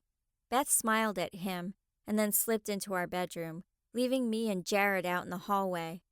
I guess we weren't the only ones who wanted to escape. Jared ran his finger along my jawbone. My knees went weak from his touch. "Looks that way. They always seem to pick the right romantic moments, and then we come barging in." "We'll just have to make some of our own then." Jared brushed his lips against mine, sending electric shocks through me. Not real ones, thankfully, but these were more explosive. I melted into his arms and gave him a long, lingering kiss. It was only broken when we heard people talking and laughing as they came down the hallway. I opened our door and pulled Jared inside, waiting for whoever it was to pass by. Jared kissed me again, ignoring the annoying groans from Beth. When the coast was clear, I opened the door again, and Jared kissed me one more time before sneaking out of the room. I floated back to my bed and flopped onto it, knowing Nessa wouldn't be happy with the wrinkles I was putting in my dress. But I didn't care. I wanted to savor every moment of what had just happened. "You two are gross, you know that?" Beth threw a pillow at me. "Plus, you ruined my goodnight kiss." "Sorry about that. We were just tired and wanted to leave the dance." I rolled over and propped my head up on my hands. "How'd you two get out of there so easily?" She shrugged. "No one was paying attention, and Colin and his friends had already left. Besides, your brother doesn't like dancing, so there was no reason to stay." "Yeah, it's something Mom tried to work on for years." I stood, and Beth helped me loosen the ribbons on my dress, and then I did the same thing for her. It was a relief to put on the long nightgown and climb into bed. Chapter 13. Megan. The courtyard was full of activity as I walked out to find Jared, Adam, and Beth. O'Malley's army had been spotted to the north earlier that morning, and we'd been getting ready ever since. I didn't think he'd meet us head on, but we had to be prepared for anything. There you are.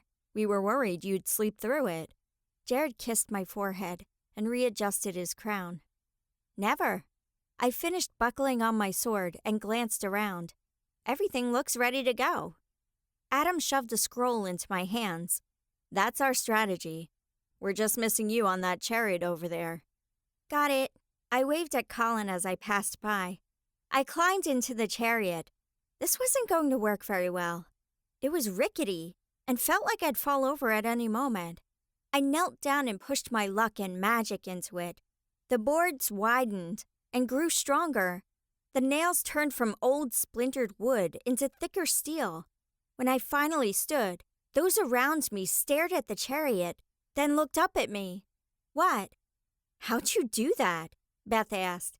She ran her hand along the wall. You just completely changed the look of this thing. Well, I didn't want to fall while we were going into battle. It would be rather embarrassing. I caught Jared leaning down in his chariot. No, he couldn't use his magic right now. I jumped down and ran over. Here, let me do it. He looked up at me in surprise. Oh, right. I forgot. I leaned in closer. You can't use it here, remember? Not until absolutely necessary. Sorry. I just wanted to try to do what you did. Maybe I should take off the ring. He moved to pull it off, but I stopped him. No, you need to keep it safe. Just don't use it. I put my hand on the chariot and did the same thing I'd done to mine, then added more reinforcements and a lot more luck. I couldn't risk losing him. He ran his fingers through his hair. I don't get how you use your magic 24 hours a day. It called me all last night, and it took every ounce of control I had not to use it. I didn't think it would be good for Adam to wake up having a swimming pool and basketball court in our bedroom. I kissed him on the cheek. You forgot I had luck my entire life. Up until last year, I didn't know I could use it. Once I did, I had to make the decision not to unless necessary. You'll get used to having the ring. Now let's go. People are staring. He stood and rocked back and forth. Wow, this is much better. Thanks. No problem. I climbed back into mine and waited for Adam to give the command. The hill in front of us was crawling with creatures from nightmares. O'Malley had apparently recruited those who would do the most damage mentally. Imps, large black creatures on black horses, and others that kept transforming between spiders and human forms. I had no idea if swords or arrows would even work on these things. Jared might have to use his magic after all. Standing in front of these things stood one small creature dressed in green. O'Malley. Somehow, that little man looked worse to me than any of the other nightmares he could have thrown at us. He was the source of all the troubles I'd had since the first time I ran into Louis. This was no longer about who would be ruler. We knew it would never be him. Every fairy, elf, leprechaun, dwarf, and Atlantean knew the damage he could cause, and that was the one thing that united us. But he was the reckless variable that kept us guessing. Ready? Adam asked quietly. I nodded. Nothing else can happen until he's gone. All right, let's do this. And Megan, be smart. He turned to the rest of the army. You know what we need to do. Only attack once they do. We move forward, but don't do anything until he makes his move. He has the capability to disappear with his army, and I don't want to lose people just for one of his tricks. For your queen! For the queen! They all cheered as they ran for the hill where O'Malley stood. I stood back and watched to see what O'Malley would do. A few of the creatures ran toward our army, but O'Malley continued to stand on the hill, surrounded by the rest of his group. Those who attacked were cut down quickly by the Atlantean army. Colin continued to lead his group up the hill. It was to call O'Malley's bluff, but if they took out a few of his minions in the meantime, I would be okay with that. When Colin was only a few feet away, O'Malley waved his hand and the entire army disappeared, just as we'd expected. He was annoying, but he was also a coward, and I counted on that. There was a crackle from my pocket, and I pulled out the small tablet Colin had let me borrow. Cam's face appeared on the screen. O'Malley's forces are now to the south of us. Cam turned the tablet so I could see it for myself.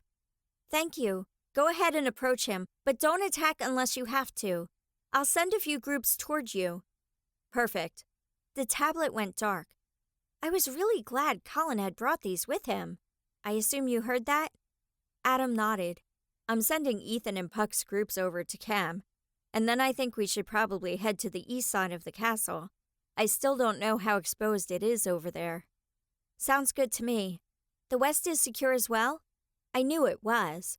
Adam had taken care of all of this, but I couldn't help worrying that we'd missed something. Adam pulled out his own tablet that he'd gotten from Cam and consulted it. Mostly. It's all fairies and elves.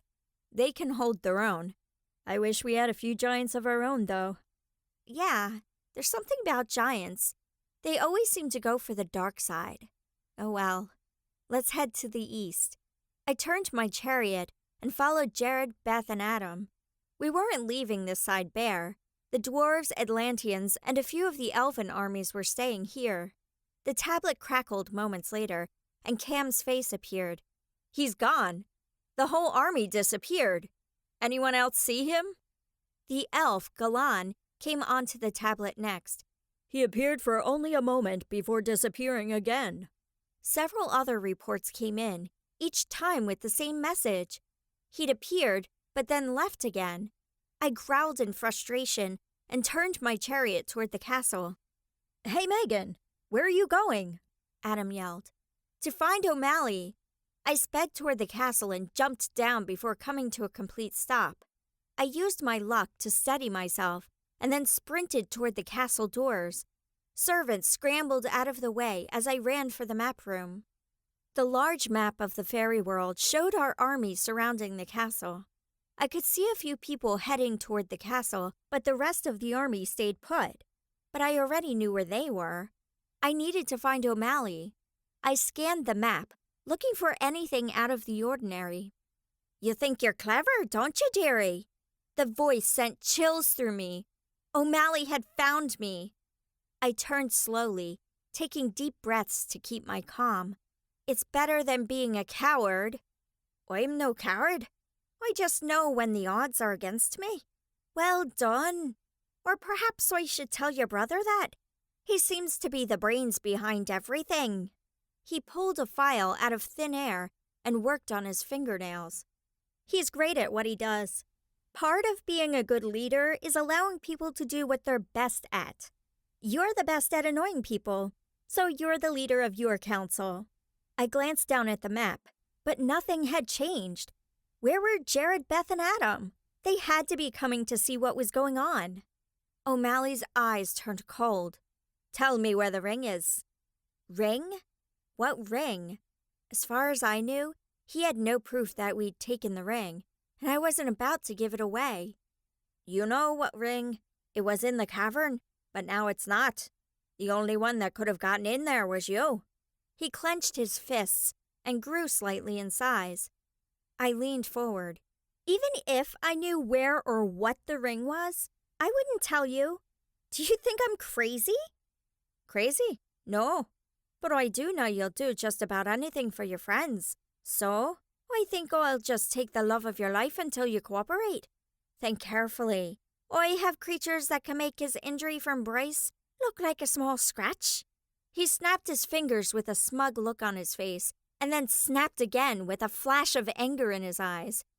If he really was trying to get at Jared, it wasn't happening. The ring must have been blocking O'Malley. Got a problem? I asked.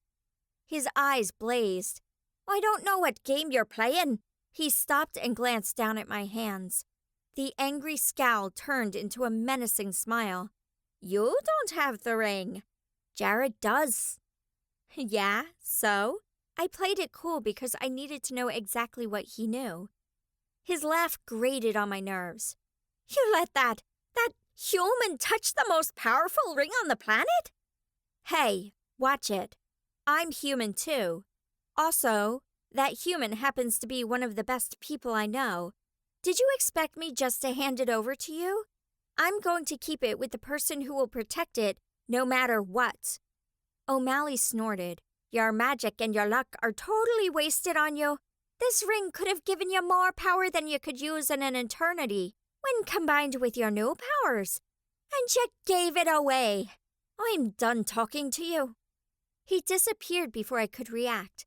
He must have expected me to feel bad because of what he said. But it just made me think. He obviously cared about nothing more than power. Did he even have friends? I glanced over as Jared, Beth, and Adam came barging through the door. Their weapons were raised as they scanned the room. Jared ran over and pulled me into a hug. We thought we'd lost you. The door was locked, and we kept pounding on the door. When you didn't answer, I thought I didn't hear anything. O'Malley was here and must have put up a barrier. I hated how he manipulated things. There was so much he could do with his magic, and I barely knew what I was doing. Maybe he was right. Maybe it was wasted on me. What did he say? Adam asked.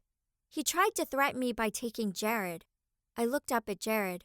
When he couldn't make you appear, he guessed that you must have the ring instead of me. He got disgusted that I didn't want to keep it for myself and left. Just like that? Adam asked, surprised. Well, he threw in a few insults here and there to add some excitement. But yes, just like that. Tantrums were something O'Malley did well, so it didn't surprise me that he just left. Beth walked over and grabbed Jared's hand. She examined the ring from all sides. I don't see what the big deal is, but if he wants it, that's enough for me to keep it from him. Jared and I exchanged glances, but didn't say anything. I probably should have told her that it gave Jared magic, but considering that O'Malley had just left, I worried that he could still be around spying on us. Okay, General, what do we do next? I asked Adam. Attacking his army won't do anything. He's proven that over and over again. We need to draw him out. We could use the ring, but by the way you two are acting, you know more about it than you're letting on, and we probably don't want to do that. No, we really don't. Louis already warned us about that. I turned to Beth. In all your obsessive reading that I didn't know about, did you read much about Merlin? Beth shrugged. Not really. I mean, he's the most powerful wizard ever. There was the sword in the stone, and he helped King Arthur. I blinked. So you studied Biddy early from Irish culture and Atlantis, but not King Arthur? How is that even possible? Everyone knew about him. I like the obscure mythology. Well, and Atlantis. But come on, it's Atlantis. Well, I think that before we look for a way to pull O'Malley to us, we need to learn more about that ring. Beth and I will go check out the library, and I think if we're ever going to leave this place, Megan should probably figure out how to turn over her crown without dying in the process. Adam avoided my eyes as he spoke. It could take forever going through that library. Jared and I can help you. We'll deal with the death thing later. Adam grabbed me by the shoulders. Stop it. Now. You've been avoiding this part since we got here, and I'm sick of it. Go make your list or whatever. But you have got to figure out how to let go of that crown, or you will die. Do you understand me? I wasn't used to Adam being so forceful. Grumpy, yes. Jealous, stubborn, sometimes really sweet, but not this forceful. I swallowed the tears that wanted to fall and nodded. You're right. Jared, come on. We went to my room. It had been made soundproof when I went through my transformation, so I figured it could be done again. I didn't want anyone listening in on our conversation. I closed my eyes and tried to figure out what magic they'd done before, except that I had no idea what I was looking for. I pulled on my luck, and then on my magic, and pulled on the spell that had been lifted. Traces were still there, and I used those to make it grow until the room was surrounded. Then I created a spell that would help me sense anyone's luck who attempted to get in. That way, I could pull it from them, and they'd fall over unconscious. It was probably a little drastic, but I wanted privacy. I opened my eyes and smiled. Okay, I think that does it. That was awesome. I could see the shields coming down around us. Jared's eyes danced. Probably because of your ring. I sat down at the little table where I usually had breakfast. Shoot, I forgot paper. No problem. Jared pointed at the desk, and a scroll and pen appeared. I might have been practicing last night. I stared at him. What happened to not using magic so you could save it up? He laughed. What happened to letting me go first into the castle, not climbing on the Blarney Castle walls, and so on? I finally understand why you had to do all those things. The magic, or luck, kinda screams at you to use it. And don't worry, I was careful. I just wanted to know that I could use it if it came down to it. It was hard to argue with that logic. I'd done plenty of things I shouldn't have with my luck. Fine. Okay, so let's name some of the people who might do well. I was thinking Ethan or Owen. Jared nodded. Both of those would be good. Ethan helped with getting rid of Una, and Owen has helped us more than anyone else.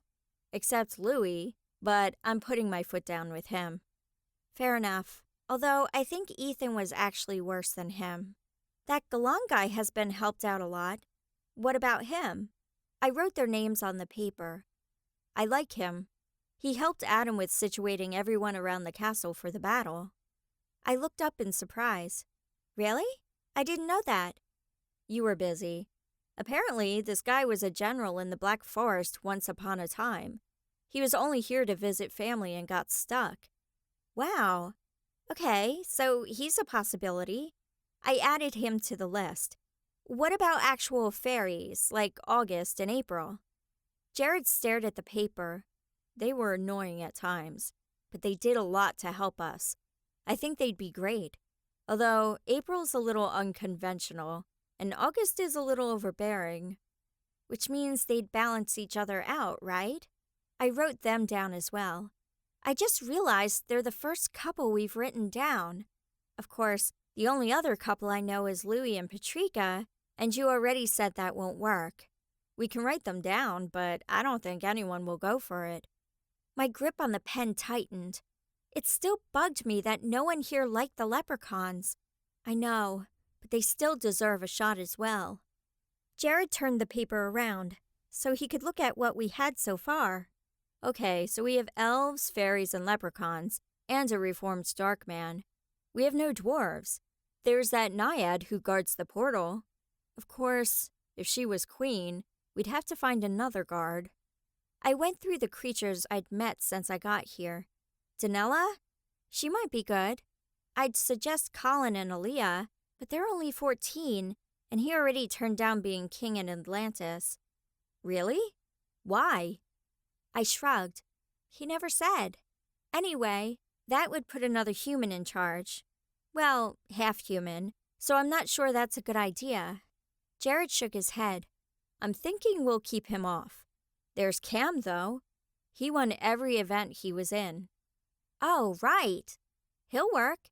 I added his name and avoided Jared's gaze because I knew I was blushing. Darn Atlantean good looks. What about dwarves? From what I understand, they already left.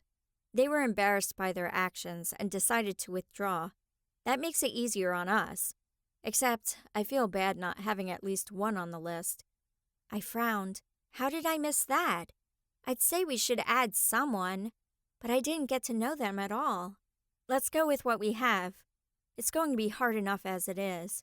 Oh, Puck! I need to add him. Jared looked down through the list again. I would think April and August are the most qualified, but mostly because they're fairies. But they do lead well. I know. This is hard. Why couldn't Una and Jacob have a kid? Then we could just pass it on to him or her. I stood and stretched. We'd been here for what felt like hours, but we were no closer than before. Actually, I think we have a pretty good list. let's go take care of O'Malley and watch these people. Then you can make your decision." He rolled up the scroll and handed it to me. I shoved the scroll into my boot. "I like that idea. Let's go." "Hi." Jared stood right in front of me and took me in his arms. "Everyone is locked out. It's just you and me." My breath caught in my throat. He was right, and it was tempting. And I couldn't think. I turned off my mind and allowed myself to enjoy his kisses, until I felt a pounding somewhere in the recesses of my brain. I pushed the feeling away, but it became more insistent. I groaned and gently nudged Jared away. It took everything I had to turn from him and stumble to the door. I couldn't figure out why the door wouldn't open, until I remembered the spells I'd put on them. Spells that would take away luck. Suddenly, I was fully aware of my surroundings. I wiped away the spells and pulled the door open to find Beth and Adam leaning against the wall, looking exhausted. I felt bad taking their luck, but we'd needed the privacy. They stood, looking a little dazed. "Took you long enough." "Hey." Beth looked between the two of us, and her eyes grew wide. "Oh boy, sorry for interrupting." "I'm not." Adam pushed his way between me and Jared and slapped a book onto the table. "We found the ring, but that's not all." I glanced over at Jared and noticed how messy his hair was, which meant mine was a mess too. My face burned as I hurried over to the table. What else was there? Adam flipped through the book and pointed at a picture. That. Merlin stood there holding a staff in one hand and what looked like a small wand in the other. The ring was on the hand holding his staff, and even in the black and white photo, the stones gleamed. "So, what exactly did you want us to see? We already knew it was Merlin's." Beth pointed to the wand. "That. When Merlin hid the ring here, he also did something with the wand. No one knows where it went." Something about the wand seemed familiar, but I couldn't remember where I'd seen it before. "So, what does this mean?" "Well, think about it. If he put his magic into the ring, the wand could possibly have the same amount of power. We figure if you can get a hold of both of them, you might be able to pass it on to the new queen without having to die. We hope." Jared took the book and scanned the pages. Looks like it could be anywhere. Merlin was in England, Wales, Scotland. I doubt it's here, though. He would have kept them separate. "Scotland!" I jumped and grabbed the book from him. "I know where this is!" I ran over to the side of my bed and grabbed my bag from the floor. There had to be a pamphlet. I dumped everything out, showering the bed with pamphlets, postcards, and useless electronics. Holyrood, places in Amsterdam and France. I threw them down in frustration. Mom must have had the pamphlets from the castles. "What are you looking for?" Beth sorted through the stuff and picked a pamphlet from France. We went to 2 different castles in Scotland. Holyrood, I picked up the pamphlet, and Edinburgh Castle. They have the crown jewels in the tower there, right where they found them after they were lost for over 100 years. Except that along with the jewels, they also found a wand. No one knows where that wand came from. Wait, I'd taken pictures and then found out afterwards that I wasn't supposed to.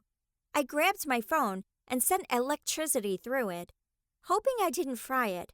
A wisp of smoke trailed from the side, but it powered on. The minute or 2 it took to load felt like an eternity, but I was finally able to get into my photos. There! I went back over to the table and set the phone next to the picture in the book. "What do you think?" Beth, Jared, and Adam crowded around the pictures. Their gasps were enough to tell me I was right. We'd just solved the mystery of a wand that had appeared out of nowhere 2 centuries before. Chapter 14. Megan. We decided to wait until morning to talk to Louis about what we'd found out. We had no idea how we would get to Scotland, considering that we were trapped.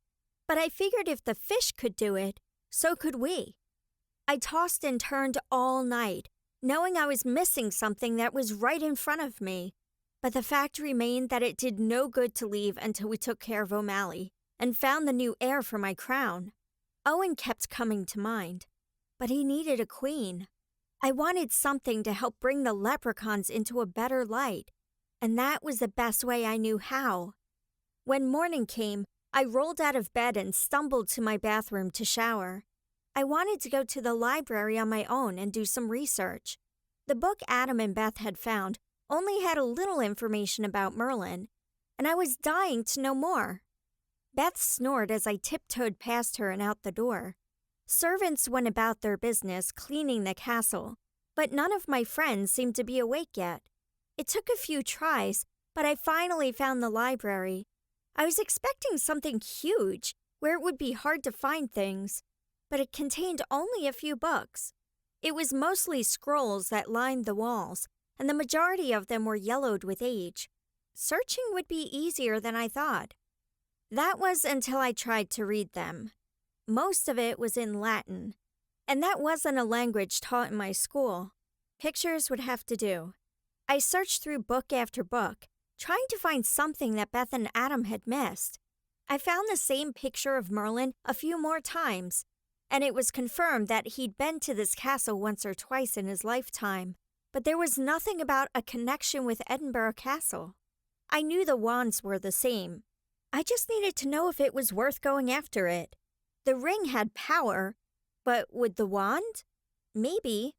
And even if it did, I had no idea how to make the two work together to help me survive. I slammed the book shut. Nothing. There just wasn't enough known about him. I needed someone who was old enough to know him. But it had been centuries since Merlin had disappeared. That much was confirmed over and over again. There was the Naiad lady, but I didn't know her well enough to go to her. I had no idea how old Louis was, but considering how fast Owen had aged, Louis probably wasn't all that old either. Same with April and her friends. Although she was a fairy, so she might know the lore, and she'd been able to pick out the imp when we saw it in the book at the library. "Hey, April? Are you around here?" April appeared, rubbing her eyes. Her hair was up in curlers, and she wore a nightgown. "Yeah? Oh, sorry. I forgot it was still early. I have a few questions for you." I smiled as she yawned big enough that it knocked her over. "One sec." She disappeared and came back. This time she was dressed in her usual t-shirt and jeans. Her curlers were gone, leaving wild ringlets flying out in every direction. "Okay, what did you need?" I opened the book back up to the picture of Merlin. "Do you know anything about him?" She flew over and landed on the book. "Of course. That's Myrddin. He used to come here all the time." "Myrddin? Don't you mean Merlin?" I pointed out his name in the book. She waved her hand dismissively. "Ugh, that's what humans call him." "And you know him? That's so cool." I turned to the picture with his wand and ring. "Have you ever seen either of these?" April knelt down on the book. "Isn't that Jared's ring?" I put my fingers to my lips and nodded. No one can know that. But yes, Jared's wearing it. We found it in a cave here, but have you seen the wand? She looked up at me and cocked her head to the side. "Why are you suddenly so curious about him? You've never mentioned him before." Adam thinks that these two relics might have enough magic together to help me pass on my crown without me having to die. Her eyes filled with tears as she looked away. "I'd hoped—" "Never mind." "April, you know I can't stay here. Maddie and William need me, but that doesn't mean I won't come back and visit. As much as I hated being trapped here, I'd grown to love the people, at least the ones who weren't trying to kill me, and I knew I'd be back. As long as I was alive." April looked up at me with bright eyes. "Really? You promise?" "Of course. And besides, you came to see me all the time, remember? So that won't be any different. She came even when I didn't need a guard, so I figured she wouldn't stay away." She finally smiled as she wiped her tears. "It just won't be the same, though." I laughed. "April, Have you ever known me to stay out of trouble? I'm sure there will be plenty for you to do. Now, I need you to think. Have you seen this wand before? She shook her head. No, he didn't start coming here until after he'd faked his death in the human world. This was the first time I'd even seen that ring. He faked his death? Does that mean he's still alive? My heart pounded. Merlin was a legend. Who knows? He hasn't been here for a century or more. She pulled out her fingernail polish. Whoa. So that meant, are you trying to tell me you're over a century old? Well, yeah. Most of us are. There are younger fairies, but they stay hidden away until they're old enough to wield their magic safely. Where are they? She lifted an eyebrow. They wouldn't be hidden if I told you, would they? I'm sorry, but since you're not actually a fairy, I can't tell you. If a human sees them before they're of age, they will turn to stone. Unless they're the next queen. Those fairies are stronger than the rest. Wait, what? So there's a fairy who's supposed to be the next queen. Why didn't you just tell me that in the first place? I've been stressing out for weeks for nothing. I wanted to pull my hair out in frustration. Oh, no. You totally had to stress out. There hasn't been a new queen born for a long time. That's why Una was queen for forever. No one came to take her place, so she got all old and crotchety. The hope I'd felt died just as fast as it had come. I dropped my head onto my arms. Ugh, this is never going to end. Can I just make you Fairy Queen and be done with it? April laughed hysterically. When I looked up, she was rolling on the book, tears pouring down her face. It continued long enough that I'd picked up another book and looked through it.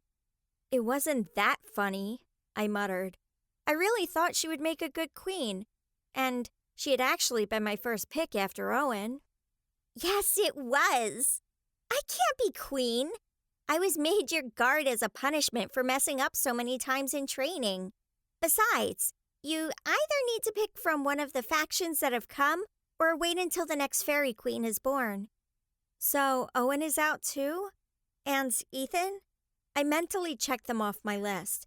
That didn't leave many. A leprechaun?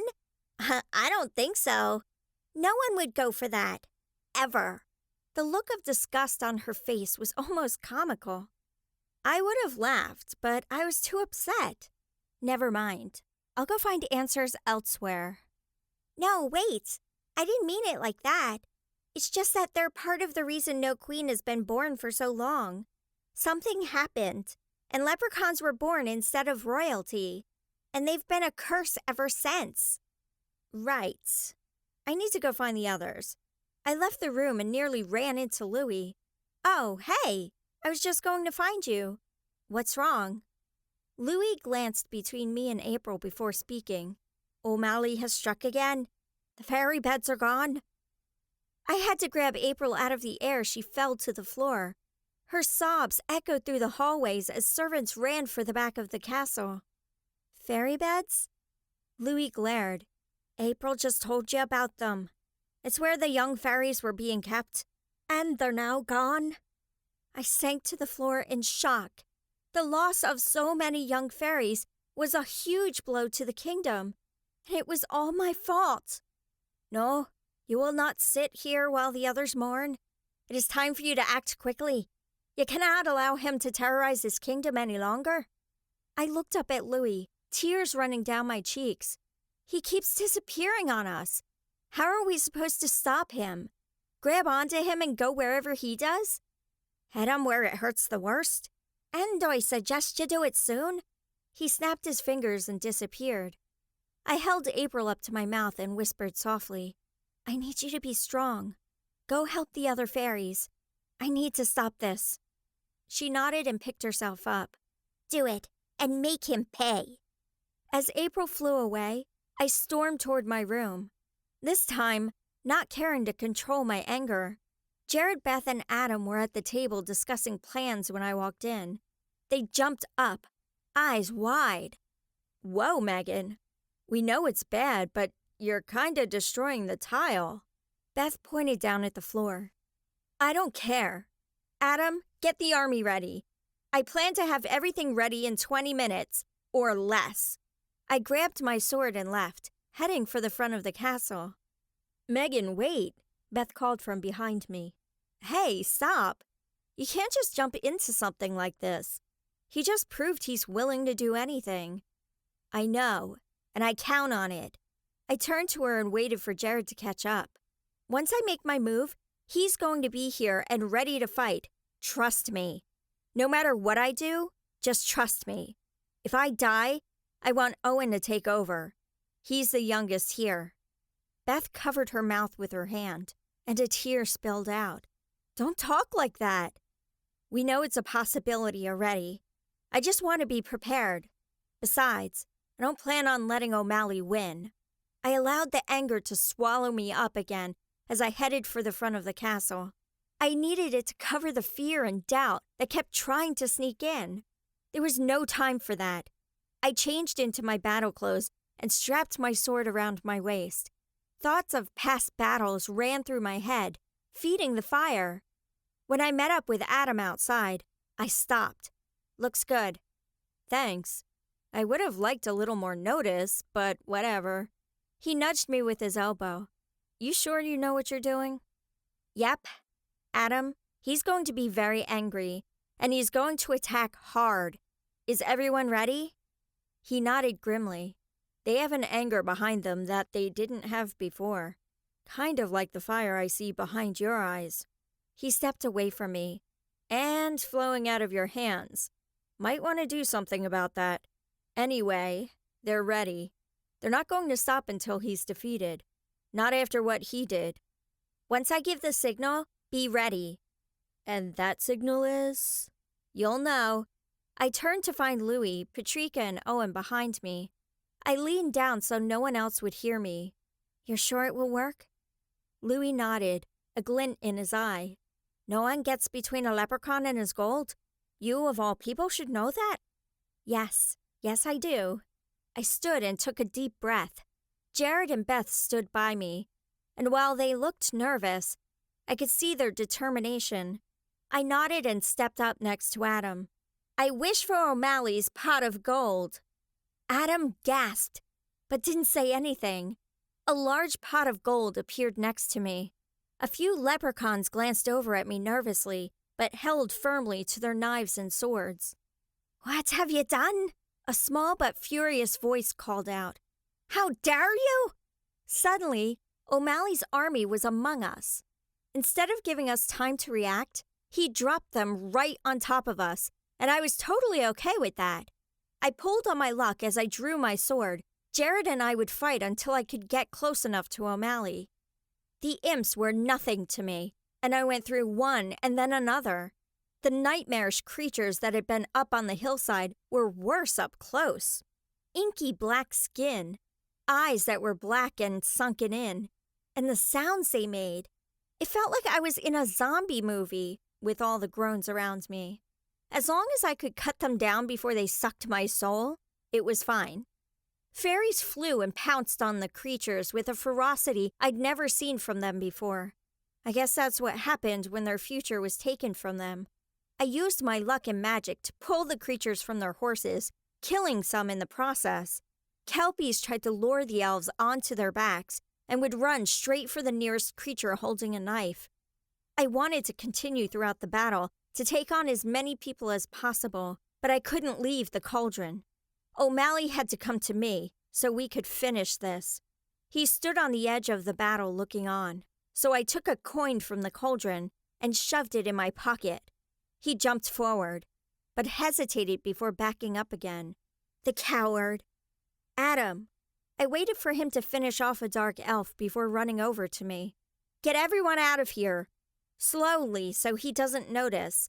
I'm going to wipe out everyone between me and O'Malley. No, I'm not letting you do that. You'll kill yourself. I grumbled under my breath. Fine.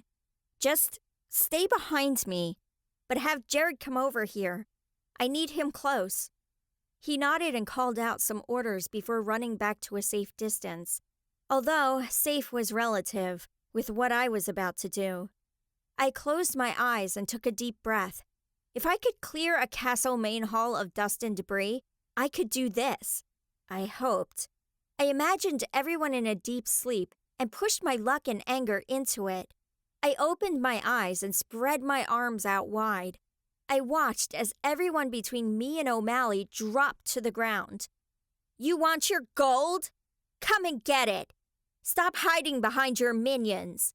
I grabbed a handful of coins from the pot and held them up. Megan, what are you doing? Jared asked from behind me. Trust me and do whatever he tells you to do. O'Malley growled, disappeared from the clearing, and I was suddenly knocked to the ground by his weight. You get away from my gold? You get away from my people. I tried to push up, but he stomped down onto my back, knocking the wind out of me. I don't think so. Now, I'll take my gold back, thank you very much. He snapped his fingers, and the pot disappeared. And don't mess with me again. Okay, but how do you plan to get these back? I held up the gold coins in my hand and gasped for air. I looked up at Jared to see the fear and anger in his expression. O'Malley stomped again, and I felt my ribs crack. I was sick to my stomach as the pain overwhelmed me, but I just forced out a laugh. You think this is going to help you? These people see you for who you really are. You'll never have control. One more stomp that had me seeing spots, and then he looked up at Jared. I'll have control once I have that ring on your finger. And if you want your precious girlfriend to live. He pulled me up by my hair and put a knife to my throat. You'll give it to me right now. Jared's eyes held a fury I'd never seen before, and I just prayed he'd do what I'd asked. It was the only way to stop O'Malley. He stepped forward, making Beth cry out. I'll give this to you, but then you'll never touch these people again. You've already hurt them too much. I'm the one holding the queen hostage? You really think you could tell me what to do? He pressed harder, and I felt the knife slice into my skin. Okay. Don't hurt her anymore. Hold out your hand. Jared clenched his jaw as he took the ring off his finger. O'Malley hesitated. I could feel the grip on my hair slacken. First, I have to take care of Megan. I can't exactly let her go. She's injured and harmless. Jared's voice broke. Rope sprang up around me, squeezing me tight. I cried out from the pain in my ribs.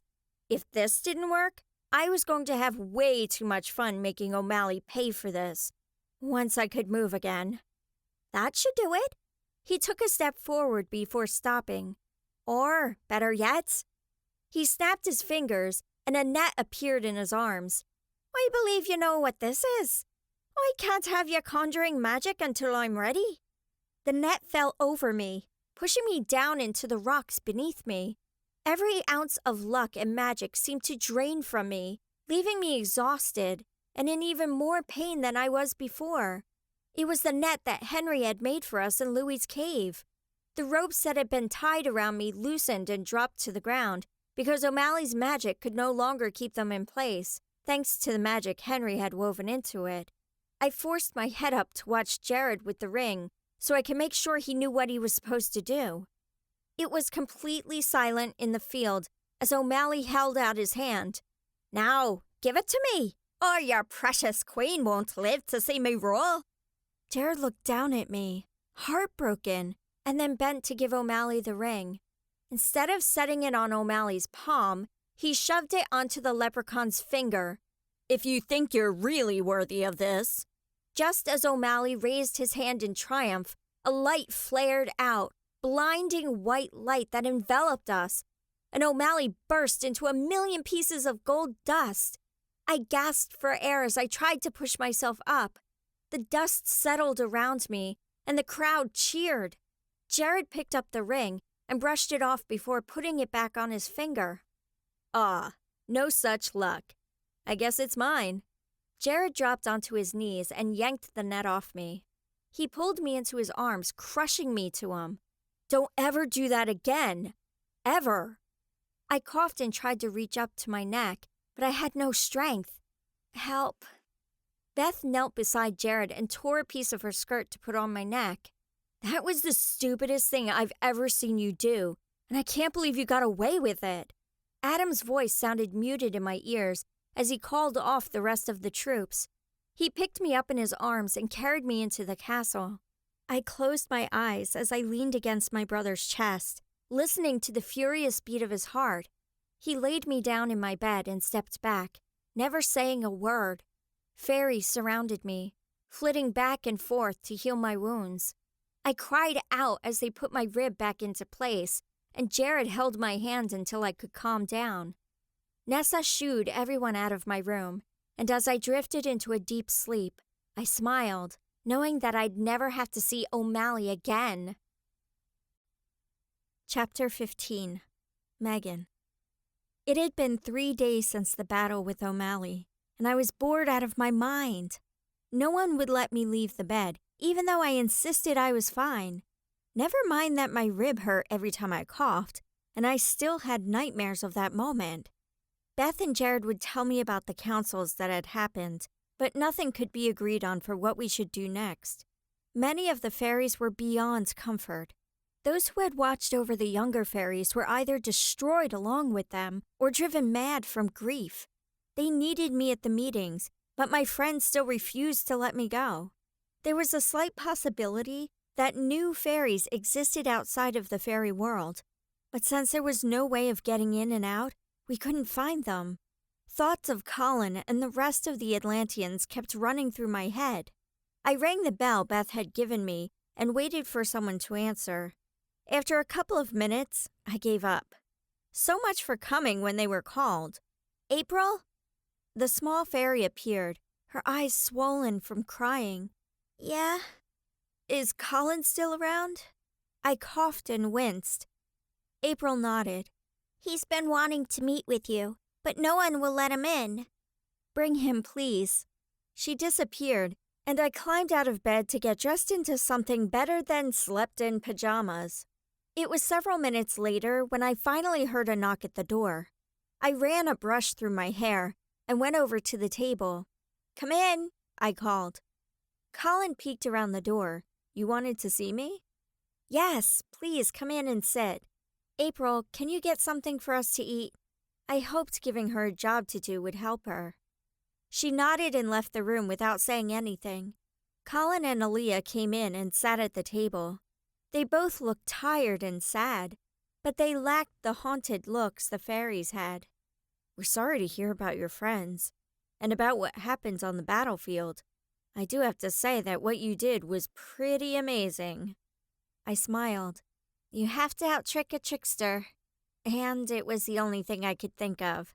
The last time I went up against him, I made a bowl of gold and used a waterfall to make a rainbow. It was cool, but I didn't think it would work twice. I guess I underestimated their love for gold. I guess so, Colin laughed. What did you need to see me for? You're the only group of people that has come into the fairy world since the barrier was closed by Una. I need to know how you did it. I pulled on my luck, hoping he would be willing to tell me his secret. He pulled out a map. That's what I figured. And it's one of the reasons I wanted to meet with you as well. When I left Atlantis, I had to promise my leaders that I would never tell our secret. But after what has happened here, they finally agreed to let me offer our help in other ways. I unrolled the map and laid it out on the table. It showed the human world, and also consisted of small lines that expanded out from a small island in the middle of the Atlantic Ocean. So, what am I looking at? Colin pointed at the island. That is Atlantis. When it was created, there were 7 main gates out of the city. Each led to different continents. This allowed the mermaids and Atlanteans to interact with the above world. But then distrust settled in, and we closed them off, unless you had the right papers. I came down through this one. He pointed at a line by Hawaii. Mine was accidental. Anyway, I went all the way over here and settled in a place called India Atlantis. I raised my eyebrow. India Atlantis? Seriously? That's what I said when I heard about it. But that's where Aaliyah was, so I wanted to go find her. While we were there, things got even worse. and we needed a way back to Atlantis. Aaliyah had figured out how to repair the tunnels, something that hadn't really been done before, and I took that knowledge and learned to make new tunnels. He pointed out a few other lines. Now we use them to go wherever we want. When the fairy world was closed off, our leaders feared the worst and sent me here to see what was going on. It's true that a few of the soldiers came to find the ring, but that was just another rumor sent out so we could keep our ways secret. We needed to keep people distracted so they wouldn't ask questions about the entrance. That doesn't explain. My brain went into overdrive. So, because you came through the water, you were able to get in. The same way the fish got here from there. I knew it. Yes, exactly, Aaliyah broke in. Fairy magic doesn't work well in water, just like our magic doesn't always work on land. She pulled out a tablet similar to the one Colin had let me borrow. But things have changed. My dad sent us these pictures today. The loss of those fairies has begun to affect the earth. We have to break down this wall, or both worlds are in trouble. I flipped through the pictures on Aaliyah's tablet, and I felt sick to my stomach. Those visions I'd seen in the portals were coming true. Buildings crumbled, plants were dead, and debris covered the streets. Other cities seemed to be completely deserted.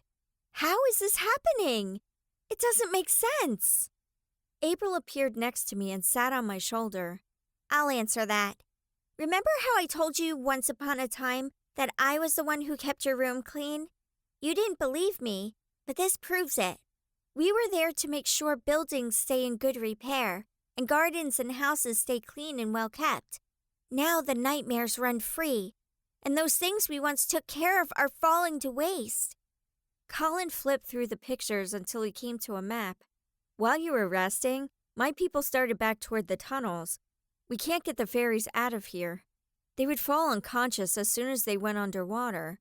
But we can get you out of here and home. Maybe then you can break the curse. Your magic will be weaker, but your luck will be stronger. Let's go, but not home. I'm not ready for that yet. I need to go to Scotland. I pointed at the map. Where's the closest tunnel to Edinburgh? Why do you want to go there? Aaliyah asked. There's a wand there. I need it if I'm going to make any of this happen. Plus, I'm guessing there are more fairies there than we have near my house. The only one I knew about was Mrs. Lincoln and those who were visiting her. And that wasn't enough. I can get home from there. Colin chewed on his thumb. There. We can take that one and head northeast, which is good because it will keep us away from Atlantis. You really don't want to go there right now. O'Malley had too much fun stirring them up. Figures. I stood. Thank you. We'll get ready. Where do you want to meet? Aaliyah grinned. We were bored while we waited for you to wake up, so we brought the tunnel to you. It's in the pond just outside the castle grounds. Perfect. I opened the door. Thank you. We'll see you out there as soon as possible. Colin and Aaliyah turned to leave. Wait. You told me this was one of the reasons you wanted to talk. What was the other reason? Colin rubbed his neck and glanced over at Aaliyah. We figured out who threw the discus. It wasn't actually meant for you. My eyes widened. What do you mean?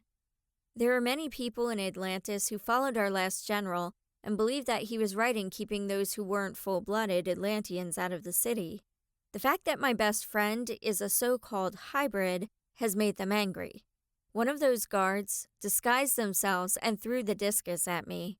When he missed, he fled the arena, but he'd left his guard uniform behind. He's been punished to the fullest extent. By the way he said that, I was pretty sure I didn't want to know what that meant. Thank you for letting me know. I'll let my guards know as well, and then be out to the tunnel as soon as possible. Thank you. Colin left and Aaliyah followed, after looking back and smiling. It was hard to remember sometimes that he was only 14, and having to punish someone like that at his age, I shuddered. I turned to April and pushed the thoughts of the guard aside. I could dwell on it later, but for now, we needed to get out of here before things got even more out of control. Think the tunnels will work? I asked April. Yes, but like he said, we can't go with you. She frowned. I don't suppose you could just keep me in your bag until we get there. You won't die that way? I wanted her with me, but didn't want to cause problems. Not if I had enough space to breathe. I'll sleep, but I'll be fine otherwise. One or two of us might have tried to go down in the tubes already. Her look of innocence made me laugh. Nice. If you think you'll be fine, we'll try it. I stood and grabbed my bag. April watched me for a moment. There's something you're forgetting. You're part fairy now. I stopped. I still have my luck, though, right? So that should help me. Maybe, but you might want to warn your friends that they could be carrying you and me. Okay. Will you go get them? And tell Louie that I want to hold a council. I shoved my slippers into my bag. I wasn't about to let those go to waste. She nodded and disappeared. I went through my closet to figure out what clothes to pack. Gowns would stay here, no reason to take them with me. Except maybe the gold one. I placed my hand on it and used both my luck and magic to shrink it down. If I couldn't get it to go back to the right size, Maddie would have a really pretty dress for her dolls. Beth pushed the door open and dropped onto her bed. We're going to Atlantis? No, the mermaids hate me, and Colin wanted to avoid getting me killed. But we're going through Atlantean tunnels. I grabbed Beth's bag out of the closet and tossed it over to her. Take only what you came with, and then some food. I want to hurry. While Beth packed, I told her everything Colin and Aaliyah had said. She pulled the strings on her bag tight and sat on her bed. No wonder Colin wanted to get into the meeting so badly. They wouldn't let anyone in but Jared, Adam, and me. Even Louie and Ethan had to sit out. Frankly, I'm worried about how things will go here when you're gone. They're already trying to take your power, and you were just lying in bed. I slid my backpack on and winced at the dull ache in my ribs. Sounds like it's a good idea that I call a council then. Who's causing problems? Puck, of course. I grumbled and headed for the throne room. Puck sat in the throne, but jumped up when he saw me coming. His smile didn't match his eyes. Hey, Puck. I'm pretty sure we already had an agreement that I was the queen. Remember? He bowed slightly. Aye, and I also remember that you were near dying and needed someone to take over. I rolled my eyes. Oh, give me a break. I was hardly near dying. Now get back with everyone else. Jared came in soon after, holding his bag, and Adam followed. When everyone was assembled, I stepped up onto the dais. I just wanted to bring you all together to let you know I'm leaving. There are events happening in the human world that are worrying me.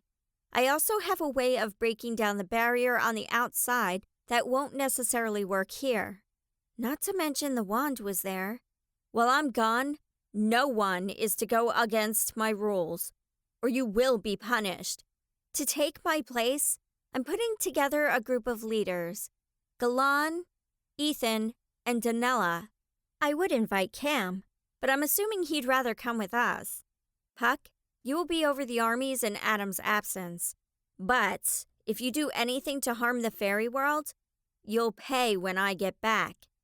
I thought of putting Louie's family in charge, but knew I'd need them with me, along with August and April. The crowd murmured to each other as I turned and left. Cam ran to catch up with us. Hey, Cam. I'll meet up with you in a moment. I need to talk to Louie.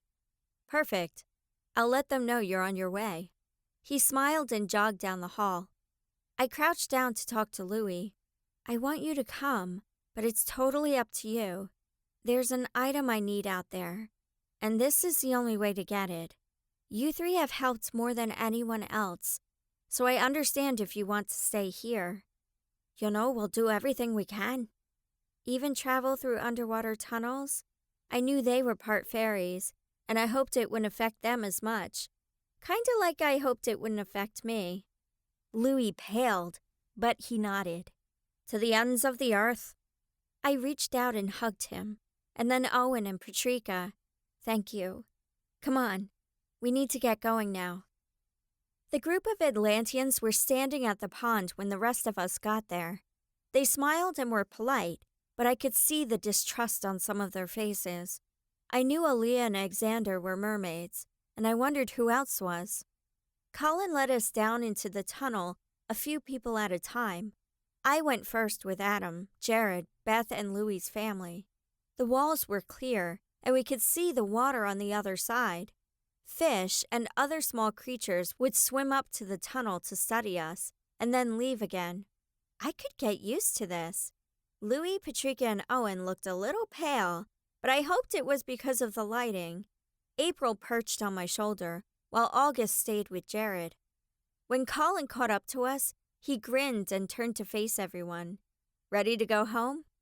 The Atlanteans cheered, the sound echoing off the walls. Great. Once we get near, you can all head back to Atlantis, and I'll continue on with these guys. Colin pulled out a few miniature motorbikes and ran his hand over each one. They grew in size until they were big enough for us to sit on. Figured we could make this trip go faster. 2 of you should be able to fit on each of them. You just happened to carry 4 bikes in your bag? I looked down at the one he'd given me. And where did you get them from? Technically, I only bought one, but Aaliyah and I figured out how to replicate them a few hundred times. He grinned and nodded toward the army behind us. Each of the Atlanteans had their own bikes and settled onto them. Fair enough. Also, you'll have to teach me how to do it sometime. I sat down on one and had Patricia climb on behind me. Louie went with Jared, and Owen went with Adam. Beth had August and April sit with her on her bike. Let's go. Colin climbed on, and Aaliyah climbed on behind him. We started down the tunnel, passing through ponds, marshes, and large areas of dirt. Where there was no water, it was dark, but the motorbikes had headlights on them. Normally, we'd have nice lights through here, but we needed to hurry, and I can only carry so many lights in my bag. We'll get more as we get into the ocean. I nodded, so he'd know I heard him, but didn't say anything. It was too loud, and quite frankly, I was worried that we would make the walls collapse. Patricia clung tightly to my shirt, and sometime during the trip, she leaned her head against my back. When her grip began to loosen, I called out to Colin to stop. He slowed, and I put my brakes on. When I looked back at Jared, I could see that Louie and Owen were having the same issues. I grabbed a blanket from my bag and threw it to Colin. Do you think you could replicate that? Probably. Why? He felt the material and ran his hand over it. When he was done, there were 2. I need a way to keep these leprechauns on the bikes. I ignored the exhaustion that was beginning to creep into my body. I pulled on my luck, hoping it would make up for the magic. He made several more blankets and then climbed off his bike. Let's take a short break. Everyone grab your lunches. He took his food out of his bag. Why are we stopping? We just started a few minutes ago. I pulled out an apple that Nessa had given me and threw another one to Beth and the others. Beth held on to Patricia until I was off the bike, and then we laid her on the ground to rest. Louie and Owen went onto the ground by Jared and Adam. Colin gestured toward the tunnel wall. We're out of the fairy world. That's why your friends passed out. Plus, I can see you need a break as well. Thank you. So where are we? I stared up at the earth around us. I don't know. Probably somewhere around Texas. He took a bite of his sandwich. So close to home. I was torn between going straight to my house and going to find the wand. But when I brushed the gold hair out of my face, I knew I wasn't quite done. I wanted things back to normal. I took a bite of my apple, but didn't taste any of it. When Colin told us it was time to move on, I shoved the apple core into a bag and put it into my backpack. I just needed to keep going, and I could sleep when this was all done. I took one of the blankets and made a sling, then picked up Patricia and laid her in it. She was stockier than I'd expected. Maddie was taller by a few inches, but probably 20 pounds lighter. Here, trade me. You're injured, remember? Beth laid the fairies down over the scooter seat, and I pulled the sling off my neck and slid it over hers. I made another sling, then picked up the fairies and set them inside, while Jared and Adam did the same for Owen and Louie. Once everyone was situated again, I started the motorbike. "Okay, let's go." "You sure you're okay?" Colin asked. I nodded. "Yes, I think." "Let me know when you need to stop again." He faced the front and continued on. As the earth around us got darker, Colin seemed to speed up. Glimpses of water and earth passed by quickly, until suddenly it was all water. At first it was shallow enough that we could see the sun above us, but we began a steep descent until we rode on the ocean floor. "Welcome to the Atlantic Ocean." His speed continued as we passed by the wreckage of old ships. Sharks and other creatures I'd never seen before swam around us. An hour passed, and we came to a fork in the tunnel. He stopped and turned around. "Okay, here's where we separate." We scooted over so the army could get around us. Most smiled as they went by, but there were a few suspicious glances. Once they were all past, Cam stopped. "I was going to head home with the rest of my group, but I can't leave you like this. You don't want to admit it, but I've seen you nearly fall off your bike a couple of times now."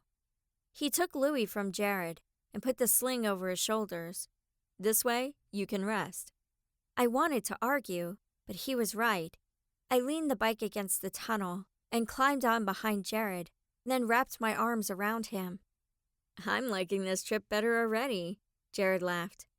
"Me too. Just don't let me fall off." I yawned and laid my head on his back. Colin shrank my motorbike and put it in his bag before turning back to us. "You ready? We'll go through Egypt and then take a smaller tunnel to Stonehenge. That's about the closest I can get you." "That's perfect. Thank you." Colin continued on, and I held tightly to Jared. I watched the scenery as we traveled, drifting in and out of sleep. There were a few different tunnels that led off from this one, and it amazed me that Colin knew where he was going. It was probably another hour before the tunnel began going uphill and the water around us lightened. We stopped several minutes later, and Colin climbed off his bike. "We're going up an escalator of sorts, so we'll need to shrink the rest of your bikes. You should start feeling better once we're on the surface." I climbed off the bike and readjusted the sling that carried the fairies. We watched as he shrank the rest of the bikes and put them in his bag, and then we headed over to the stairs. These steps were smoother and seemed to be made of glass. When we stepped onto them, the steps started moving. I leaned over the side to see a slide coming down. "Man, you guys think of everything." "Well, the Atlanteans have been down here for several centuries, so that tends to help." My energy slowly returned, and soon Louie and Patrika stirred before squirming to get out of their slings. It was another few minutes before Owen woke up, and we were able to get him out as well. The fairies slept on, and I was beginning to get a little worried about them.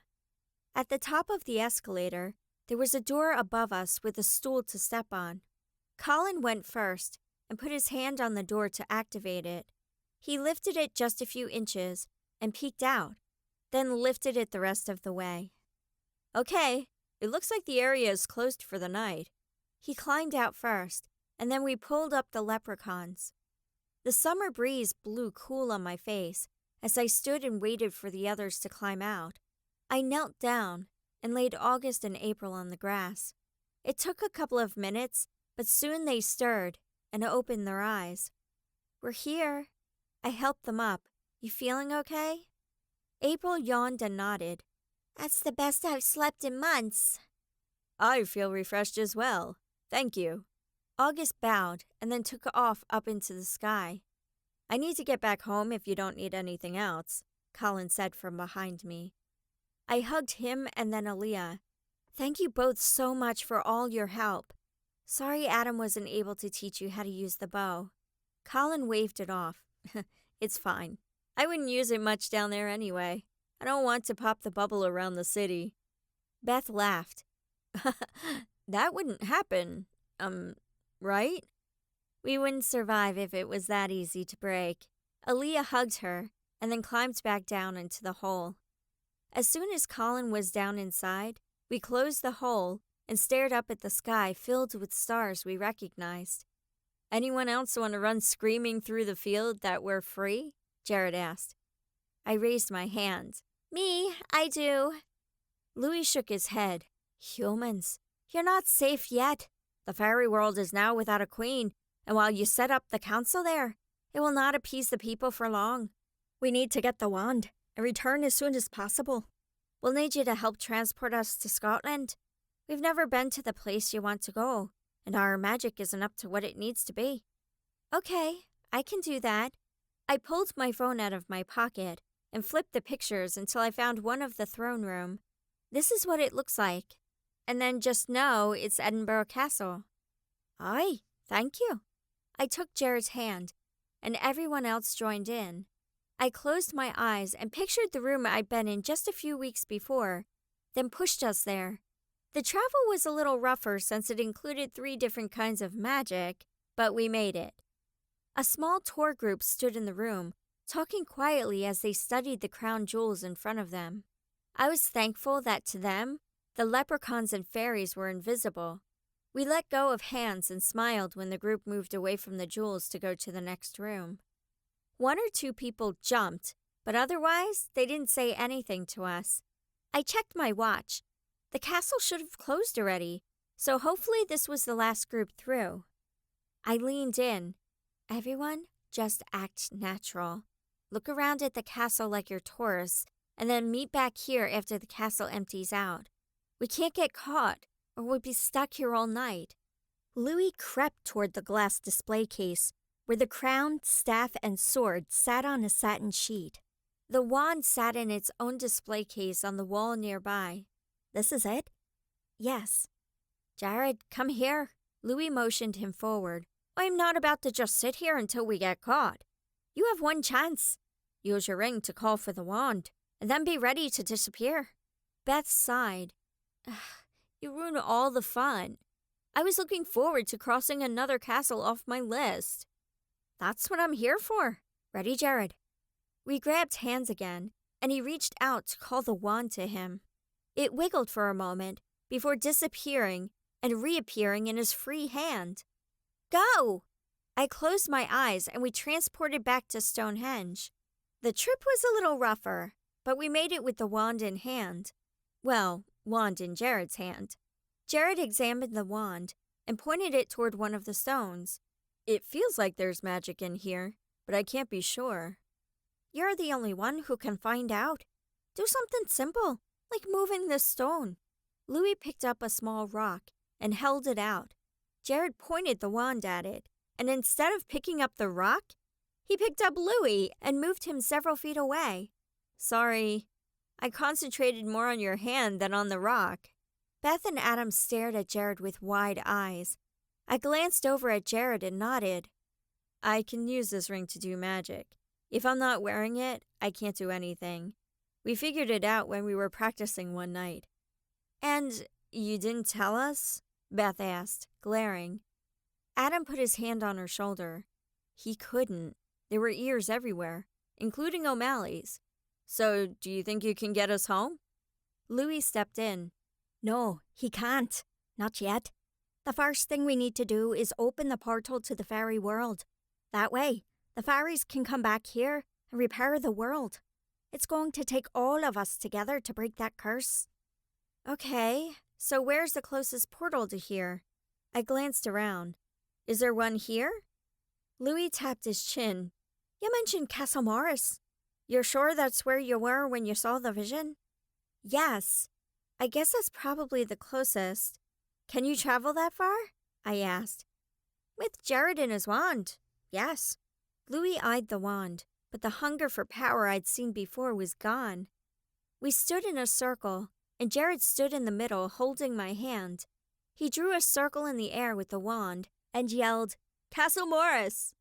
I felt like I was being squeezed into a small funnel. Just when I couldn't deal with the pressure, we landed hard on a forest covered in ash.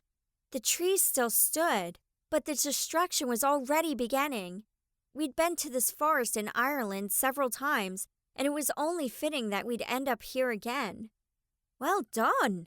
Louis stepped into the woods. The portal is this way. We walked through bushes covered in bugs and dead leaves. The magical feeling I'd had the few times I'd been here before was gone, and it just felt dead. It was about a mile off the trail before we started seeing the small villages where the leprechauns used to live. I saw a few lights on in the trees, but otherwise, it was deserted. Louis and Patrika seemed to drag as we got closer to their old home. Louis stopped and looked around for a moment before taking a left. An old tree stood tall above the rest, and while the rest of the forest was dying, this one seemed to thrive. Here we are. The portal near your house opens on Midsummer's Eve, but this one always stays open. Usually we just have to put our hand on the trunk like this. He put his hand on a small bare spot, but nothing happened. Let's do this then. We've all seen what the portals look like when they're open. Picture that, and push with everything you have. I held out both hands. Jared pointed both his wand and his ring, and Louis closed his eyes and waved his hands. We pushed at the same time, and waves of energy flowed from each of us. Adam and Beth stood to the side with their bows raised, just in case we had a problem on the other side. I could feel the barrier we were fighting against. It was like Una had used every last ounce of her magic to close off the fairy world, and it wasn't about to let me through. I pulled on my luck and shoved it toward the portal. If there was ever a time we needed luck, it was now. With a sudden blast, the portal opened, and the force knocked us off the ground. Well, that was exciting. I rolled over and stood up on shaky legs. The portal stood open, and I could see the marshes on the other side. Fairies flew over and peeked through the hole before cheering. They called to their friends and came through in twos and threes, flitting around the trees. I turned to April. Hey, could you go through and check to make sure the other portals are open? Of course. Come on, August. They flew through and disappeared. Are you three going as well? I asked. Louis shook his head. That's too much travel for Patrika. She must stay home and rest now. Oh, okay. I stopped, and my eyes widened. Wait, why? Owen smiled proudly. I'm going to be a big brother? No other leprechaun I know can say that. Patrika chuckled. No other leprechaun can say he has a mom either. Now, let's get back to the house. I suspect there's a lot of cleaning up to do, and I believe this baby is coming tonight. The four of us watched as the leprechauns walked back the way we'd come.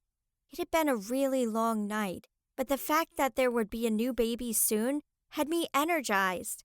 It took until then to realize I hadn't seen much of Patrika over the last few weeks. And from how fast Owen grew up, I assumed the pregnancy would go pretty quick as well. Something clicked. You guys don't think that could be the next queen, do you? I asked. Jared laughed. Wouldn't that be awesome? We should catch up if we're going to find out, though. We'd only gone a few steps when April appeared next to us. She had to stop to catch a breath, but then she grinned. All portals are opened. Fairies are flowing through, going both directions, and the reunions are pretty awesome. Megan, your grandma sends her best and wants you to get home as soon as you can. My eyes filled with tears. You saw her? Did she look okay? Of course. You were only gone for a few months. But listen, there's trouble coming at the castle. The creatures are getting restless. Those who were stuck out here don't believe you defeated the queen. Awesome. I'll be back there as soon as I can. I just found out Patrika's about to have a baby. And if that's the case, I want to be there when the fairy is formed from her laugh. April looked at me strangely. What are you talking about? You know, like in Peter Pan? I sighed. It worked when I almost took down the fairy world, with the whole clapping thing. Well, of course that worked. The giggle thing is just ridiculous. Otherwise, the world would be overflowing with fairies. She laughed to herself. August flew closer. Forgive her. She's got a little too much nectar in there. The clapping thing is true, as is the baby's first laugh. We don't know if it'll work for a baby leprechaun simply because there are very few.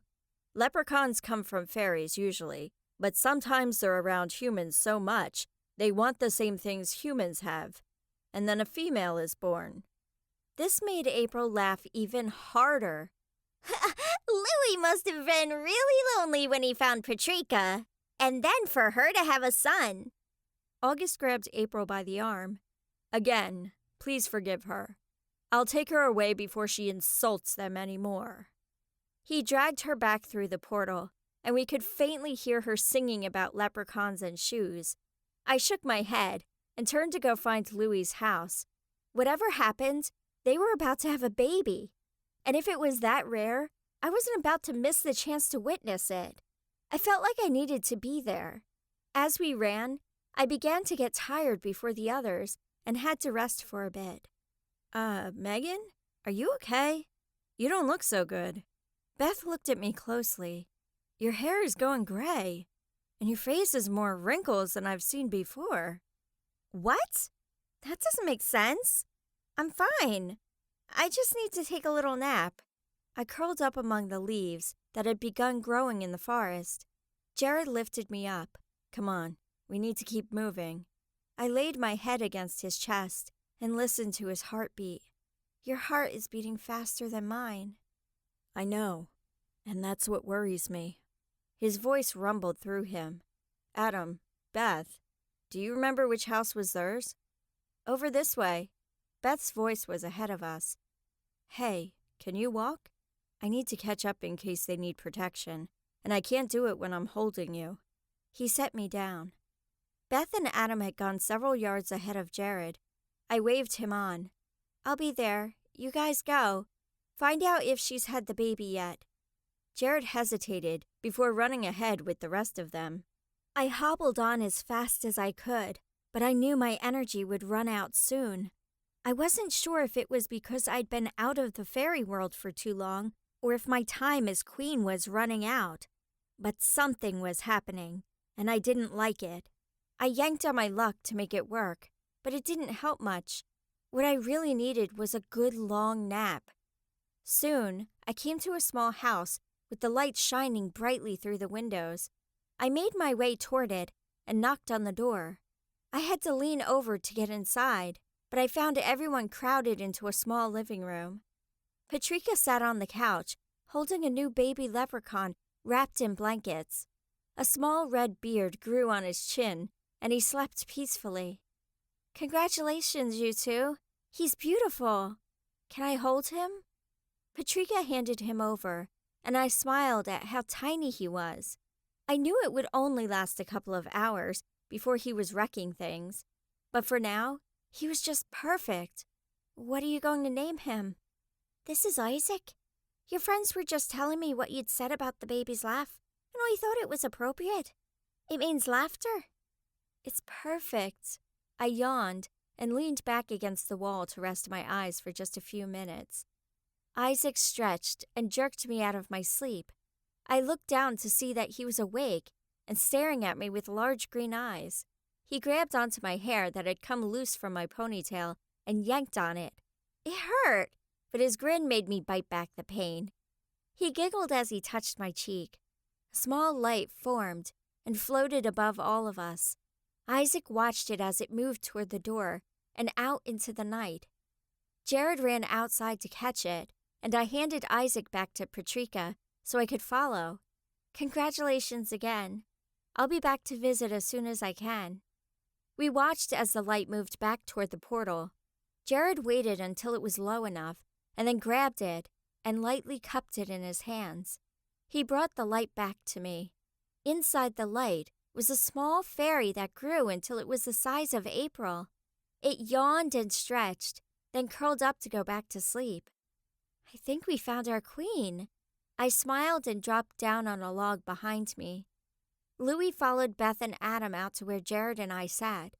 You need to transfer the power soon. Megan won't last much longer. Chapter 16. Jared. Jared laid the fairy down on the ground next to Megan and pulled out his wand. So, does anyone know what I'm supposed to do? Louis shook his head. No one here was alive the last time we got a new fairy queen. Just guide the magic from Megan into the new fairy. I can help where possible, but I'm just as new to this as you are. Right. That's easy. Jared bit his lip. If he did this wrong, he could lose Megan. So no pressure or anything. He watched Megan lay down on the ground. Her hair had now gone completely white, and her skin was wrinkled. Beth laid her hand on Jared's arm. You can do this. I have faith in you. And coming from Beth, that was saying a lot. Adam just stood there silently, watching his sister wither away in front of his eyes. It was time. Jared pointed both the ring and the wand toward Megan and delved inside, looking for whatever it was that made her queen. He found her source of luck, a large golden essence that pulsed as it started to die. No, she wasn't allowed to lose that. He needed to move quicker. There, near the center of her heart, sat a small round orb that he knew had to be it. He tugged on it until it loosened and left her body. He kept his ring focused on Megan's life source, moved the orb over to the fairy, and let it rest on her. The fairy turned red with the power of the magic just before it sank in. Once that was done, Jared went back to focusing on keeping Megan alive. Her heart was beginning to slow as she continued to age. He wanted to pick her up and hold her. He pushed harder, focusing on the healing stones in the ring. He needed her to be okay. They had a lot they had to do together still, and he wasn't about to let go. A sob escaped as he realized he wasn't strong enough. She'd told him over and over that he was her knight in shining armor, but when it really counted, he wasn't going to be able to save her. He nearly faltered, but then a light creature, the new fairy queen, put her hand on his shoulder. You've done well. Let me do the rest. Jared sank to the ground and pulled Megan into his arms. He continued to push the ring's power into her, but it was soon joined by another source, and another.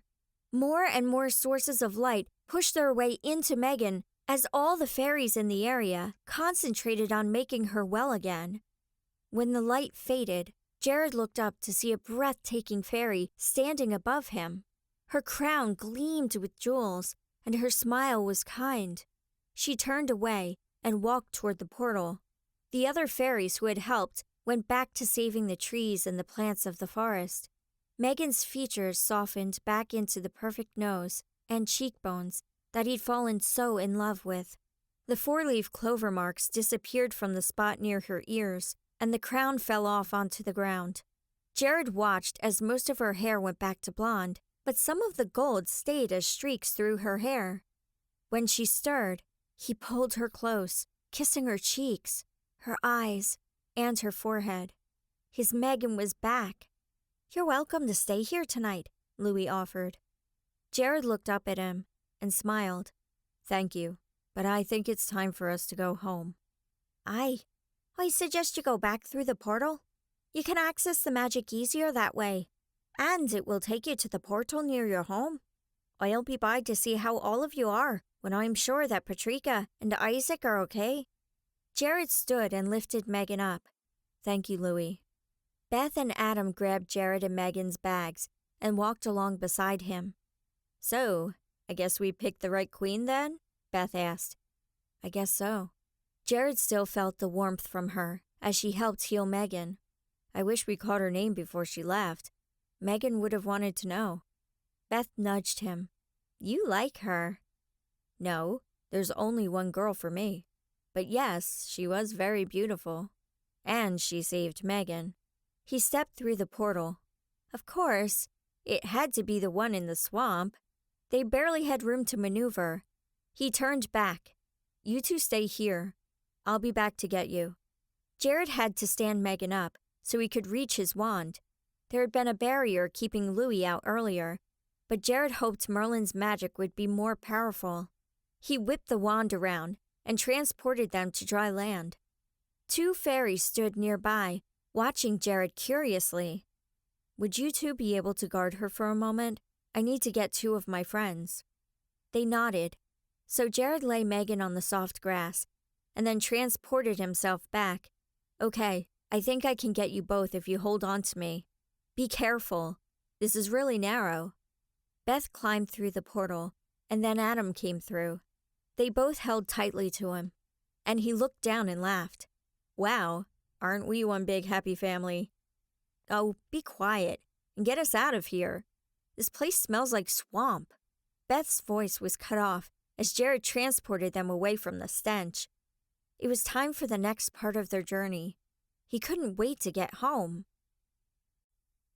Chapter 17. Megan. I woke up to 2 small fairies standing over me, staring. I scrambled up and tried to get my bearings. My friends were nowhere to be found, and I was pretty sure I wasn't in Ireland anymore. "Hey, have you seen 2 guys and a girl anywhere around here?" One of the fairies nodded. "The man who dropped you off went that way." "Thank you." "Are you Queen Megan? Where's your crown?" I reached up, surprised that it wasn't on my head. And wait, I pulled my hair in front and squealed when I saw that it was blonde again. It had worked. They'd made it work. "I'm not anymore. You have a new queen. Maybe you should go find her." "So, you said he went this way?" They nodded and flew in the other direction. I turned to walk and almost ran into Jared as he reappeared with Beth and Adam holding onto him. I hugged all 3 of them together and squealed. "You did it! I'm normal again." I nudged Adam and Beth out of the way and threw my arms around Jared's neck to kiss him. "Oh, sure. And we did nothing." Beth rolled her eyes. I pulled away and looked over at her. "Did you?" "Well, no, but that's beside the point. Let's go, you guys. I want to get home." Adam handed me my backpack. Jared took his from Beth. "Fair enough. Group hug, everyone. Now, do we want to go say goodbye to our dear friends?" "No!"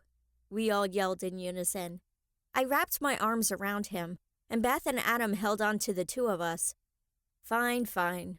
Let's go." Jared waved his wand, and we squished into each other as we transported to the view I'd been wanting to see for weeks. As soon as we landed, all 4 of us raced to the portal near Phantom Falls. I paused for just a second to say goodbye, and then climbed through. The cool breeze flowing off the ice from the falls welcomed us home. Jared helped me down off the rocks, and we made our way over to the path. I expected to see a fairy at every turn, or someone wanting something from the fairy queen, but it was just the 4 of us, as far as we could see. And it was awesome. The autumn leaves told me we'd been gone longer than Louis had thought, but I didn't care. I was home. Jared's truck was gone when we got to the parking lot. It wasn't too surprising, considering how long we'd been in the fairy world. But now we had to figure out how to get home. The phone I'd zapped a couple of times no longer worked. And besides, we were too far away from civilization for any signal anyway. "Anyone up for more transport? We can go back to Megan's house." Jared pulled out his wand. "Yes, please." I wrapped my arms around him. "Come on, my knight in shining armor. My fairy king, take me home." Beth groaned and held on. "Seriously, stop making me gag. But yeah, take us home." What she said. Adam grabbed on, and we transported back to my house. We tiptoed around the side of the house and saw that Mom and Dad's cars were both gone. I ran in and grabbed my keys from my room, stopping just long enough to take in everything about it, and then ran back outside. I wanted to take Beth and Jared home and get back before my parents came back. After a quick goodbye to Beth, and then Jared, I hurried home. Mom would probably be home with Maddie and William any minute. I parked and ran inside, where I found Adam hanging out on the couch. My couch. In my very own house. It was another 5 minutes before we heard the garage door open. Adam looked over at me and smirked just as Maddie came running around the corner. She stopped in her tracks and looked between us for a second before bursting into tears. William followed closely behind and ran straight into Adam's arms. "Maddie, what's wrong, sweet?" Mom stopped and covered her mouth. I couldn't take it anymore. I jumped up from the couch and ran into my mom's arms. It had only been a few weeks since I'd made Patrika transport her away, but it felt like an eternity. She let go of me and pulled Adam into a hug, sobbing into his shoulder. I knelt down and took Maddie into my arms. "I missed you so much." I hugged her tightly, never wanting to let go.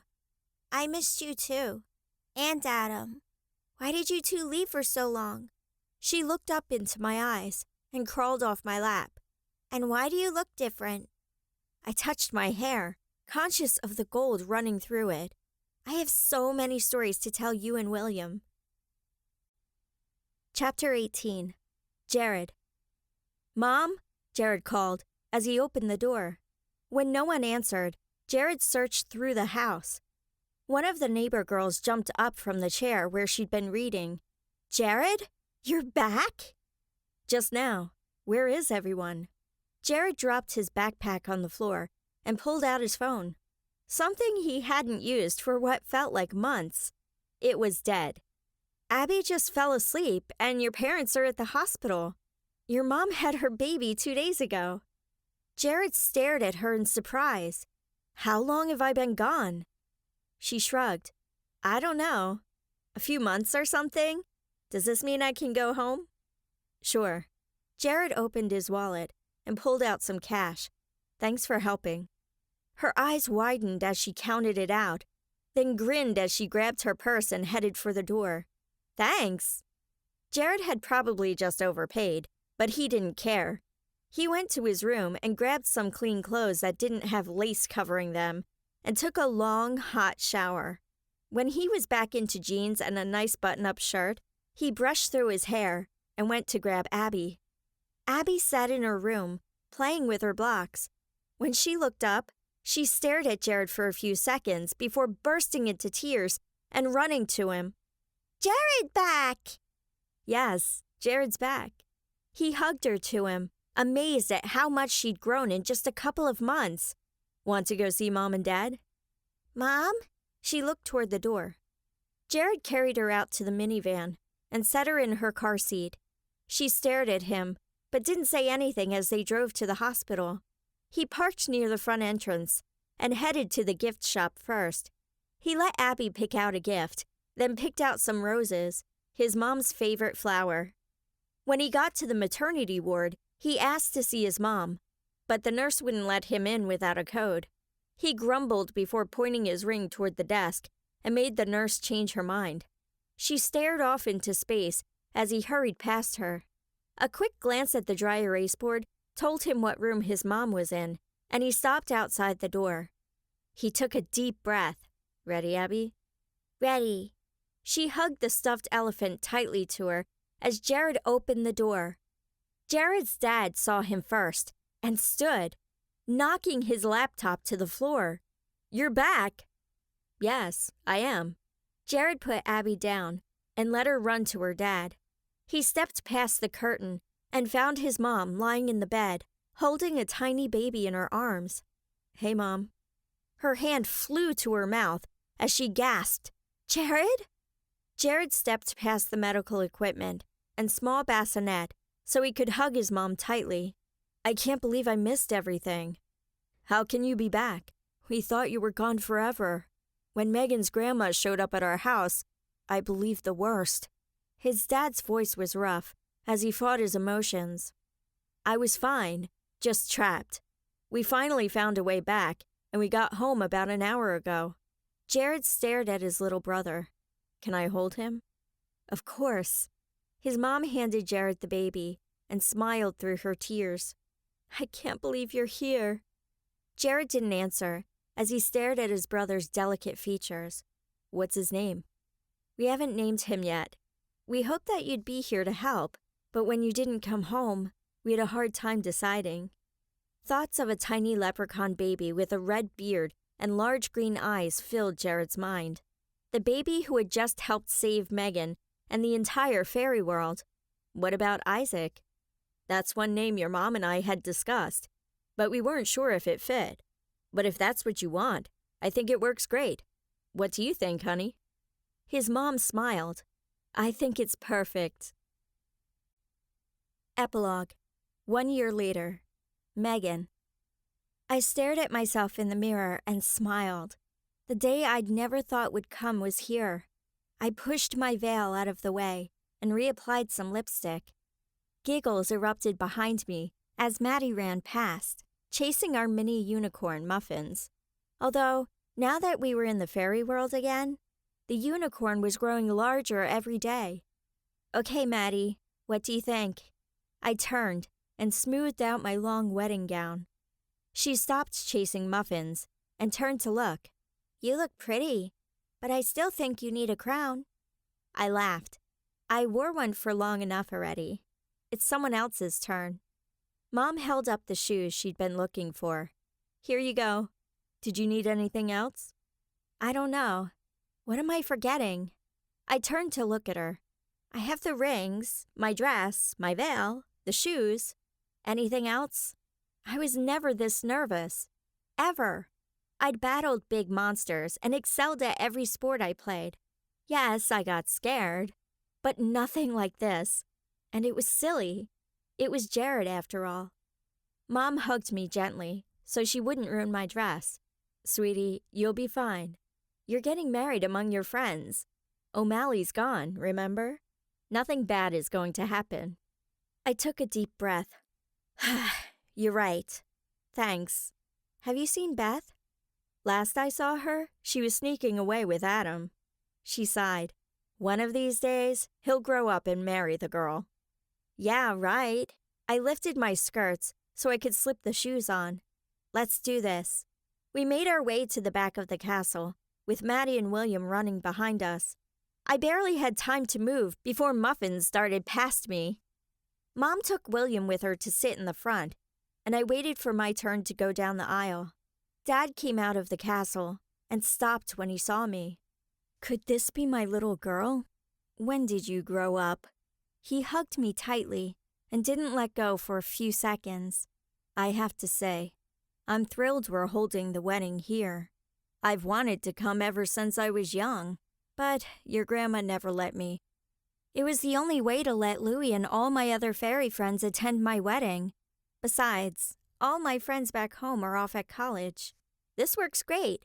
I planned to have the wedding near our house, but when the fairy queen, Catriona, offered to perform the wedding, I knew I couldn't turn her down." The wedding march began, and Maddie walked down the aisle first, throwing hands full of rose petals as she went. A fairy flew past, and Maddie stopped to watch until Grandma urged her on. I tried to get the small fairies to take time off from gardening while we held the wedding, but they insisted they needed to collect the nectar from the flowers. Dad took my arm, and we walked slowly behind Maddie. I smiled at all my friends as I walked past.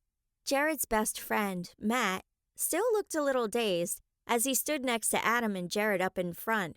He'd known about my luck, but convincing him that this place actually existed was a whole different story. Colin and Aaliyah sat next to Owen, Isaac, and Patrika. Jared's parents were in the next row and had the same dazed look as Matt. It had taken a lot to convince them to let us make this happen.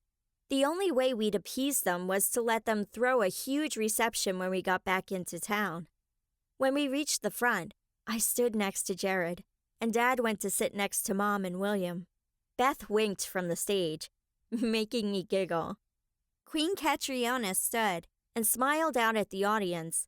"Welcome to today's celebration of the union between Jared Larson and Megan Crenshaw. It is our pleasure to hold the ceremony in this humble garden. Many of you here know Megan and Jared from your town in the human world, while others know them as the Fairy King and Queen." A small murmur ran through our families and friends. Jared must have forgotten to tell his friends about that part. Not that I blamed him. Normally, I would be the one to perform the wedding, but as a token of our peace between races, I have asked Louis to take my place. I teared up as Louis stood beside the Queen. His usual green suit was replaced by a white suit and a top hat. His eyes no longer carried the mischievous glint I'd known so well. He smiled proudly and opened the small book he held. I'm going to keep this short and simple, since I can't compete with the beautiful words our queen spoke. Jared, do you take this woman to be your lawfully wedded wife, as long as you both shall live? I do. Jared smiled, and his eyes lit up. Megan, do you take this man to be your lawfully wedded husband, as long as you both shall live? I do. I felt like I was going to burst with excitement. The nerves from before had completely left, and I knew this was exactly where I wanted to be, and he was the exact person I wanted to be with. By the power vested in me by the Fairy Queen Catriona, I now pronounce you, Megan and Jared, as husband and wife, lawfully wedded before God. You may kiss the bride to seal your union. Jared leaned down and kissed me with a tenderness that made my knees go weak. I barely registered the crowd cheering wildly around us, or the fairies dropping fairy dust over our heads. When he pulled away, I wanted to capture that moment and keep it forever and ever. Because seconds later, chaos broke out. Someone had forgotten to tie muffins up, and the mini unicorn, who is not so mini anymore, charged through the crowd and ran straight for the dessert table. The large wedding cake blew up and flew everywhere, landing on the guests. The fairies started dive-bombing the unicorn, screaming at him for messing up their beautiful flowers. Guests stood and ran for the castle to get away from the creatures. Within minutes, our beautiful wedding had been turned into a madhouse. I could have gotten angry or thrown a fit, but I just started laughing. Jared wiped the frosting off my cheek and joined in with me. Beth rolled her eyes at our craziness and grabbed Adam's hand before running back to the castle with him, and the twins chased after Muffins to try to stop her from destroying anything else. Would you kindly clean this up, Jared? I asked, after I was finally able to breathe. Of course, my darling. Jared waved his hand, and the mess disappeared. I suppose you don't want to go into the reception looking like that. I looked down at my dress. I'm thinking that's a no, although I hear cake dresses are all the rage this year. Perfect. We'll be completely in style. No? Okay, fine. He waved his hand again, and my dress was spotless. Thank you. That ring comes in handy, doesn't it? I turned to climb down off the stage, and he caught up to take my hand. Well, since your magic is gone, and luck only goes so far, I figure I'll keep it and enjoy it while I can. He led me into the banquet hall, where our guests waited. After the reception, it was time to say our goodbyes. Jared's parents were done with fairies and left first, but were gracious enough to give the excuse that it was because they had last-minute preparations to make for the reception. Jared's new little brother, Isaac, was an absolute doll, and Abby was so cute in her little princess dress. She was still shy around me, but I hoped that would change soon. Colin and his friends were next to leave. Adam and Beth would be going with him. Colin had promised to let them visit in return for them teaching him archery. I hated to have Beth go, since we hadn't seen much of each other in the last year. She had stayed home to go to the local college in Twin Falls, while I'd gone with Jared to college in Washington.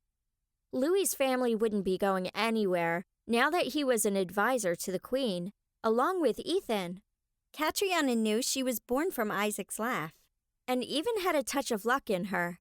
Things just seemed to go right around her all the time. Well, except for where Muffins was concerned. Soon, it was just my family left. Jared walked over to the table where Maddie sat. He spoke softly, but whatever it was he said made her bounce up and down. He handed her his wand and walked away. Oh no. I hurried over just as she giggled and ran straight for the door. Mom looked at Jared in horror and ran past me to go find Maddie.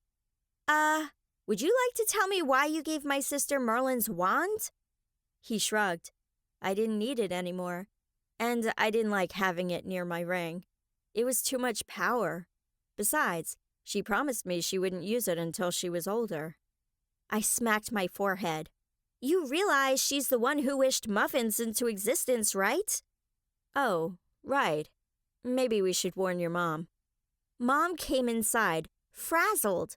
I think Maddie just tripled the amount of garden fairies that were in the garden. Are you sure you can't just keep the wand for a little while longer? I guess we didn't have to warn her. Sorry, Mrs. C, but I needed to keep it away from my ring, and I figured Maddie would be a good guardian for it. Maybe you should lock it up until she needs it. Jared checked his watch. Megan, we should get going. Our flight leaves in a few hours. Oh, right. Mom, you remember how to get out of here? The Queen is helping us get home. You two go ahead. She kissed my cheek and gave Jared a hug. Stay out of trouble. That's exactly what we planned to do. We were going to travel the world using actual airplanes, hotels, and just a hint of luck and magic. This has been No Such Luck by Jaclyn Weist, narrated by Amy Hilburn.